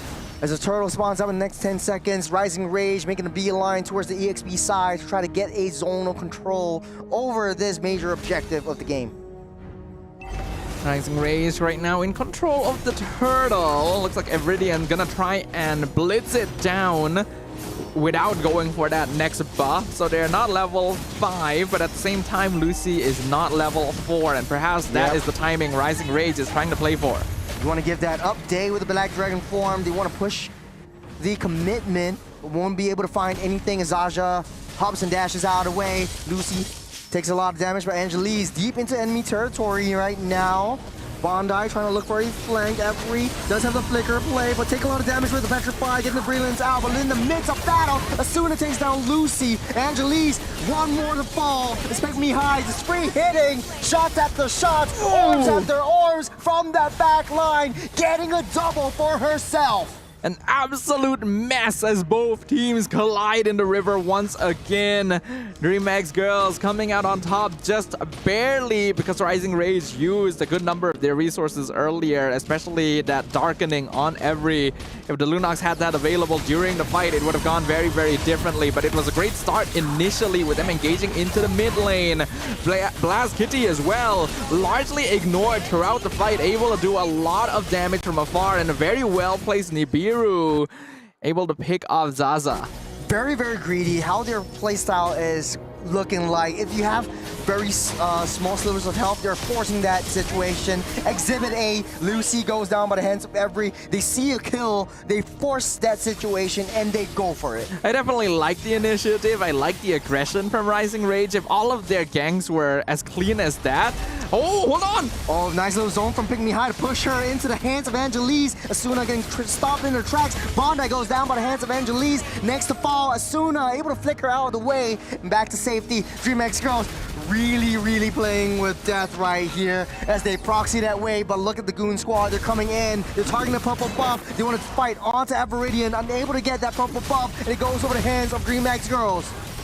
Rising Rage made a mistake walking up to the tower in the goal lane without checking the bushes first. Blast Kitty actually landed a really nice Bennett's Rage right onto Bondi, as well as Every in that situation, dropping them low before the fight even started. It's a very deep zone of potential. The jump by Asuna will not connect, but the AOG will though. Knocking everyone up, pushing everyone in. Day taking a lot of damage, but he's healing everything back up. A sacrificial play, but she's walking out of the way. The turtle goes to the hands of DreamHack girls, and Angelise is there for backup. They're still going on strong as Asuna comes in for the counter re-engage. It's DreamHack girls, they're still hanging on strong. Zaza picks up one, Blizz Kitty picks up yet another. One after one, trade after trade, blows after blows. It's a deja vu of game number 1 and 2. That was actually such a good Tyrant's Rage from Asuna. It caught like 4 members of DreamHack, but Rising Rage didn't have enough damage left. Bondi was farming the mid lane and now trying to take a 1v1 against Ashley is probably not wise. But Everidian going to be able to pick off that mid-tier 1. Very important structure for opening up the map. As DMX is winning all these team fights, they need to find ways to convert them into objectives. Look at all the turrets on the side of Rising Rage. They're still standing strong, standing healthy, all at 100%. But DreamHack Heroes, they just lost their T1. This opens up the jungle for the rest of Rising Rage. Nice little jump, no Tyrant's Rage, forces the flicker. AOG to stop that tracks. Angelise, one more hit and he will fall, but not until they have to say anything about it. Walks out safe, 2-on-4 for this Fredrin, and still fine and dandy, strong and healthy. Game is a little bit more even. We can see that Asuna is quite comfortable on this hero in particular, able to engage and get things set up for the rest of Rising Rage, but they're not able to follow up quite as fast as they would like here. Petrify gonna be used on Hanekage as well as the Black Dragon form. I'm a little concerned for Day here. Yeah, Zaja's taking a bit of damage and they still stay strong. I think this is not really a counter, but it's a nice little head-to-head matchup. Taunt onto Asuna, Angelise goes deep, Bondi free hitting from the back. They don't really have a lot of front line to defend against the true damage, but they're giving Blaze Kitty that free hits down onto the turret. They might not be able to take this out now as Asuna tries to go in for that zone, trying to push everyone back. Asuna! Nice jump onto Blaze Kitty, force the flicker, hit, nice hit, and finish up from Everidian to secure that deal. What a catch from the Cupra right there. We literally just talked about it. We talked about how comfortable Asuna seemed to be with those engagements on this classic roam pick. AOG comes out kind of random from Lucy there. Turtle down low, Angelise will pick that up. Lucy down low, won't fall but hands of Zaza. DreamHack girls take what they can and get out of the way. They're down 1 member and the rest will follow suit. Good passive play, but Lucy, unfortunately, in too deep. I don't think Lucy minds though. I do feel like the AOG could have been positioned a little cleaner to allow her a way out, but it still did the job. It allowed Angelise to secure the turtle and for DreamHack girls to still hold on to a slight goal lead. The Rising Rage finally splitting their resources a little bit more across the map, and that is helping with the gold injection they need. Asuna walking to the brush, Everidian tries to find its exit onto Day, but unable to get that damage down. Taking a lot of shots for herself as well. Asuna holding on to it, goes in on Angelise once again. There's the Black Dragon form all the way to the back line. Target onto Every. It's taking a lot of damage. Nice little brilliance to get that iframes to get out of the way, but DreamHack Heroes, they learn from their mistakes. They're taking on T1s down on mid side. Rising Rage, they want to push that situation onto Efridian, but take what they can and go again. It's a very passive play right now. We're seeing less brawls and more methodical plays. Yeah, it's definitely been more calculative, but from an objective viewpoint, it's still very brawly overall. Oh, Asuna with the Tyrant's Revenge right again. Bondi takes a kill down onto Angelise. AOG in the nick of time to take Lucy out of the way. But Blaze Kitty, the goal later goes down by the hands of Zaza as Rising Rage will try to force that momentum, force that tempo. Asuna again with the jump, but it won't convert that into kills. They need to be able to find a way to take down all these turrets on T1. Sadafa again, it looks like an even game. But Rising Rage has finally been able to reverse the goal a little bit. Asuna once again jumps in on Day. 1v4. Stopping her escape. She will fall slowly but surely. This Kufra pickup has been doing wonders for Rising Rage. Asuna really standing out as the potential MVP of this match already. Every single bit of space, every extended tempo from Rising Rage has been thanks to a great initiation from this Kufra. DreamHack girls on paper should have more damage, but they're getting caught off guard. Asuna trying to stop Angelise from getting too close. It's Bennett's Rage. Who will get it? It's Blast Kitty! With the bombs, with the meteors, finally securing that Lord. Angelise, they're cycling the situation. Blast Kitty goes ham. Angelise, no health, no problem. We've got Blast Kitty with us. Everiddian on that backside. Down by 2. Onto the Pinnacle Ninja. Able to get out safe, but not enough blood. She goes back to her main body, and they know it. We can hear the exclamations of joy coming in from the DreamHack girls as Blast Kitty picks up a killing spree onto Zaza as well. Despite Rising Rage slowly and arduously clawing their way back into the net worth advantage, a single play was all it took for DreamHack to turn it around. There's the Bennett's Rage, securing that Lord, and they're cycling every single one of the members. They build up that momentum. Look at it turn into an avalanche as Blast Kitty gunning everyone down. It's a huge mistake by Bondi and Every to continue trying to go in for that fight. But Pygmy High does get picked off here. It's a shutdown going over to Evridian. Rising Rage needs to properly respect DreamHack. Once they lost that Lord, they needed to back it off. They gave away so much because of it. Shield's already popped up. Day, you don't want to toy with death now. You don't want to go a little bit too close, but Blast Kitty's damage is really starting to pop, and it looks really good for DreamHack Heroes. All they need to do is hold themselves ahead of the tank killers. Rising Rage has 2 in their arsenal. I think now they want to play this. They're trying to force the situation. Asuna ramping up, doesn't hit onto Day, able to jump over the wall. They wasted the concealed play, but look from that flank though. Blast Kitty and Lucy, AOG lands. Will have a lot of damage, getting taunted up, stunned up. Down goes Asuna, but deep into the back line. That's Day hitting and healing everything back up. It's 1 pixel down, and Day gets out of the way. That is actually insane, and honestly, really well done by DreamHack girls. They avoided the initiation from Rising Rage, and once their opponents started backing it off, they decided this is now the time to go, catching out Asuna by herself and even picking up Every on top of it. This is now a 5v3 situation. Now they're playing a little bit more patiently. They know that they have the lead. The Rising Rage at any one point, Asuna can make a nice Tyrant's Rage and trap everyone out of position. But now DreamHack girls, they kind of want Rising Rage to get out of their base. They learned from game number 2. This is the high commitment play that DreamHack girls draft is trying to do. You have AOG, you have the Fredrin, you have the Yu Zhong, actually really high committal skills that you don't want to force it. Oh, Suna. Nice little jump. 2-man Thomas Revenge. Onto the wall they go. Trap, block, nowhere to run, nowhere to hide. But Blast Kitty's here, baby. Blast Kitty's gunning everyone down. She wants to go for it, though. Every one more hit. Slow it down, Every. That's another maniac for Blast Kitty. And that means it is officially a 3v1 defense. Evridian, the only one left standing. DreamHack girls, the crystal inside.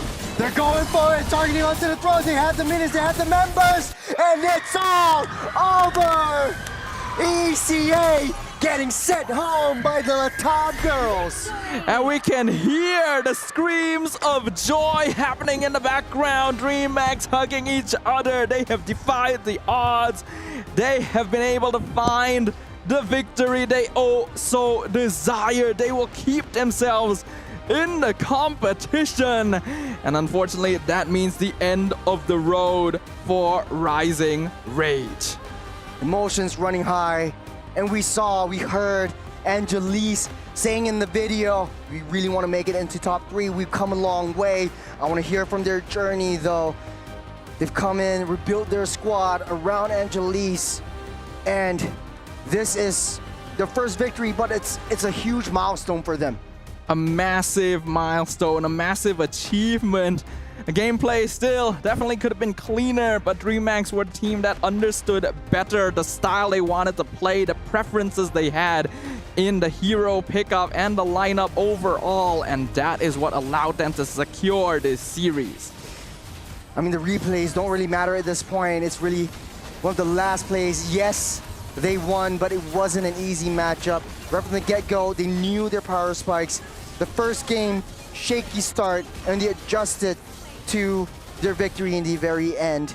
And the Latam girls coming in, the Latinas really struggling to find their groove, enabling themselves to get what they want in the later stage of this matchup. It's unfortunate because we really did see moments of brilliance from the Rising Rage squad. Asuna especially got some really good pickoffs overall. But with that, that is the end of their journey. We're gonna be jumping into an interview very soon with both of these teams. Actually, we got Trex down on the field. So I'll go ahead and let him find out what the details are. Trex, leave it to you. We are down here, ready for an interview.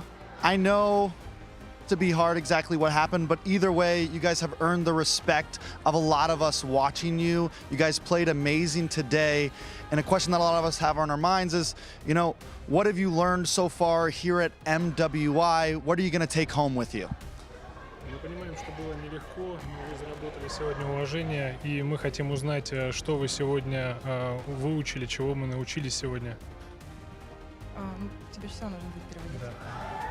Это на самом деле наш первый настолько крупный турнир.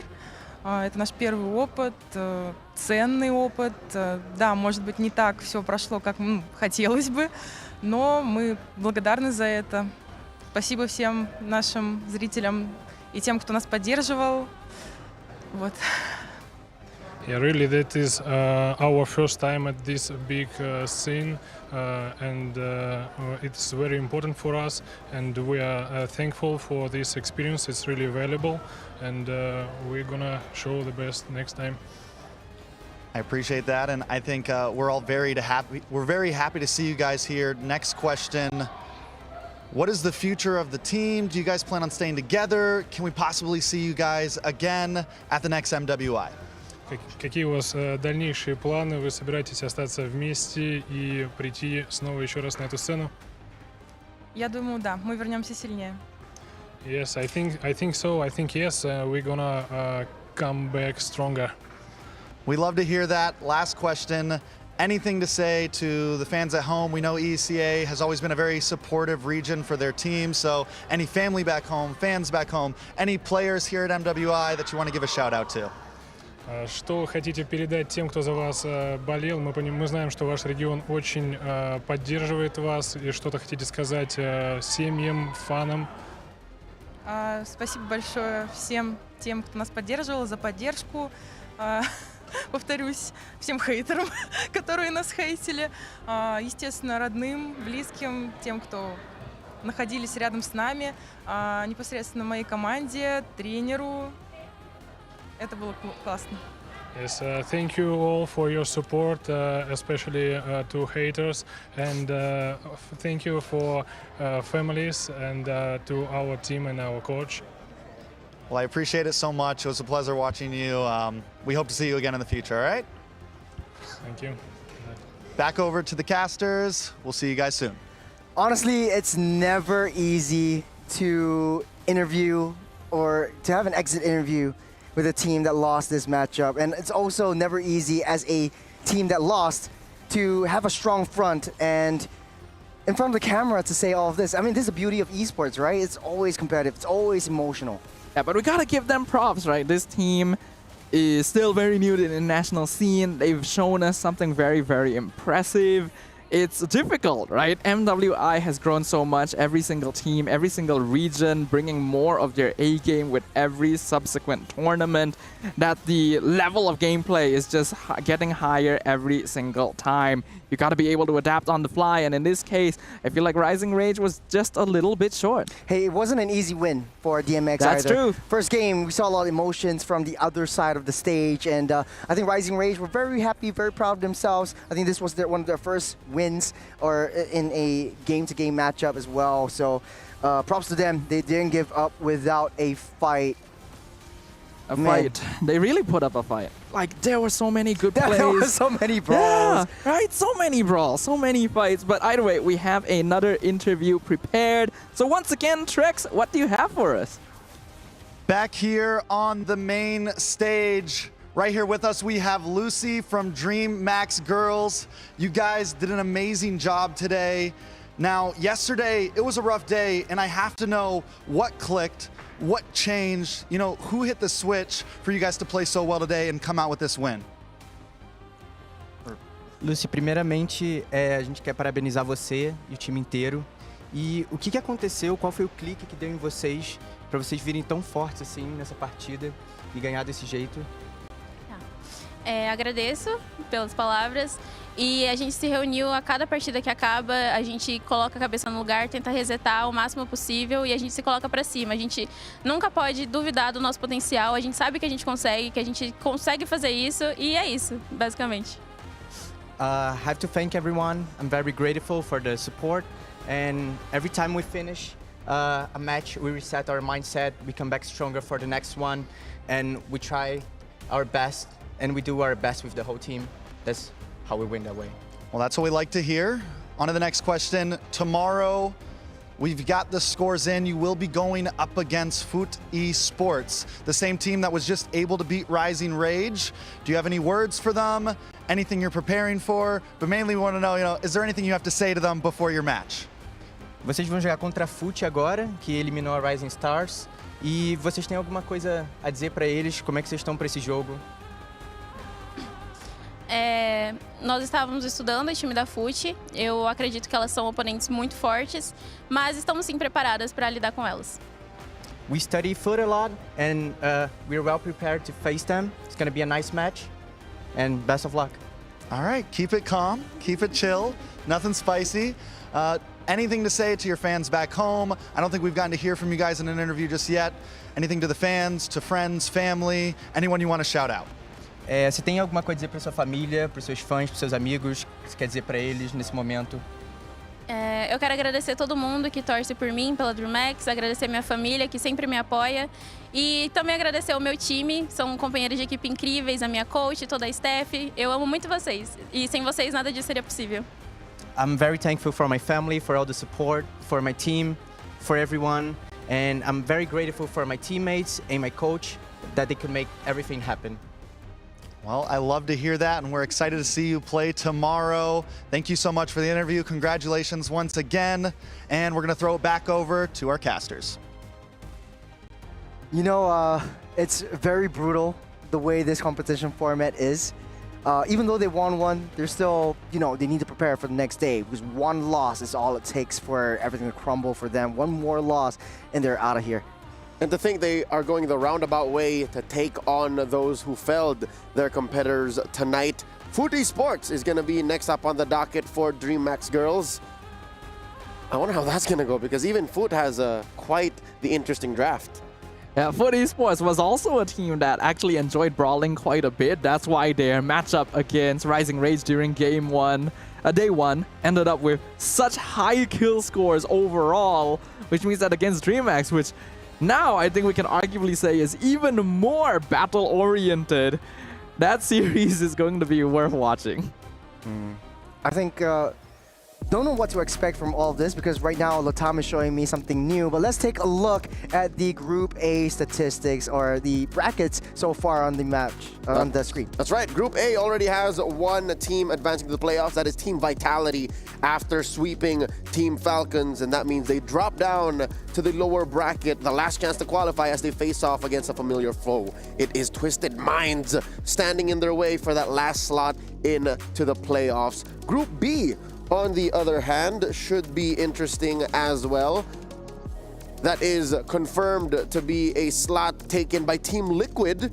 They're first up as they take down Navi MWI in a long haul match, best of 3, and that does drop Navi MWI to the lower bracket, going for a rematch. It is going to be the return of the Malaysia versus North America brawl as Navi MY gets the chance to face off against Gaming Gladiators once again. After GG's performance today, I get the feeling this is going to be a very different result, and we'll see how much both of these squads have improved over the course of today's competition. Group C, on the other hand, has another Filipino team taking to the stands, knocking out their opponents in the Terror Queens in another long series, but at least it's safe to say the status quo stays the same. The Filipino Navi PH, the champs, are first to punch their ticket. Man, it's going to be another revenge match. Virtus Pro up against Terror Queens. And hey, you know what? Virtus Pro knocked out her friend this morning. Maybe they can get their revenge. Maybe that might seem sweeter. I would love to talk about Sa a little more later on before we close up the show. But Group D, let's check in with them first. We have another powerhouse locking in their ticket to the knockouts, to the playoffs. That is Onyx Pertiwi. They swept Foot Esports, dropping the Turkish squad down to the lower bracket. And we do have now DreamHack girls moving up. So confirmed in that last chance qualification match, it's Foot Esports versus DreamHack girls. We already talked about this matchup a little bit. It is going to be a true brawl, and both of these teams have had a chance to refine their gameplay across 2 days of MWI as well, so it's going to be even more intense overall. It does seem like Leo has mentioned, the status quo has remained largely intact. A lot of the favorites, the defending champions, teams that have dominated the female scene for a long time, have been the ones to clinch their spots first. Talking about domination, we have our Sony MVP. That is our player of the day. That's Sa of Virtus Pro. Not in a long time in my MLBB career have I seen a Zushin as brutal as hers in game number 2. Man, she was just dominating competition. I know for a fact that she didn't want to kill her friend, but you know, it's a competition anyway. It's brutal, it's savage, it's gotta be done. She wants to move on. She did say she wanted to solo kill Tagami, but she did more than just that. She did more than just that. Yeah, she solo killed everyone else as well. And that is just a demonstration of how much Virtus Pro has been able to learn from their day 1 defeat. It looks like a very different team. I think it's going to be very interesting matches happening tomorrow because a lot of these squads have had the chance to rematch former opponents and also meet new faces along the way. All right, with that said, we are coming to a close. Once again, ladies and gentlemen, thank you for joining us here today on Stream B of the MWI 2025 here at Esports World Cup, coming at you live from Riyadh, Saudi Arabia. On behalf of Trex, we have here on desk Churros and Sadafa. My name is Leo, at your service. Let's close off the show by checking out the highlights of the day. We'll see you tomorrow. Good night.